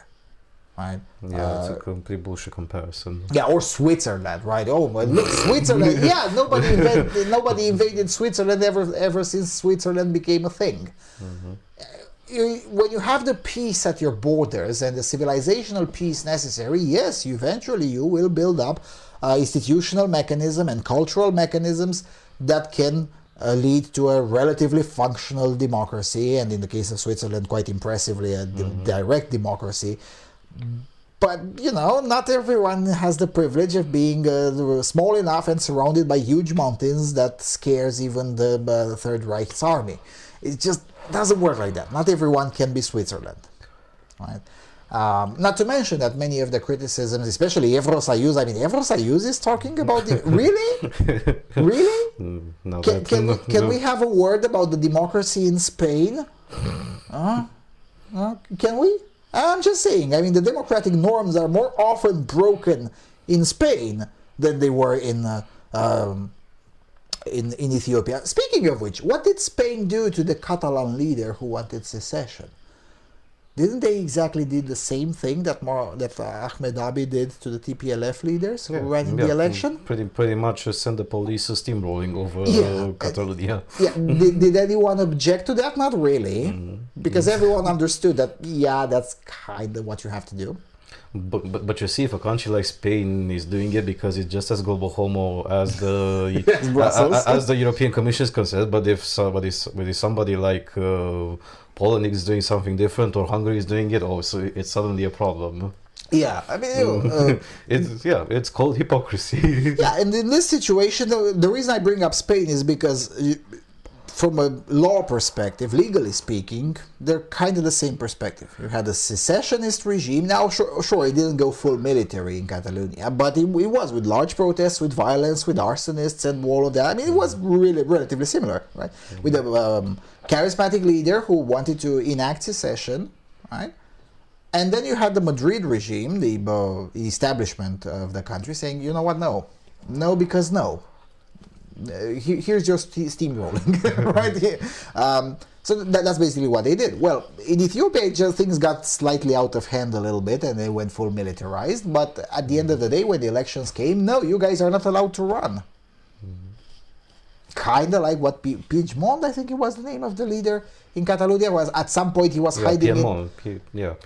he was hiding in the European Commission's headquarters, hoping that the EU, the Eurosayus bureaucracy will protect him, and even who was I think Jean-Claude Juncker was. Yeah, Juncker was still president of the European Commission, and said, "Mate, no, no, we're not going to defend you against Madrid." I mean, yeah, sure, you can stick around as much as you want. By EU rules, you don't need a visa to be here, but no. And if they issue a EU arrest warrant, yeah, you're going to have to go. You're going to have to go and face the Madrid court. So, yeah, it is what it is. Sticking around in Africa, Daily Maverick, which is it looks like one of those marginal publications, but it's actually a mainstream publication in Zuid, Africa. Land of looting and lawlessness. Things fall apart in South Africa. It's a Tuesday morning in a Deep Cloth Mall in Soweto. A tearful businesswoman stands in the middle of the ruins of what just 2 days ago was a thriving shopping mall. Nokutula Mieza is in pain after watching her life's work disappear. Her family will starve, dreams and hopes shattered, probably beyond recovery. Mieza's story is not unique. It has become the most common story for the past 2 days, as so many hard-working South Africans like her have fallen victim to looting and lawlessness. The question to ask is, how did we as South Africa got here? Little did we know when Jacob Zuma was sentenced to 15 months imprisonment for contempt of court and handed himself into the Escort Correctional Center on July the 7th, that on July the 12th we would wake up to a devastatingly different South Africa. Zuma's home province, KwaZulu-Natal, became host to protests dubbed Free Zuma, which started gathering steam on July the 9th. Just before midnight on July the 11th, protests quickly turned into anarchy and looting and spread to Gauteng, in particular Johannesburg. At the time of writing, 117 lives had been lost and property worth millions of rands had been damaged. Looting and property damage has become the order of the day and has put South Africa in world news headlines. These developments have been met with mixed feelings, and while some are genuinely exercising their constitutional right to protest the incarceration of the former president, it is becoming increasingly clear that this is only the tip of the iceberg. Some interviewed looters cited hunger as a cause for their actions, and while this may be true in a country struggling with high levels of unemployment and inequality, the argument fails to suffice when even funeral parlors such as Avbo are looted. South Africa, like many other countries, has been struggling with poverty and high levels of unemployment. As of June, the official unemployment rate stood at a record high of 32.6%. Holy crap. This, coupled with the COVID-19 economic challenges, has put pressure on both the government and the citizens. Does this justify the looting? One may argue that although people are genuinely suffering, looting and anarchy will only worsen the situation. The damage being caused to businesses will lead to severe job losses, which will increase the rate of unemployment, not to mention the fact that the majority of the businesses operating in highly volatile areas such as Soweto are black-owned and are a result of the black empowerment drive. The looting and damaging of such businesses almost means the end of them, therefore reversing all of the efforts put into bridging the gap between the rich and poor. To make the situation worse, public infrastructure is being destroyed, including roads, which will cost the government a lot to fix.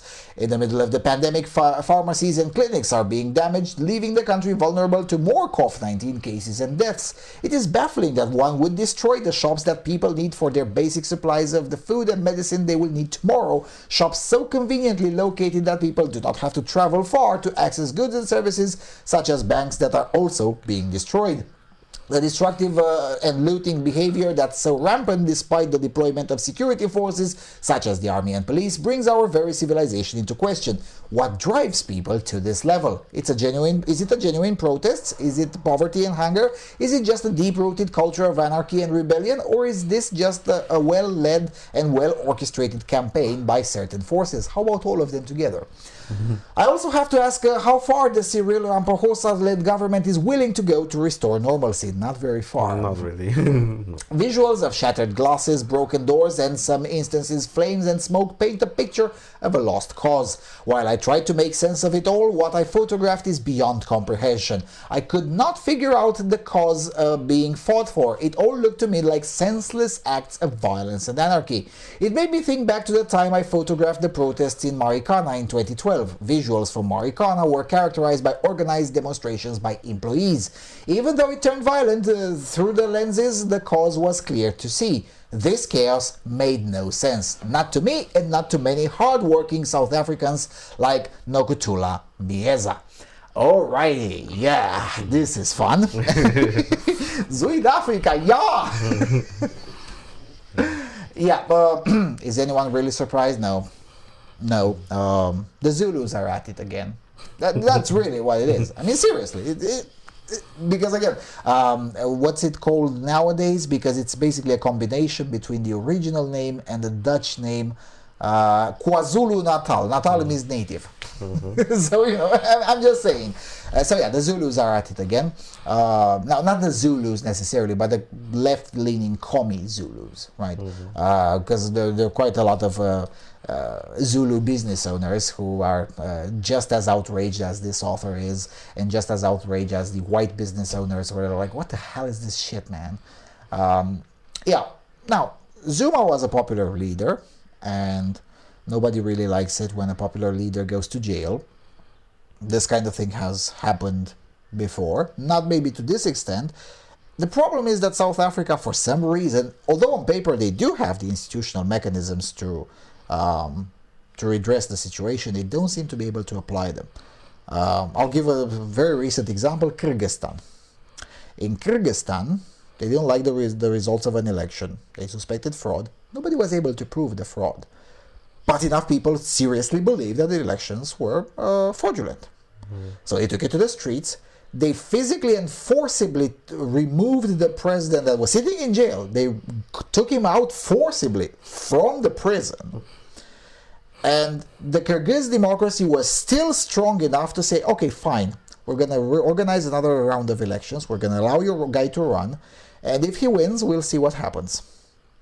And eventually, in less than a month, the whole situation got pacified without Russian help, and definitely without Chinese intervention. They managed to get the institutional framework to function the way the population wanted to, and got through the conflict via elections that eventually satisfied everyone, even those that lost them. They were like, okay, this was fair, we lost fair and square, we'll try again 4 years from now.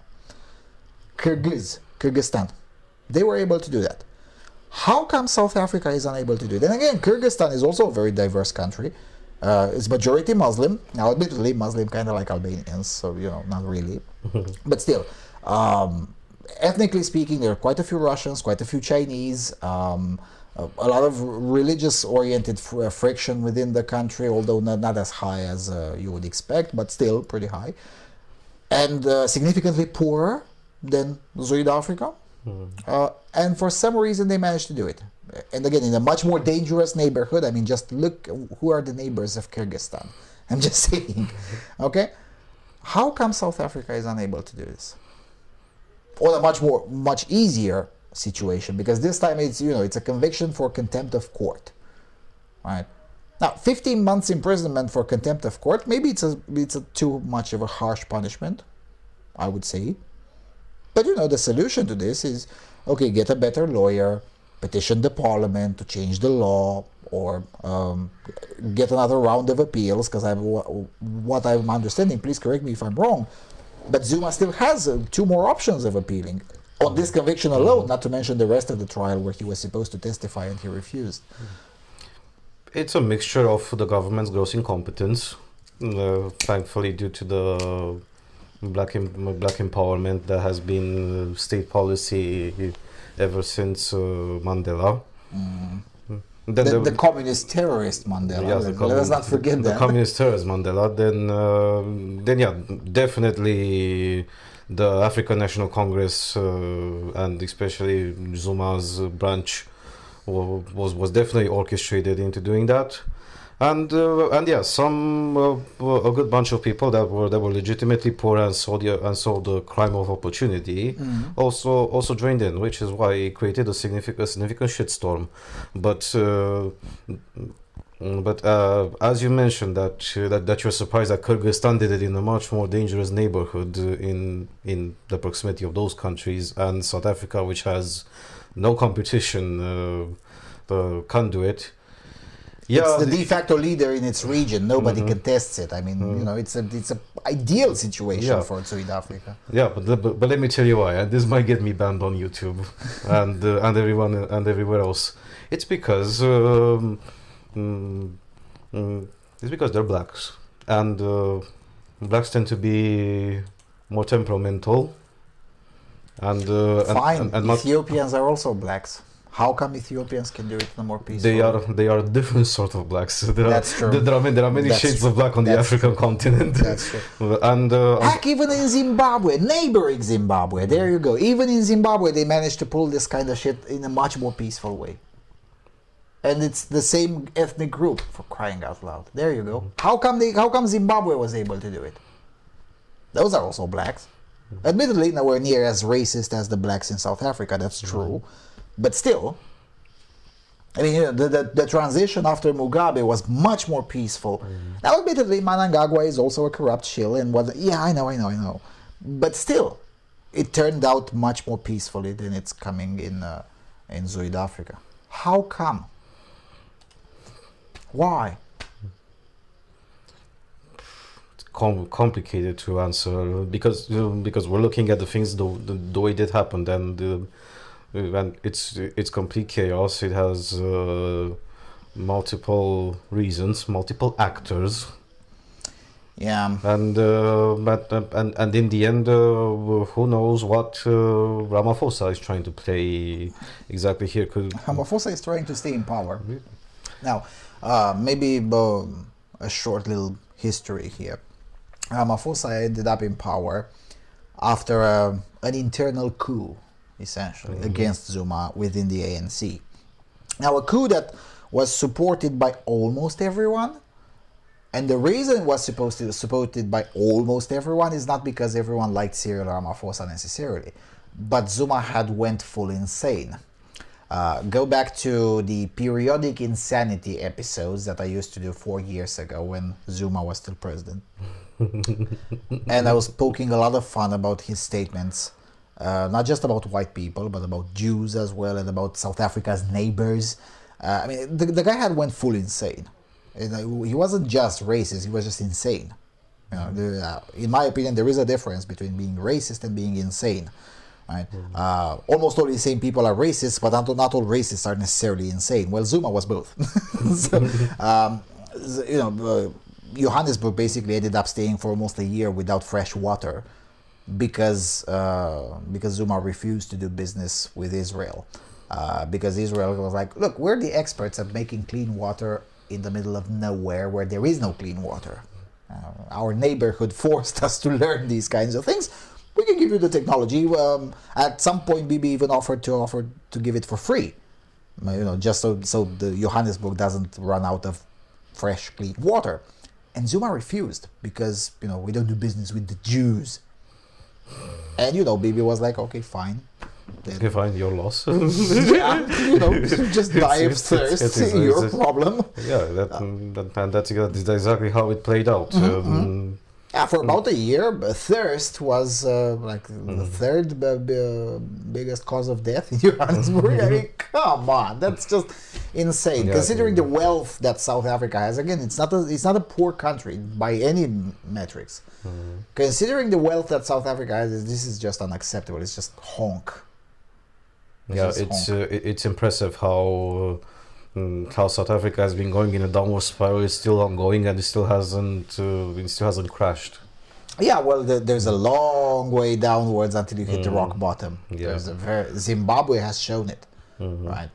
Zimbabwe was also very, very prosperous, and it took almost 40 years until it hit rock bottom, and until eventually it had to change course because when you hit rock bottom, there's no way to go but up.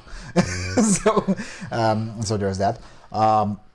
Now, from what I've heard from various forums, essentially what the Zuma supporters were hoping was to provoke Ramaphosa's regime, administration, whatever, to send in the security forces and get really violent and basically force a coup d'etat. To his credit, Ramaphosa was very moderate, and yes, they did send the security forces, of course they did, but from the videos that I've seen that are circulating on Twitter and on YouTube and whatnot, they were remarkably careful not to harm anyone that isn't actively engaged in violent crime. Yeah, sure, those caught beating up other people and those got steamrolled. But everyone else, there were just 0 collateral victims from the security forces intervention. That's amazing. That's quite impressive. I mean, even by accident, you should have had at least 1 or 2 collateral victims. No, 0 so far. At least by the time of this recording, maybe 1 or 2 will emerge because the crisis is ongoing, in essence.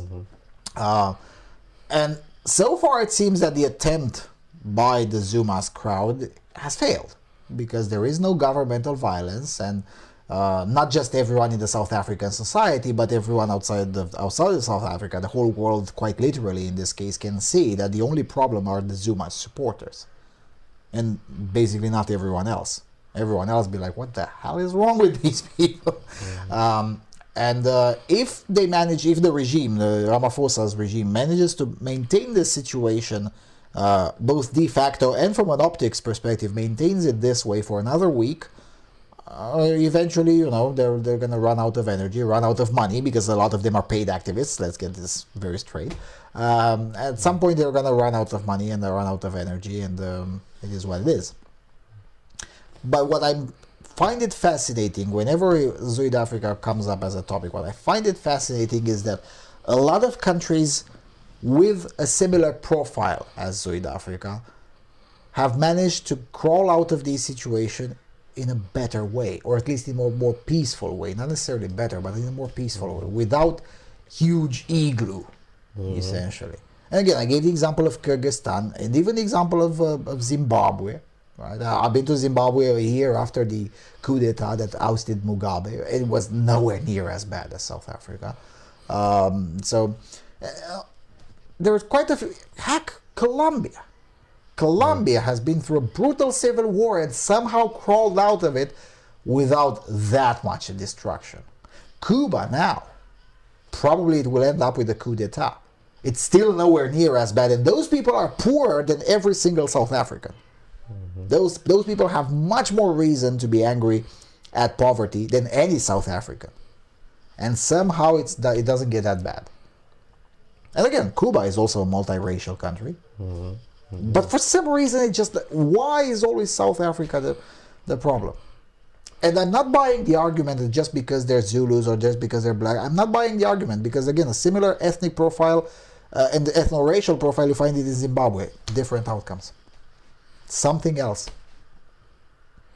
Yeah, it will remain for now a mystery. I don't think it's a mystery. What exactly is the wilderness factor that's causing such shitstorms? Because KwaZulu-Natal is a pretty huge area. It is. What can we compare with? The size of Germany? Something like that. Something like that. Yeah, if Germany was to start a statewide riot, then an entire not even the entire European continent would shit itself, the entire planet would shit itself. KwaZulu, population-wise, is about the size of. It's not about it's about the size of, let's say, the Netherlands and Belgium combined. Maybe casting some Normandy there, and maybe Wales, or maybe Sweden. Okay, about 20 million people, nothing more. Maybe 25, right? It's not big population, but surface-wise, yeah, it's about the size of Germany. It's pretty big. But I think it's the ideas. At the end of the day, it has to be the ideas, because again, if it were an ethno-racial cause, you would have seen a nearly identical situation in Namibia and Zimbabwe, and you don't. If it were just poverty, you would have seen worse in Colombia and Cuba. If it were just upset about corruption and poverty, you'd have seen similar or worse in Kyrgyzstan And again, this is just in the last 1 year and a half. I'm not coming with ancient history. I'm coming with very contemporary examples coming up with. So it has to be something else. It has to be some ideas, and the idea being victimology. The truth is that a significant portion of the South African population was indoctrinated intentionally with KGB propaganda. Mandela learned it in Moscow, and then vigorously and stakhanovistically implemented it in South Africa, and basically taught a significant portion of the population. I don't think it's a majority, but it's a significant minority. Taught them that they're victims by default, and someone else, not necessarily white people, but someone else is always at fault for their woes. And cast in a generation of such propaganda, and eventually you'll get shitstorm like this. Because at least in Kyrgyzstan, at a collective level, at a societal level, there is a separation. Yes, things until 1991 are mostly not our fault, because we were the Soviet Socialist Republic of Kyrgyzstan. But things after 1991 gradually kind of become our fault, because we expelled all the Russians, and we cannot really blame anyone else. It's kind of our fault, at least in part. Okay, some Chinese influence, whatever, but for the most part, it's kind of our fault, right? Same thing in Cuba, right?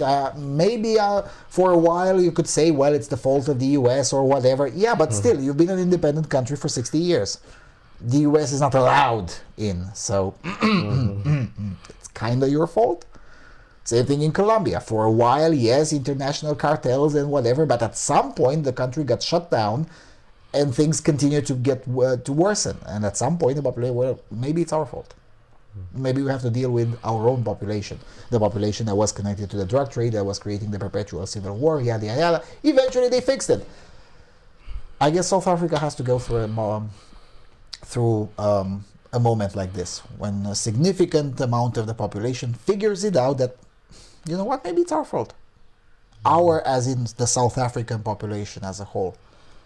And it's doable, provided that enough intellectuals, influencers, whatever, are willing to at least tone down the victimology narrative a little bit.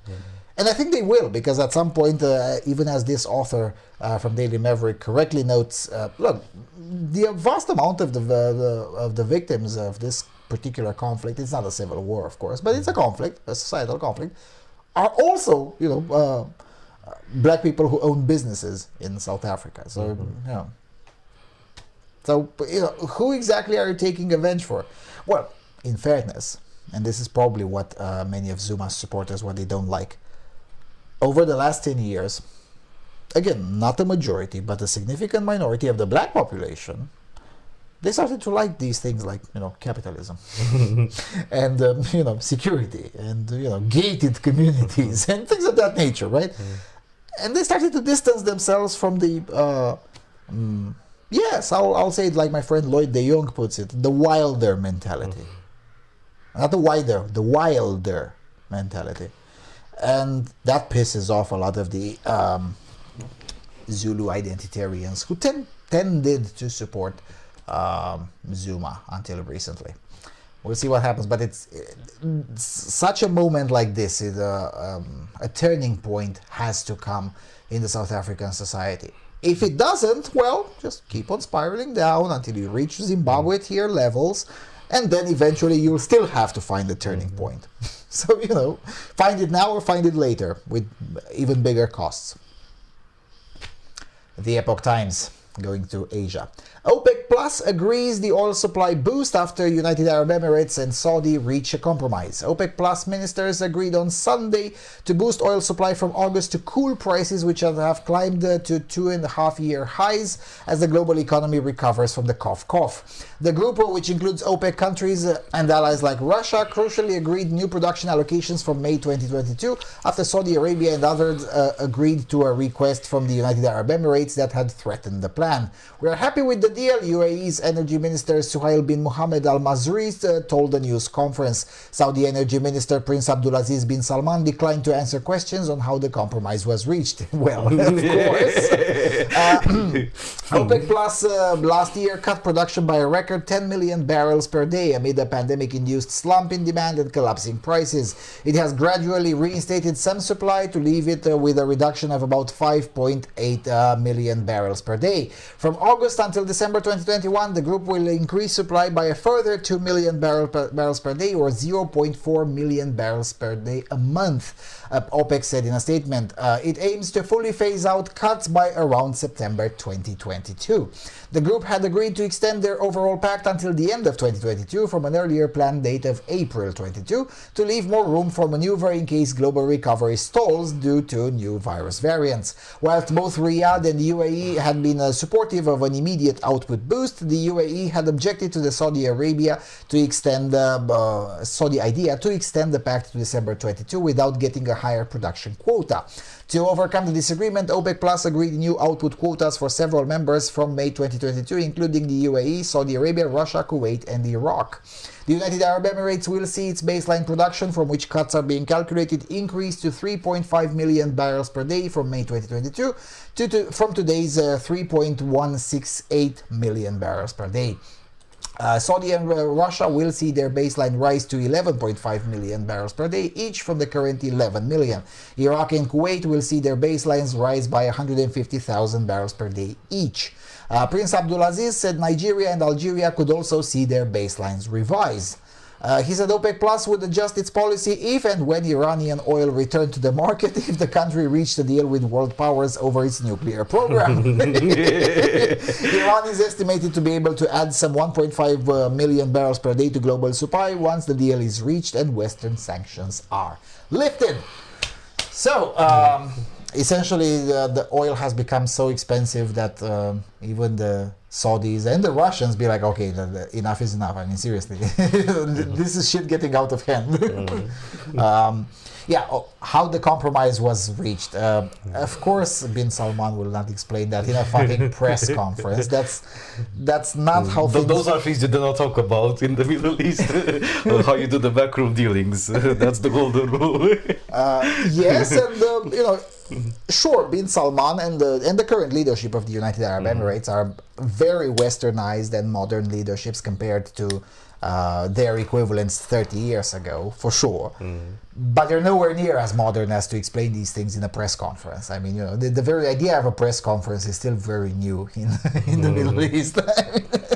So there's that. I suppose they maybe Saudi Arabia dropped some of its tariffs or restrictions between UAE and Saudi Arabia. I guess that's how they sweetened the deal. Because one thing most people don't know, yes, UAE and Saudi Arabia are both in the OPEC Plus, whatever, but they're not really that friendly to each other, right? They're in a military alliance, yes, now, only very recently, less than 2 years ago. No, actually, since 2015, since they started officially, since they started the joint intervention in Yemen. Yeah, I know. That's de facto, officially. Less than 2 years ago. Officially, yeah. Less than 2 years ago. I mean, up until 2 years ago, you would never see the Prince of Saudi Arabia and the Grand Sheikh in the same room in public. Yeah, it's just that's true. That would never happen. Now, of course, it's very common because the alliance has been officialized. But still, even so, there are still a lot of nitty-gritty to solve and a lot of down in the field situations where there's still tension. It's not a conflict, but there is tension. Just crossing from UAE to Saudi Arabia is quite a complicated business. It's doable. One does not simply cross the border. Well, you do eventually, but you have to reserve a whole day for the business of crossing the border between UAE and and that's now. Back when I crossed the border, you had to be invited, and the way I got the invitation was not directly from some Saudi royal. No, it was through an Emirati minister. Get the invitation and have a week's worth of explanation. Dude, he's not going to do anything in there. He just wants to visit. That's it. That's way before. What was it? 4 or 5 years before tourism in Saudi Arabia started to at least be tolerated. Yeah, tourism in Saudi Arabia started being tolerated in 15 or 14, essentially. Now, too bad the pandemic hit, but because exactly in 2020, in January, they started aggressively promoting tourism in Saudi Arabia, lifted the visas for most of the countries that generate tourists and whatever. But then the pandemic hit, so I don't know. And when the average weight is 140 kilos, I can understand why the Saudis are a bit afraid of the cough, because at 140 kilos or upwards. You can cough pretty badly from this particular Chinese cold. Anyway, now when it comes to the usual criticism here is that OPEC is a cartel. Yes. Yeah, of course. You don't like it? Well, tough. You can join the Evrosayuz cartel, where they sell you overpriced electricity made from those nice fans that never rotate because they're placed in places where there is no wind. Or you can get clean coal and clean oil, always on tap, essentially. Yeah, which is at least guaranteed to produce some energy at the end, not more expenses. Yeah. Without the energy. Yeah. Because that's what green energy is. It's more expensive without the energy. So there's that. Now, the most important aspect is the last two paragraphs, essentially. We will adjust the policy if and when Iranian oil returns to the market, if they reach a deal with world powers over its nuclear program. I thought Joe Biden will be solving the Iranian crisis within the first 100 days. I guess that couldn't happen either, right? Because, and this is probably what you'll never see in a Democrat-endorsed news outlet. The way Iran has been circled around, geopolitically speaking, towards the end of the Trump administration, makes it a lot more difficult to solve the Iranian crisis unless Iran basically agrees with 80 or 90% of the requests of its neighbors. So reversing that policy is essentially impossible, because you would have to convince Israel and Saudi Arabia and United Arab Emirates, Bahrain too, but who cares?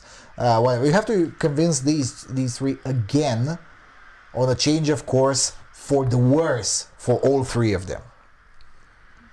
Yeah, that's not going to happen.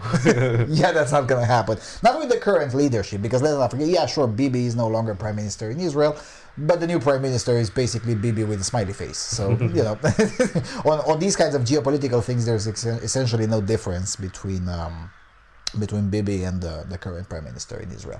And bin Salman, of course, will not change his mind, because he already worked quite a lot to convince his own population that this deal is a good idea. So, and coming in with complex messaging in Saudi society is not a good idea. It always ends badly, so bin Salman will not change his mind anytime soon. And of course, for United Arab Emirates, shekels are starting to pour in, both literally and figuratively, inside their country, so they're not changing their mind anytime soon. Then the EU in particular will not change their mind, because they still got territorial disputes in the Gulf that Iran still hasn't solved, and they're still claiming they have a suspiciously large oil pocket which is on their territorial waters, and obviously that's complete bullshit. Yes, there's that too, the territorial. Yeah, and there's also the Yemen situation. Let's not forget that that the Houthis are still backed by Tehran. Backed by Tehran, and Tehran doesn't exactly shy away from admitting that the Houthis are on Tehran's payroll and and cargo plane list. Basically, multiple Tehran NPCs over there with weapons, but it is what it is, man. All right, my favorite piece of news, BBC. North Korea warns young people against using slang from the South.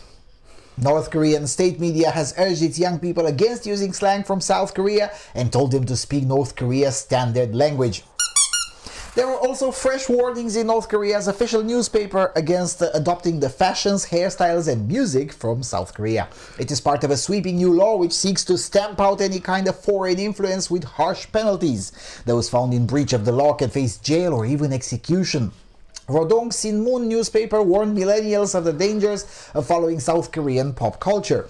The ideological and cultural penetration under the colorful colored signboard of the bourgeoisie is even more dangerous than enemies who are taking guns, the article read. Actually, fact check true. It stressed that the Korean based on the Pyongyang dialect is superior and that young people should use it correctly. The North has recently sought to stamp out South Korean slang. For example, a woman calling her husband oppa, which means older brother, but is often used to refer to a boyfriend. Foreign influence is seen as a threat to North Korea's communist regime and its supreme leader Kim Jong-un's grip on power.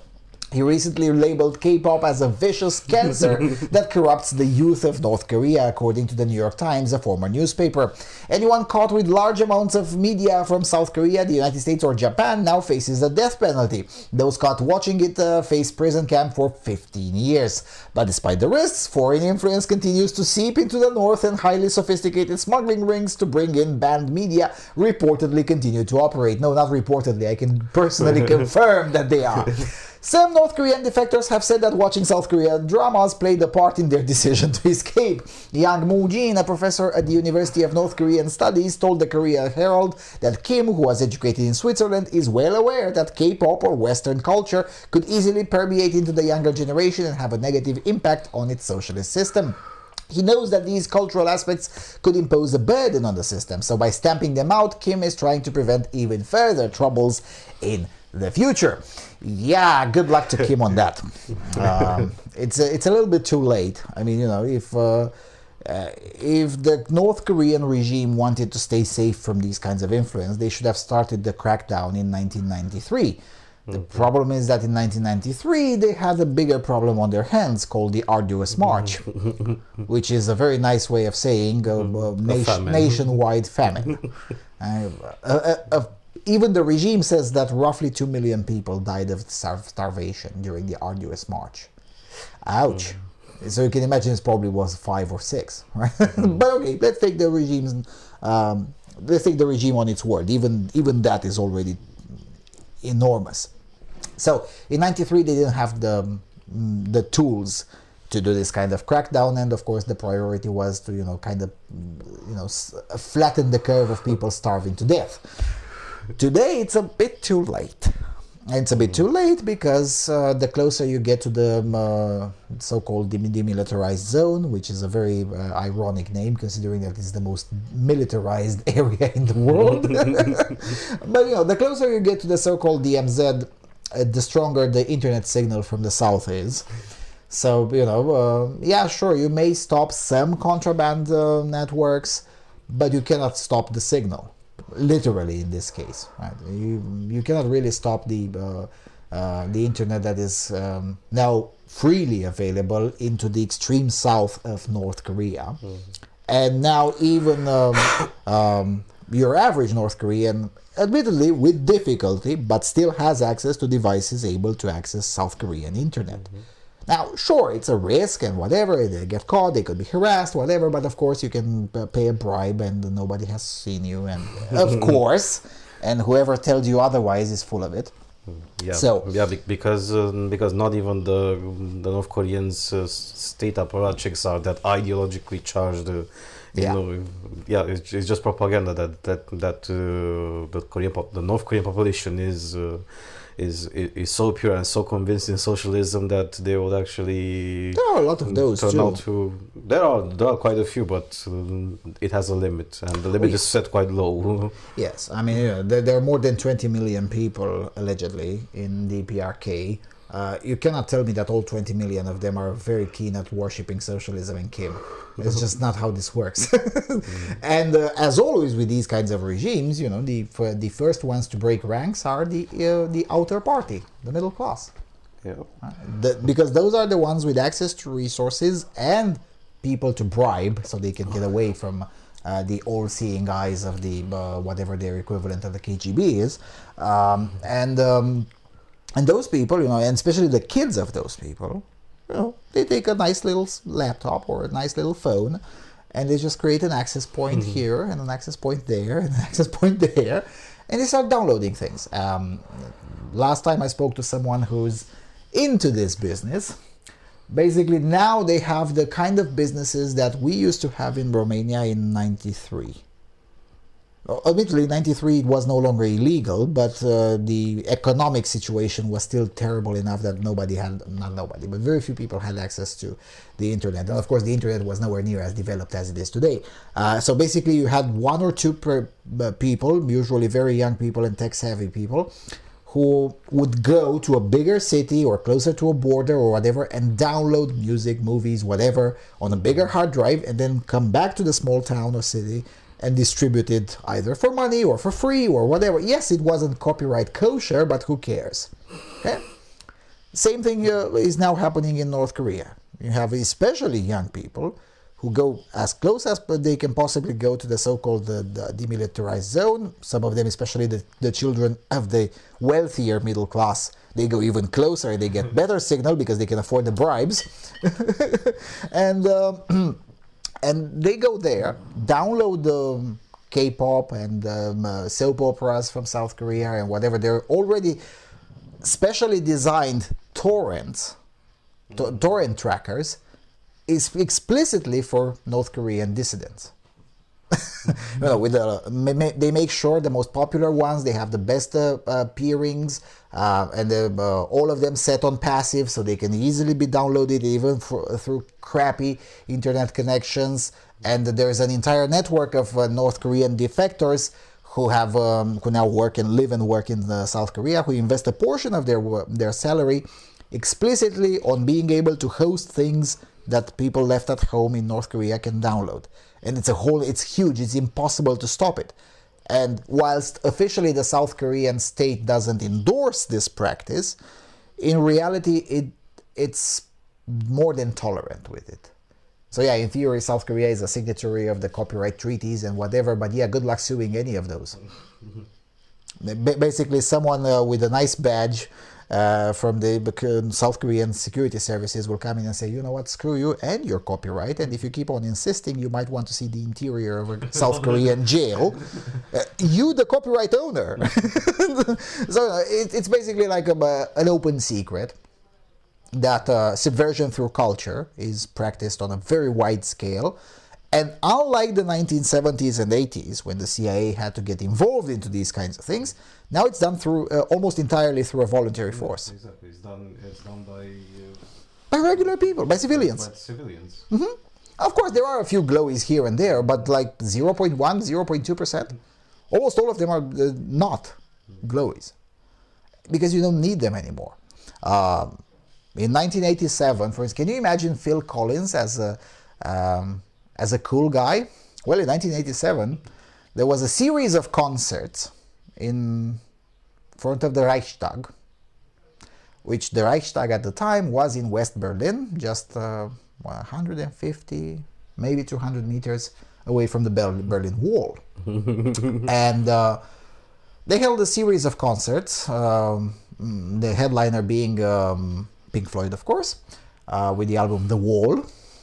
And also, you know, second headliner, I guess, would be Genesis with Phil Collins and whatever.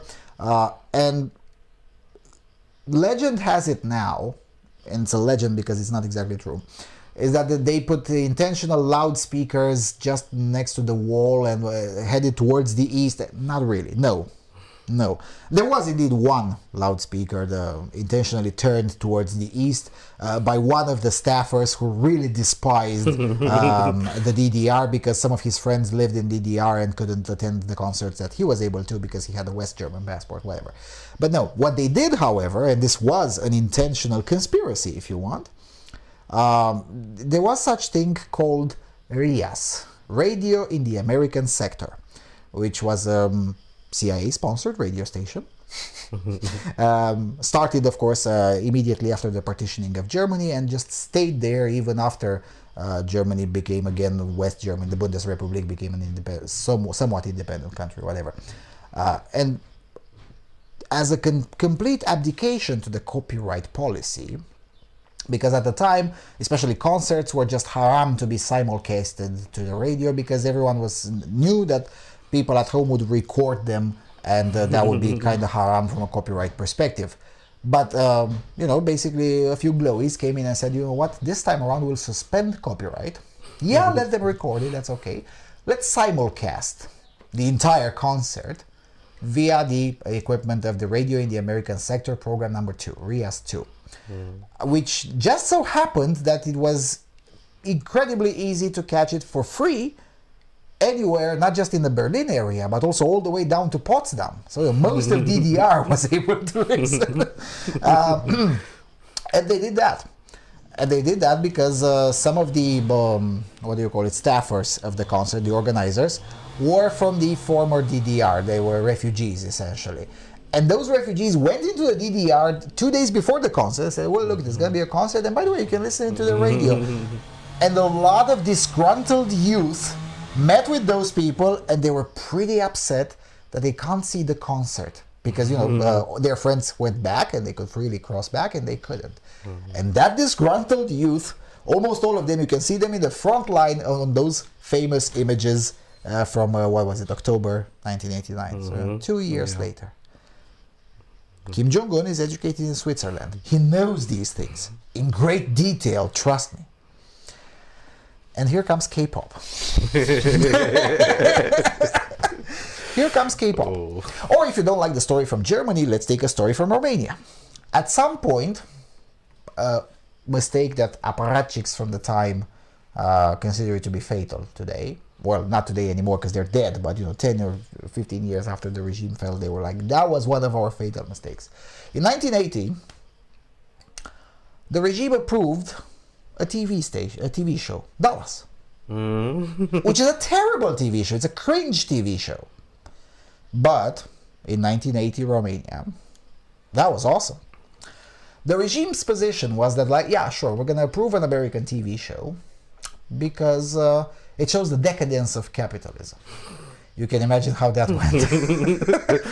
You can imagine how that went, right? The Streisand effect. Yes, because the show, if I recall correctly, I've seen only 1 or 2 episodes. The entire show ran for free on the state TV station in communist times.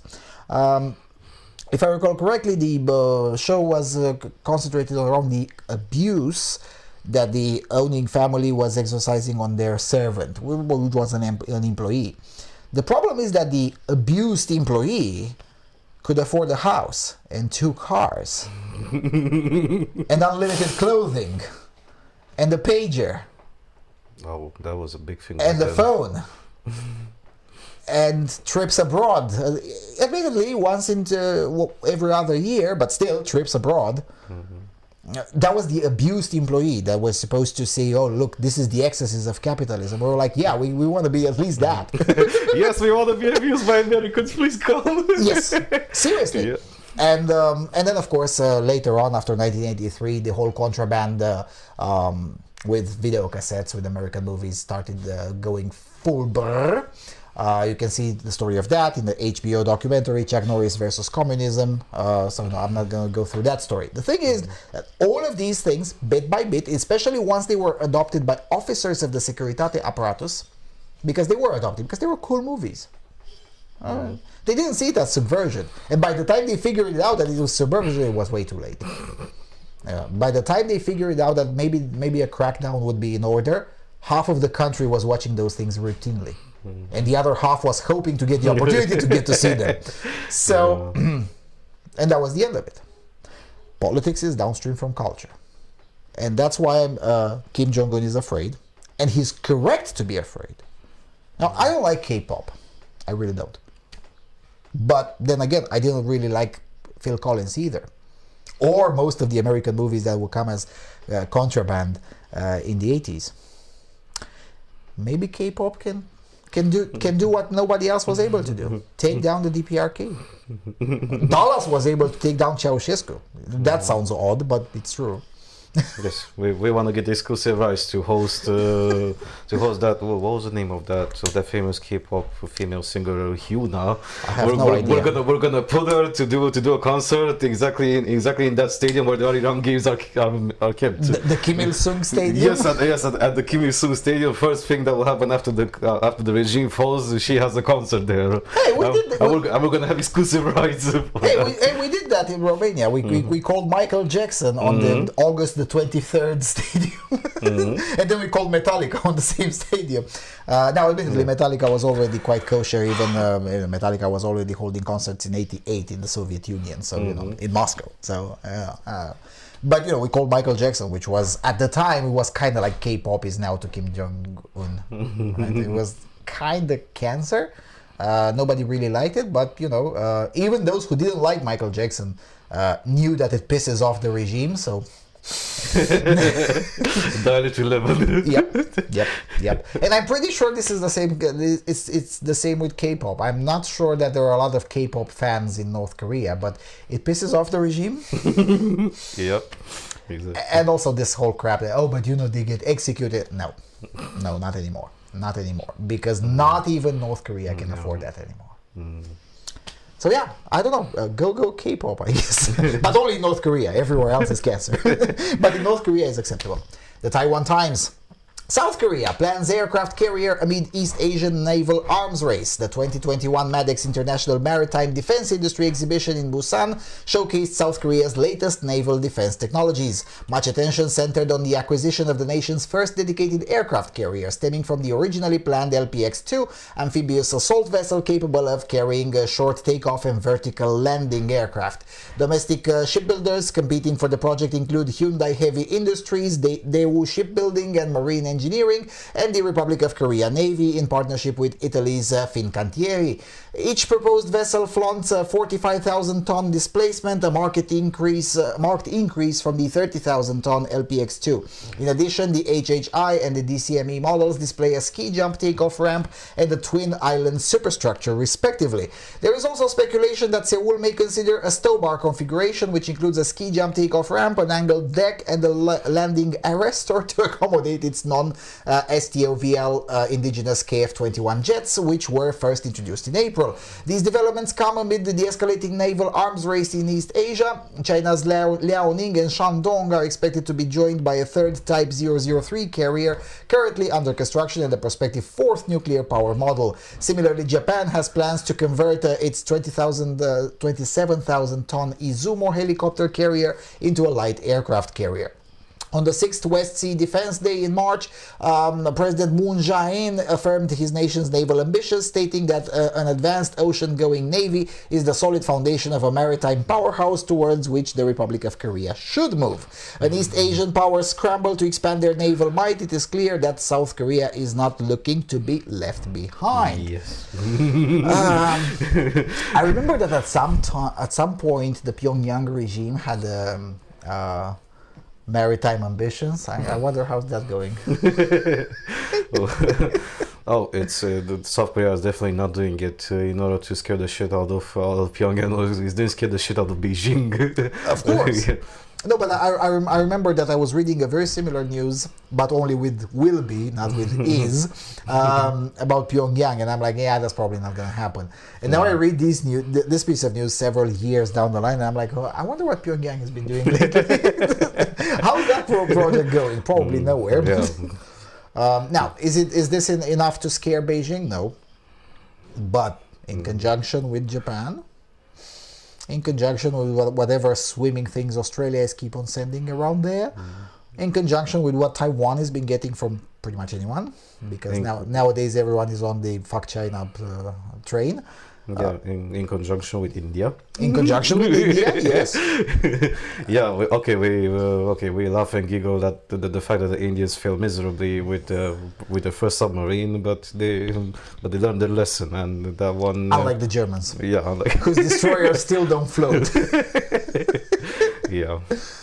Yeah, sure, it's all fun and games, but the first submarine in India was an utter failure. But I suspect the second or the third rendition were quite good. The third one definitely was quite good, because that one I got to read a lot more about it. The second one, not so much.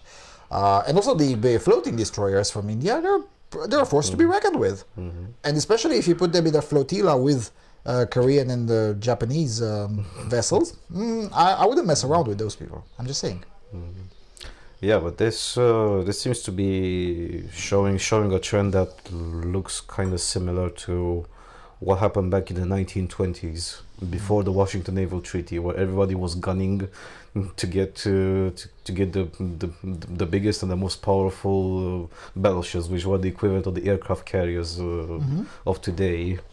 And seeing how China has ambitions to get okay, not the second and third iteration will still be classic aircraft carriers, but their fourth one being a nuclear power one, that's actually a major step forward, because so far the only country that has nuclear powered aircraft carriers which have unlimited range for 20 years is the US. I think Britain also has Britain's diesel, because they planned it so that when it will no longer become usable, they could actually sell it to somebody without having to sell also the nuclear technology or nuclear maintenance. There you go. Yeah, makes sense. Their newest carrier is diesel powered exactly for that reason. They plan to sell it 20, 30 years down the line, or whenever they decide. Yeah, but are diesel engines going to be banned in 30 years under the Green New Deal? Yeah, well, UK is no longer part of the European Union, so that no longer applies to them. Yeah, that's true as well. And also, in the Green New Deal does not apply to military. Of course it doesn't. Yeah, but what can I say? Something has to be done to circle Beijing around, because it's all fun and games, but if Beijing is contained enough in these kinds of situations, then it remains all fun and games. If Beijing is not contained, then it's no longer fun. And an arms race in this scenario is probably not the worst thing that could happen. The previous apparently strong Soyuz, that's how it got eventually taken down, via an arms race. We'll just outspend you into oblivion. Let's see how that works. But again, it only works if you also cut down the hard currency supply, which is going pretty well, but not fast enough in terms of isolating the CCP. That one should be also an accelerated effort, and admittedly, it's much more difficult today than it was in the 70s and 80s. Yeah, because the consensus of moving away from China already exists, and yes, and we mentioned in the previous SOFA reports. Progress is being done by other countries in Asia, even those that were supposedly friendly towards China, like Vietnam. Well, providing more favorable conditions than the Chinese will, just for other companies to move their industry there, because we're simply not China. That's a good enough argument. Yes, and now come on, the communist regime in Vietnam hasn't really been friendly to China. They were more like neutral to China for a while, but over the last 2 or 3 years, they're like, this isn't working good enough. Yeah, basically, come to us, we're not China. Yeah, but we mentioned in some episodes ago an article that the Japanese government is going to put some hundreds of millions of dollars into the effort of moving Japanese industry out of China back home. Yeah, or anywhere else. Yeah, and so South Korea is also doing or they're planning to do something similar as soon as possible, because even they got squeezed hard by the Chinese lack of semiconductors. Yes, although in fairness, South Korea at some point had this friendship program, whatever, with North Korea. Basically, they were manufacturing things into North Korea and then importing them back into the South. Maybe this could be a way to pressure Kim, because China is kind of starving him to death, because China cannot afford to support him anymore, kind of like the Soviet Union was unable to support its satellite states over the decline period. And this could be a way, you cannot really flip Kim on geopolitics necessarily, but it's flippable on economics. And that could be an option. Now, of course, the CCP will not particularly like it, so to have basically Western economics in his backyard, because that's how the CCP sees North Korea, basically their backyard, and for good reason. I mean, you know, the DPRK exists solely because the CCP wants it to. If the CCP officially announces that it doesn't give a damn about what happens to Kim, by the end of the day, the Kim regime and the geopolitical entity called as DPRK ceases to exist. You all know that. So there's that. But, you know, there should be applied some economic pressure there because, you know, Kim at this point only wants to stay in power. And, you know, feeding the people tends to help. It could be... It could be exactly a fight on two fronts. You would undermine the Kim regime by helping him, by bringing the oppressive capitalism to feed his people, and then you'll also make Winnie the Pooh mad for implementing capitalism in North Korea, just because pretty much China just tolerates minimally the Pyongyang regime. Yeah, and the reason I'm saying is because it's a similar policy that was adopted, I think it was during Bush years, and it was kept on strengthened by Obama administration and the Trump administration with regards to Cuba. Basically, if you bring in stuff from Cuba to the United States or the other way around, it's permitted, provided that you can prove that the entirety of the transaction is between exclusively private companies. In basically, look, private people who have no idea, nothing whatsoever to do with the regime, yes, sure, they can move in shekels however they want between Cuba and the United States, but if you're in any way connected to the Cuban regime, no shekel for you, essentially. And something like that could be pushed into North Korea as well. Look, we're not going to help the Kim regime, ever, but, you know, average citizens of the DPRK, they're not at fault for the fact that Kim is a loony. And, you know, as long as the workers personally get the fruits of their labor, sure, why not? And you don't need many of them. 100,000 would be quite enough, and the word would go around the DPRK that, you know, there are some shekels coming in from the country, provided that you're not a member of the party, provided that you can prove that you're not connected to the regime. And that when you make the choice as binary as it can possibly be, do you want to eat tomorrow? You don't have to be connected to the regime. That's how a regime. That's at the end of that regime, like really fast. Again, from experience, that's what happened in Romania. I'm just saying. You know, I know. It's mean. It's basically a tactic of fermenting mini civil wars and small igloos. But you know, sometimes you have to break some eggs to make an omelet. So. I'm just saying.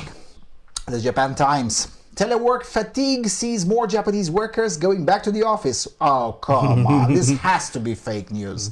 I was told by the greatest experts in HR in Google and Facebook and Twitter that work from home will be forever and it's the new normal. And I kept on saying that's not how human nature works. And here comes the most likely population to tolerate work from home, the most autistic and isolated population on the planet, the Japanese workers, the most faithful workers, corporate workers. The most Stakhanovistic. The most Stakhanovistic, yes. Those people say, you know what, enough is enough.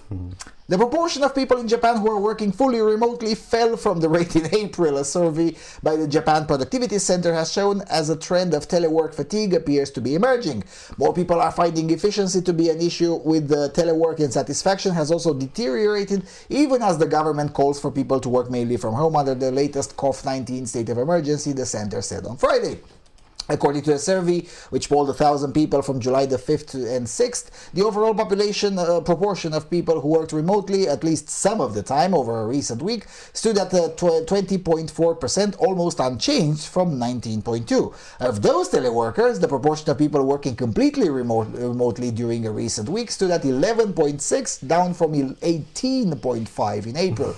The latest figure was also the lowest since the survey began in May last year. The online survey survey also found that among people who said they telework, the share of those who worked at an office for 3 or 4 days in a recent week stood at 34.4%, up from 28.4% in April. The share of teleworkers going to the office at least 5 days a week also grew, rising to 23.2% from 20.4%. The proportion of workers who said that their efficiency improved with remote work slipped from 15.5% to 13%, the first fall since the survey began. Meanwhile, 13.4% of respondents who worked remotely said that their work efficiency deteriorated, up from 8.3%. The survey also showed that the proportion of remote workers who are satisfied with working from home dropped from 27 to 25, while the total who are satisfied or somewhat satisfied fell from 75 to 70. Trust in the government was also low in the most recent survey. Respondents who said they do not trust the government at all accounted for 32.6%. The total proportion of such respondents and those who have little faith in the government came to 76.9%, hitting a record high. That's so a lot. that's kind of a lot, especially by Japan standards. I mean, if those were the numbers in Romania, I would say, yeah, that sounds probably about right. But and it's in a circumstance when it's not exactly a cultural norm, but like I said, one that the Japanese people don't care that much about politics. Yes. As in by comparison, even Romania as apathetic as it is, we're like polar opposites to compared to the Japanese. Yeah, I don't give a shit or I don't care being the most common answer in these kinds of polls, but now having 77%, essentially more than 3/4 saying, yeah, no. So I guess the pandemic is about to end in Japan remarkably soon. Yeah, if these numbers are sociologically representative, the pandemic is over. Again, politically speaking, of course, medically is a different situation, but politically speaking, the pandemic is over. If these numbers are sociologically representative, I've been unable to find the methodology of it, so I cannot say for sure whether the survey is sociologically representative. But if it is, it's kind of over. It's kind of koniec filma, as they would say. Of course, teleworking is terrible. And I say this as someone who has worked remotely long before it was cool, and for years, and it just sucks. And it only works under certain situations and on certain types of work, and only even then for certain periods of time, a limited amount of time, and you still have to somehow combine it with, and it only works, of course, with senior roles, right? So if it's a director or whatever who has already met his team and roughly speaking knows the people he's working with, for a year or two maybe it can work, but perpetual work from home for plebs?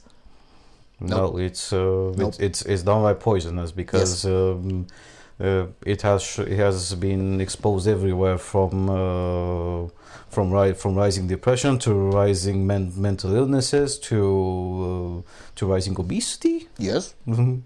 Not to mention the discretion and security issues brought to the companies themselves. Oh, not to mention that one in particular. Data leaks went brrr. Why? Because, most people are not paranoid when it comes to their online work like I am. And no matter how complicated and sophisticated the company VPN may be, at the end of the day, they still have to connect to a home network, which by definition, as an absolute standard, is unsecured. Because most people don't secure their home network because they don't know how. They don't even know they should do it. And that's okay. They shouldn't. But when you put this kind of pressure on them, eventually they'll crack.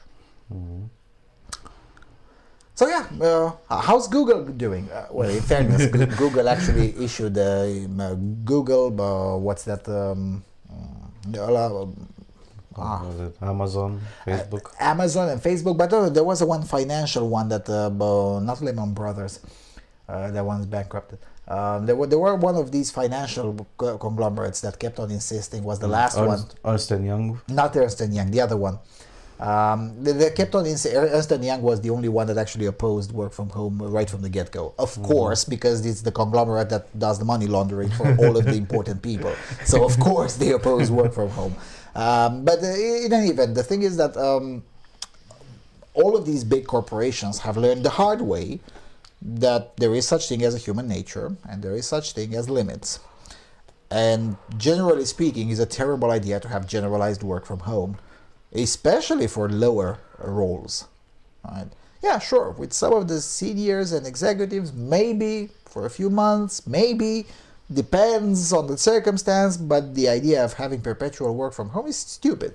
But if you remember exactly 1 year ago, towards the end of July 2020, that was the standard in all of the communiques of these corporations. Yes, of course, all the way into the autumn and for several years from now, of course, it's all great, все добре. Well, not really.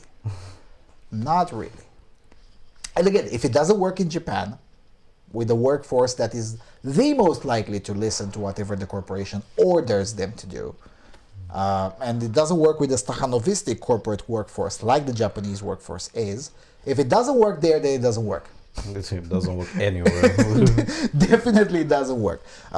Again, when I say it doesn't work, I mean it doesn't work in the sense that it keeps the productivity to a decent level and it keeps the worker satisfaction high enough that they won't quit en masse. That's what I mean when I say it doesn't work. Yeah, sure, of course, a lot of firms will keep on trying for a while until either they lose their workforce via resignations, or they will lose their workforce via suicides, or they will lose their workforce via voluntary internment to psychiatric wards. One way or the other, they'll lose their workforce. Not all at once in one fell swoop, but just, gradually, progressively, like a disease, because, well, it is a disease. So there's that. Yeah. Alrighty, going to where you put the pin on the southwestern corner of the map. In Oceania, The Guardian. Katie Hopkins fined by the New South Wales police and deported from Australia after visa cancelled. The Australian government has cancelled Katie Hopkins' visa and deported the far-right commentator after she boasted about breaching hotel quarantine conditions. The cancellation was announced by the Home Affairs Minister Karen Andrews on Monday and followed a decision by Endemol Shine Australia to cancel her contract to appear on Seven Network's Big Brother VIP. Hopkins was then deported from the country on the Monday afternoon flight. New South Wales police in a statement said Hopkins had been fined $1,000 for allegedly failing to wear a mask. The force said it had assisted immigration authorities to deport her on Monday afternoon to the United Kingdom. Hopkins, 46, broadcast a live video from what she claimed was a Sydney hotel room on Saturday morning, describing COVID-19 lockdowns as the greatest hoax in human history, while joking about elaborate plans to breach quarantine rules. In the Instagram video, which is no longer available, she said she was trying to frighten security guards by answering her hotel door naked and maskless. I could totally see Katie Hopkins do that. On Monday, Andrews said Hopkins' behavior was shameful, describing it as a slap in the face for all those Australians who are currently in lockdown. Yes. Yes. Is that a bad thing? The fact that she was out there boasting about breaching quarantine was appalling, she told the ABC News Breakfast. Andrews confirmed that Australian Border Force had cancelled her visa, saying it had acted quickly to do so. We will be getting her out of the country as soon as we can possibly arrange that, so I'm hopeful that it will happen imminently. Andrews sought to shift the blame for Hopkins' entry to Australia, explaining that although issuing visa is a federal responsibility, she actually came into the country with support of a state government. The minister said state governments asked the federal government reasonably regularly to admit people above the hotel quarantine caps because there is an economic benefit to them coming to Australia. So she came here on the basis of a potential benefit to the economy. Labour's acting Home Affairs spokesperson Andrew Gills rejected that defence, arguing that the federal government had enabled Hopkins' travel. The New South Wales Health Minister Brad Hazzard said production companies could apply to bring visitors to Australia and generally get approval if it could be done safely, not impede returning Australians, and was a big positive for our economy and jobs. I was shocked to see that lady, who fortuitously I've never heard of before, and I hope to never hear of again. To think she could think that the measures we are taking to keep our community safe can be treated with such juvenile, imbecilic behavior is just mind-boggling, Hazard told reporters in Sydney. This is like Ceausescu learning how reality functions. To think that she could put our teams in our health quarantine, our staff, to think that she thinks it is acceptable to put them at risk and to put our broader community at risk. Oh no, you're gonna cough. It's completely abhorrent, and I hope she's on the first plane back. Cough, cough, cough. Wah. Someone called the ambulance. The New South Wales police statement said that they were notified of an alleged breach of quarantine public health orders at the Sussex Street Hotel about 8:45 p.m. on Friday. Following inquiries, a 46-year-old woman was issued a $1,000 penalty infringement notice for not wearing a face covering on Sunday. It said they didn't have a license. Australia's immigration laws contain broad discretionary powers to refuse entry to people the government considers of bad character.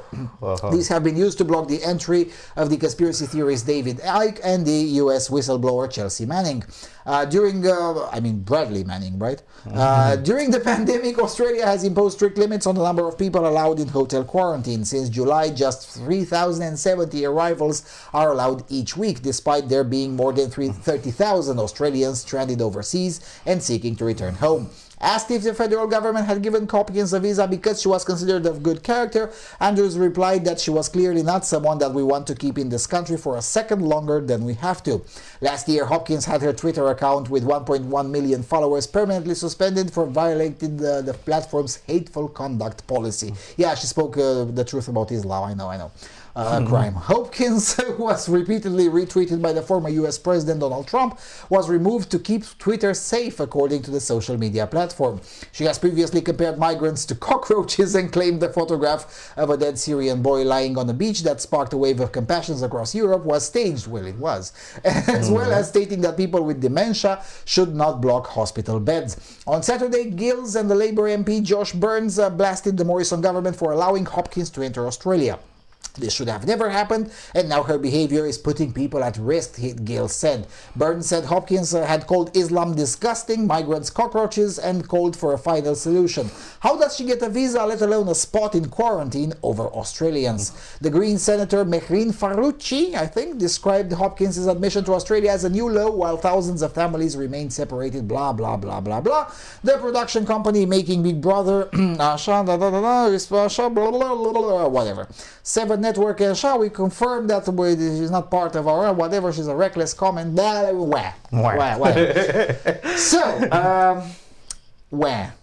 Seriously, instead of having the conversation of what do you mean only 3,070 arrivals per week?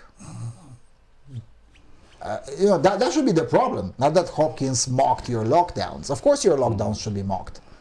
The entire strategy, the entire COVID-19 strategy of both Australia and New Zealand should not just be mocked, but resolutely rejected, resolutely ridiculed, and given as a terrible example, inferior to China's. Because that's the truth. I mean, the regime in Australia, when it comes to COVID, is inferior to the CCP. It's the lowest scum on earth. Well, not the lowest, sorry, no. The lowest scum on earth is DPRK. They just announced an arduous March 2.0, so that's the lowest scum, yeah, sure. But, just above that is Australia. I mean, really, what? And again, it would be fine if it were just another jurisdiction in the middle of the ocean. But it's not. Yeah. It's a country built on international travel. Yeah, it's a country that pretends to be a first world country. Well, that's true. That's true. But the economic setup of Australia and the culture of Australia, everything is set up around easy and continuous travel, at least between Australia and the United Kingdom, if not between Australia and North America and most of Europe, for that matter. I mean, there's a huge Greek community in Australia. There's what? Only 3,000 a week. Who the hell is Morrison to set that limit? Or this guy who's whining that, oh my God, putting our community at risk. Oh, no, you're gonna cough. Yeah, it's amazing that Australians treat COVID like it was the Black Plague. I think they treated Black Plague slightly less harsh than they're treating this cold. I mean, seriously, come on, people. Really? And again, I'll have to say, I'm not a big fan of Mrs. Hopkins because she said a lot of stupid stuff. Not about migrants, she was right about that, but about a lot of other topics. She said a lot of stupid stuff in public. She was stupid in public multiple times. Mm-hmm. But on this particular aspect, way to go, Miss Hopkins, mm-hmm. for sticking to her guns. Mm-hmm. Yes, mocking the imbecilic so-called strategy, COVID strategy of Australia, was and is more important than her contract with Big Brother VIP. And good for her, kudos to her for sticking to her guns. And you know what? Screw, fine, cancel my contract. I will stick to what I said and I mean it. Mm-hmm. Good for her. I'm serious. And a lot more people should do this. Because, again, the truth is more important than your feelings. Always has been and always will be. And pretending that's not the case, that's the real civilizational threat. Mm-hmm. At least in my opinion. I don't know, maybe I'm wrong. I could be wrong. But I still don't think that a country built on international trade and on constant movement of people from one continent to another, legally again, keeping that country isolated from the world DPRK style, because now the borders of Australia are almost as hard to cross as DPRKs, almost. Mm-hmm. Right. I don't think keeping that place for 2 or 3 years, because again, it's already a year and a half, and at best they're hoping for the next summer, so that will be 2 years and a half. What? How is that reasonable? Will someone please explain to me, how is that reasonable? And in what universe is that acceptable? Because again, this wasn't considered acceptable by the fucking CCP. CCP didn't think that's acceptable. Erdogan didn't think that's acceptable. Putin didn't think that's acceptable. Well, really, nobody didn't believe that's acceptable, with the exception of Oceania. Maybe it's a feature of the geographical area. Maybe there's something in the water. Maybe there's something in the water. Amazing. There's something in the water aside from box jellyfish and sharks and crocodiles. And crocodiles, yes. And very dangerous spiders. Those fluffy spiders that go around in Australia. Holy shit. Anyway, moving to their neighbor, the equally insane neighbor. The Guardian. New Zealand farmers stage huge protest over environmental rules. Thousands of farmers have descended on dozens of towns and cities across the NZ in their tractors in a nationwide protest against a swath of new environmental regulations. The whole of a protest event was tipped to be the largest of its kind for the rural sector, with motorcades expected in 51 towns and cities. Farmers drove tractors bearing placards from the outskirts of Auckland into the city centre on Friday morning, causing gridlock on the motorways. In Whangarei, protesters took over a sports field, while in Dunedin, a 5-kilometer long convoy snaked its way through the city, bringing it to a standstill. Yes. Wellington, where the parliament is based, was deliberately left off the itinerary. The protest was organized by Groundswell NZ, a grassroots organization made up of farmers, growers, contractors and tradespeople who say they are frustrated with the interference in private property rights, unworkable climate change policies and unfair costs. New Zealand has introduced environmental protections to tackle increasing problems with polluted and unswimmable waterways, catastrophic biodiversity loss, risky agricultural and industrial practices, and international commitments to reducing carbon emissions. Protest organizer Bryce McKinsey told RNZ that farmers accepted they needed to make changes, but that a one-size-fits-all approach would not work. Farmers are not putting their heads in the sand and saying there isn't a problem. They're definitely working very hard to try and make things right. It's hard to see why regulators are going to speed that process up. A 2019 government report painted a bleak environmental picture. 4,000 native species are under significant risk of decline or extinctions.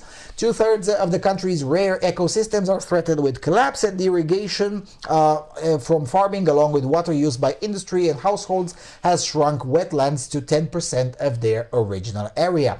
Last year, a Land Air Water report found that 60% of the country's rivers were unswimmable due to runoff from intensive farming and wastewater services.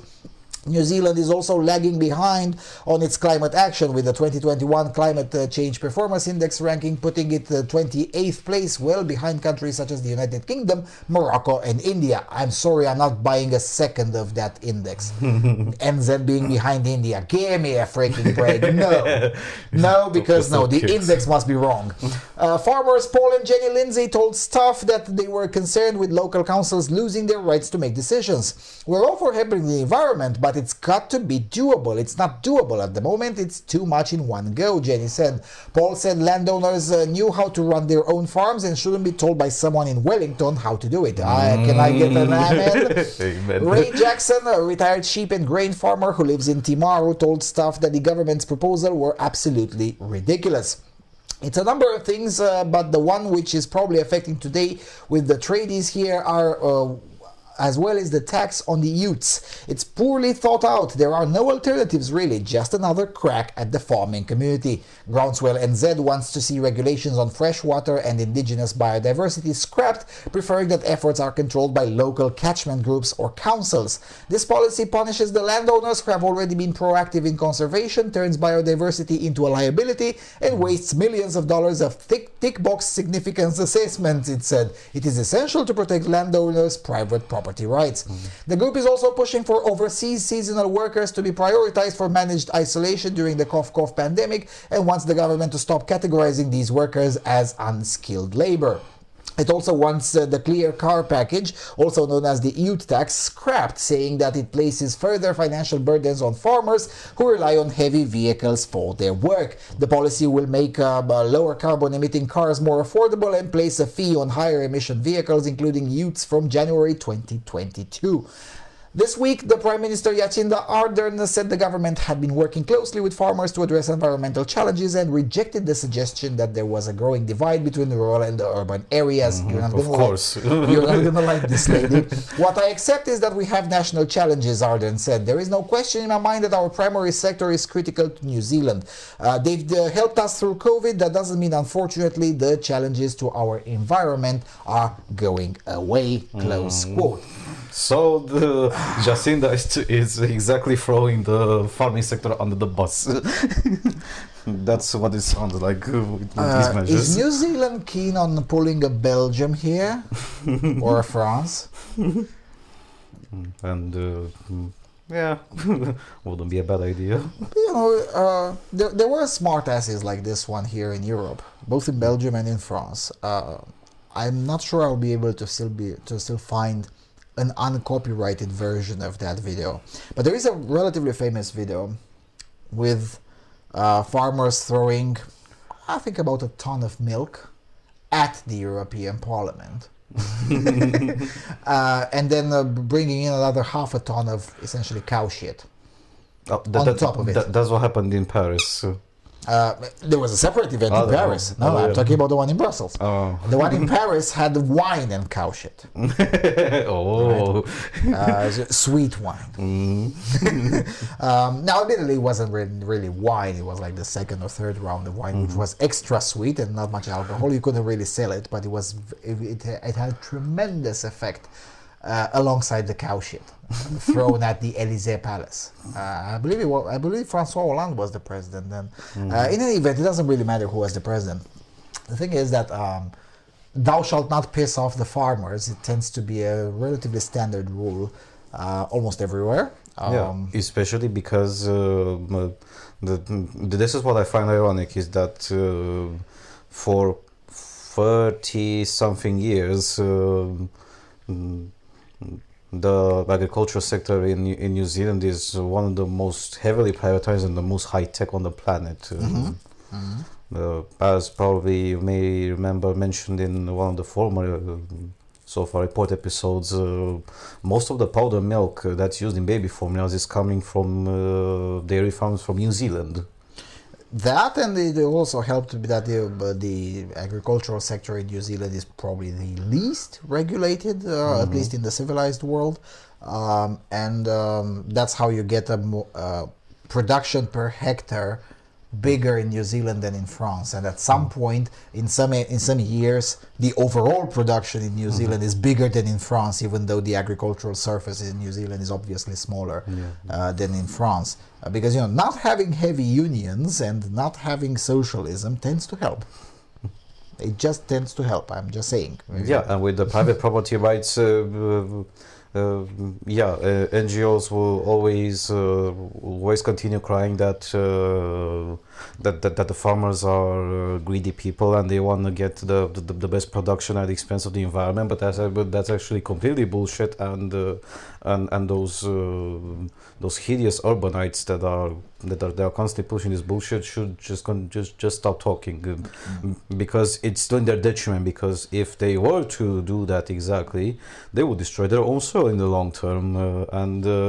In the case of New Zealand, there isn't any other place that you can go. There are 2 main islands where you can do farming, and that's about it. And there isn't actually a huge surface area to work in, because a great part of both islands is mountainous. Yes, and this is true for any country, not just NZ. The urbanites have lived so comfy for so many years, maybe I should say for so many decades, that they simply forgot where food is coming from. Oh yeah, particularly this is one thing that even in Romania I've witnessed with the urbanites. You can find younger urbanites who think that chicken is growing in a supermarket. No, that's generous. That's advanced. That's generous. I've met people that legitimately believe that food just happens just because the food courier comes at your door. It's not even going to the supermarket. We've reached to that level of complete honk. Okay. No, what I'm saying is that now, okay, those who fancy themselves as climate change experts and whatever, they're probably not that stupid, or maybe some of them are. The point is that whenever you write policy like this one, like what Jacinda Ardern's administration is proposing and trying to impose, those policies are written from and proposed and thought of from a distinctly pro-urbanite perspective, and without even bothering to even ask the ones affected by it whether they think that's a good idea or not. And once that happens, and she doubles down on it, says, but there is no rural-urban divide, really. Then why is there a 5-kilometer column of tractors in the middle of your cities? Those just happened to be there. They just popped up. They teleported. Because farmers they take a huge logistical effort to pull these kinds of protests. It's not an easy task. Yeah, and a tractor consumes a surprisingly amount of diesel in order to run. It's not even calculating miles per gallon like you do it in cars, or liters per 100 kilometers. No, you calculate it per hour. Yes. and it's 0 liters per hour of operation. Yes. So what I'm saying is that whenever this happens, these kinds of clashes are inevitable. Usually, traditionally, there are very few exceptions. Very few exceptions. And if I were Jacinda Ardern, I wouldn't bank on my administration being the exception. Usually, the farmers get what they want. And the reason is quite simple. It's easy to figure out why that happens. Because they have the food. You don't want to piss off the person that brings the food. The real one, not the courier. No, the real one. The one that actually makes the food. You don't want to piss off the person that makes the food. And traditionally, they get what they want. And, I know, last year, New Zealanders were dumb enough to vote for Jacinda Ardern for another term. But I think New Zealand also has the concept of snap elections. I'm just saying. You've already starved them of their seasonal overseas workforce, which overseas, by that what they mean is the poorer ones from Australia. Come on, let's face it. Okay? So you've already starved them of that. Now you want to intentionally increase their prices on everything, especially production prices, like on fuel, and also increasingly make the regulations impossible to follow on how they do things on their own land. Yeah, that's not gonna be nice. In France, they've went full igloo for a lot less than that. for a lot less. Yeah, probably we should get in contact with these guys from Gunswell NZ and tell them if Jacinda doesn't comply, bring out the shit tractors and dump them straight in front of the Parliament in Wellington. I believe they now have a traveling bubble, so to speak, with Australia. Maybe they can import a few trucks of rats. I'm just saying. Yeah. And just dump a few of them on Jacinda's desk. Let's see how that goes. Let her meet the real rural life, and then come in and say that there is no divide between urban and rural. Mm-hmm. I'm just saying. By the way, how's going with the not rats, mice? How's the mice epidemic? Because I've looked it up, mice epidemic, and the topic seems to be just vanished from from the headlines. So how's that going on? I know there are a few chaps from Australia who heroically watched the Oceania segment, where I admit I'm not very polite, but come on. So how's the mice epidemic going on in Australia? I'm sure that if one tries really, really hard, we can find 10 or 15,000 mice to export to New Zealand for Jacinda Ardern and her cabinet. I'm just saying. And on top of this insanity, you have the next one, also from NZ. I'm sure the farmers are enchanted. They're very happy to read this. The Guardian. No return to normal expected in post-pandemic New Zealand, and locals say that's fine. I'm strong doubt about the last one. As countries look for a post-pandemic pathway back to normal, New Zealand is making no promises, and its population seems startlingly happy with that. Around the world, some governments are hitting full throttle with rhetoric about the return to normal and the freedoms of a pre-pandemic world. New Zealand's approach has been cautious by contrast. The government has made no assurances of a return to normal anytime soon, announced no multi-step pathway out, and put forward no timeline for reopening borders even to vaccinated travelers. For the population, that messaging seems to have sunk in. The vast majority of New Zealand, 91%, do not expect life to return to normal even once they are vaccinated. In recent speeches and media interviews, Prime Minister Ardern has likened COVID-19 to the 9/11 terror attacks in the US, in the sense that even after the immediate damage was cleared, the experience continued to transform the way countries approach security, travel, and immigration. After 9/11, our borders changed forever, and our borders are likely to change quite permanently as a result of COVID-19, Ardern said. Mrs. Ardern, the transformations brought by 9/11 lasted 3 months. I'm just saying. Anyway, this week, the Deputy Prime Minister, Grant Robertson, told the business audience, I appreciate we all want certainty, precise dates and times for things being normal again. This is not easy in a fast-moving pandemic, and we do not want to mislead you or send signals that see you make decisions we will all regret, he said. The Deputy Prime Minister admitted that the question mark hovering around the country's future took a toll of its own. The continued uncertainty produces its own sort of fatigue, he said. Business leaders and newspaper editorials have called for a clear pathway out of the pandemic. But while many nations have committed full tilt to a return to normal, most New Zealanders are both happy with the country's direction and resigned to a different way of life after the pandemic. This month, the government released a research commissioned by the Department of Prime Minister and Cabinet. What's that? Anyway, to measure New Zealanders... so Ministry of Propaganda, okay. To measure New Zealanders' response to both the pandemic and the government's response. More than 90% do not expect life to return to normal after they are vaccinated. The report concluded that overall New Zealanders' feelings toward COVID-19 were passive. Almost half felt neutral emotions around the cough, and 3/4 felt the country was going in the right direction.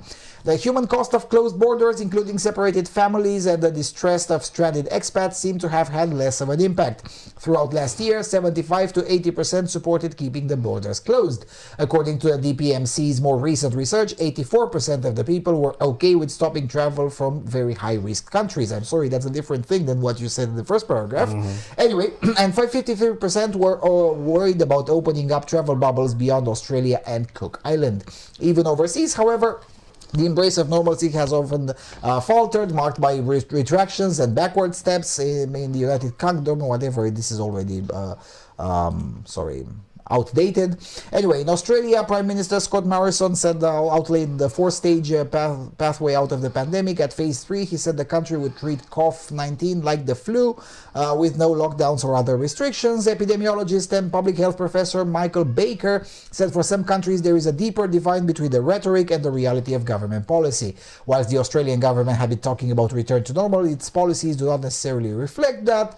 New Zealanders, for the foreseeable future, right into next year, but they said they're actually talking about more intense elimination approach. New Zealand's talk matches more closely to its reality. The country is aiming to complete its vaccine rollout by the end of this year, but there is still a long slog ahead. As of this week, about 13.5% of the adult population is fully vaccinated and 20% have had one dose. Experts, including Baker, have warned for some time that even after that rollout is complete, many countries may not return to normal. Without 100% vaccinations, outbreaks will continue, and for countries that want to minimize death and illnesses, it's likely that other public health measures like chin diaper wearing or brief sanitary fascism will be needed in the future. You could get to a point where we'd have quarantine-free entry into New Zealand from other countries that are managing the pandemic well, countries with high vaccine coverage. Almost certainly the world will require a vaccine passport to travel, and you may have pre-departure testing. That's only in fascist places like New Zealand. I'm sorry. And Australia. The road, well, Australia is not really a country. Anyway, the roadmap for New Zealand might well be towards a long-term elimination state. Now, he's right about that, but the elimination being the elimination of New Zealand as a country. Yes, it is an elimination state. It's just not the way he imagines it. Yeah, and I'm having some significant suspicions about the way that study was carried out, the questionnaire. Yeah, it's probably not methodologically sound. No, it makes a complete bullshit because yeah, if you're gonna ask a vague question like are we ever gonna return to normal or something to the gist of that, obviously the vast majority of the population will say no, because things have changed quite dramatically, and then there will be, if things return to the so-called normality, you still cannot ignore what happened from then until now. Yeah, and you'll have another adaptation period. Mm-hmm. So that's true. Now, it's interesting that even though the study was conducted by the Ministry of Propaganda, there's nowhere, or at least I was unable to find it. If you can find it, please link it to me. I want to see the methodology. Not just the questionnaire itself, which is a very valuable piece of information as well, but how they process the data. Sometimes I do this for a living. Public opinion polls is something that I sometimes do. I'm not a huge expert to it, but I'm pretty versed into how these things can be manipulated because, well, that's what I do for a living. That's one aspect. Second aspect, where I don't know, I have 2 or 3 European level experts on these things on my fast dial. So I can ask a real expert if I don't know, if I don't understand, if the New Zealand propaganda ministry is so complex in its workings. So I want to see the questionnaire. I really don't trust it. The way the Guardian is reporting it, and I'm sure the Guardian is not intentionally lying here. I think the government is intentionally lying. I think the Guardian is merely reporting what the public communique from the Ardern administration said, which is probably an intentional lie. Again, I could be wrong, but I just find it very difficult to believe that 91% of New Zealanders are complete fucktards. I just don't think that is the case. I don't. No. It would be just too many. Okay, the New Zealand maybe a country with the same population as Denmark, but even I find it really difficult to believe that. If the percentage had been 40%, which is exactly the urbanite population, almost all of the urbanite population of New Zealand, I would have never argued the numbers. I was like, yeah, that seems legit. But 91. 91, considering how New Zealand is dependent on its exports and on tourism. So not only tourism but also overseas workers, especially the farming sector, which is again kind of reminder from the last article, a critical industry for New Zealand's economy. And I'm pretty sure the tourism sector and the farming sector do not make up just 9% of the population in the country. And if they do, that would still mean that the rest of the country, and so 9% would be the, let's put it this way, let's say that the tourism sector and the agricultural sector are just 9% of the population. Are the rest of them completely insane? I just find that hard to believe. Whenever you get in a polling, in a poll like this, right? Whenever your methodology leads you to a result like 90-something%, you did something wrong. As an analyst, you have to ask the question, maybe I did something wrong. Sometimes that's true, right? Sometimes that's true. It depends on the question, right? Like sometimes when the EU asks questions about, I don't know, the legitimacy of honor killing. Now, of course, you're going to get 90-something% against. Okay, so in those cases, if your methodology leads you to 97% or whatever, you're like, oh yeah, well, kind of legit. But when it comes to controversial issues like this one, when you get 91% in any direction, I mean, I would have argued similarly if it were 91% of my opinion. Again, I would have argued, come on, that's probably not true. Because again, if it were 91% in the other direction, Jacinda Ardern would not have been prime minister. I would have questioned the legitimacy of the New Zealand elections. I'm serious. I mean, come on. Whenever you get 91% on a controversial issue, something's wrong. Either the question was phrased wrongly, the answers were processed wrongly, something has to be wrong there. Either intentionally or due to incompetence. It could be incompetence. I'm not saying that it was necessarily intentional, although I think it was. But even if it wasn't intentional, something is wrong there. I'm just not buying it. Sorry. So yeah. So in the meantime, if you want to go to New Zealand, we can't even if we take the experimental drug. Yeah, that's interesting. Thankfully... It's not about the virus, isn't it? It's not about the virus, isn't it? And thankfully, I never intended to visit New Zealand to begin with, so, that's okay. But yeah. As for this idea of elimination, you gotta be fucking kidding me. You have an airborne cough. Unless you want to create, you plan on creating a dome. Yeah, a biosphere which encloses New Zealand. Yeah. If you create a dome, which is its own biosphere, and basically declare secession from the rest of the planet, not just geopolitically, but physically, in ways that not even Kim Jong-un has attempted. Yeah, sure. If you do that, then probably you'll be able to eliminate COVID-19 from your island. Maybe. Or even then, it's not particularly, not 100% sure. But you'll be as close as you could possibly be to a long-term elimination state, as this epidemiologist said. But other than that...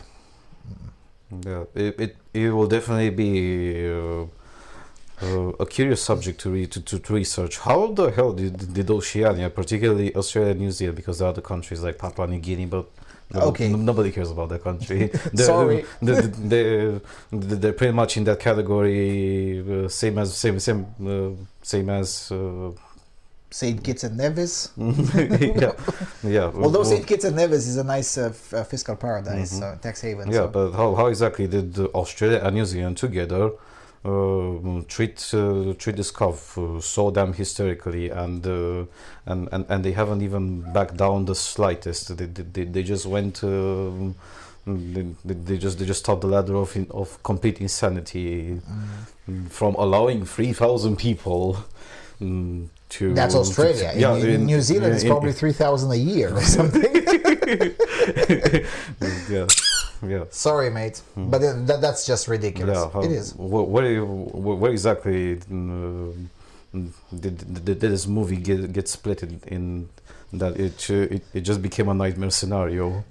Now, in fairness, the existence of such places is proof enough that, this is not a pandemic. No, it's just a conjuration or a confluence of stupidity, which then, of course, splits into various forms of manifestation, and some of them are chronicle, like New Zealand and Australia, and some of them are, just a cough brawl, like it's the case of Eastern Europe, which treated the cough very hysterically for the first 2 months, and they were like, oh, well, it's kind of coughed. So, whatever.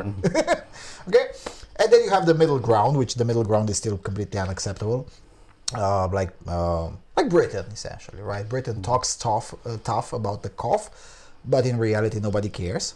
I'm serious. I mean, in many respects, now admittedly, in our country, the pandemic is only in our city. Well, not this one, Cluj, and some sectors of Bucharest. That's it. The rest of the country is over with the pandemic since February. But if you go into downtown Cluj, it's actually more hysterical than most of London and definitely most of the UK. So, but if you read the press, it would appear the opposite, right? It would appear the UK is full of full hysterical, and everyone else is more relaxed. So, you know, there are a lot of these kinds of idiosyncrasies, precisely because this thing is not coordinated. There's just a lot of stupid people listening to the so-called experts, and the experts, instead of saying, look, we have no idea what the hell we're doing, they'll just pretend that they know, and whenever they're wrong, they'll refrain from admitting that they were wrong, because, well, the vulgar pride of intellectuals. It is what it is. All right, that will be pretty much enough for this episode. I have no idea when the next episode will be, but hopefully I'll tape another one by the time I go to my own vacation. I haven't had a vacation for more than 2 years, so I'll do that too. Anyway, gib shekelim, and soon enough I'll start publishing things in English about Moldova, and there's a lot of stories I need to tell about Moldova, and I'll select as much as I can from the 1300 gigabytes footage that I've gathered from Moldova, so you can see the mini EU in all of its splendor. And with all that being said, thanks a lot for watching. Cheers.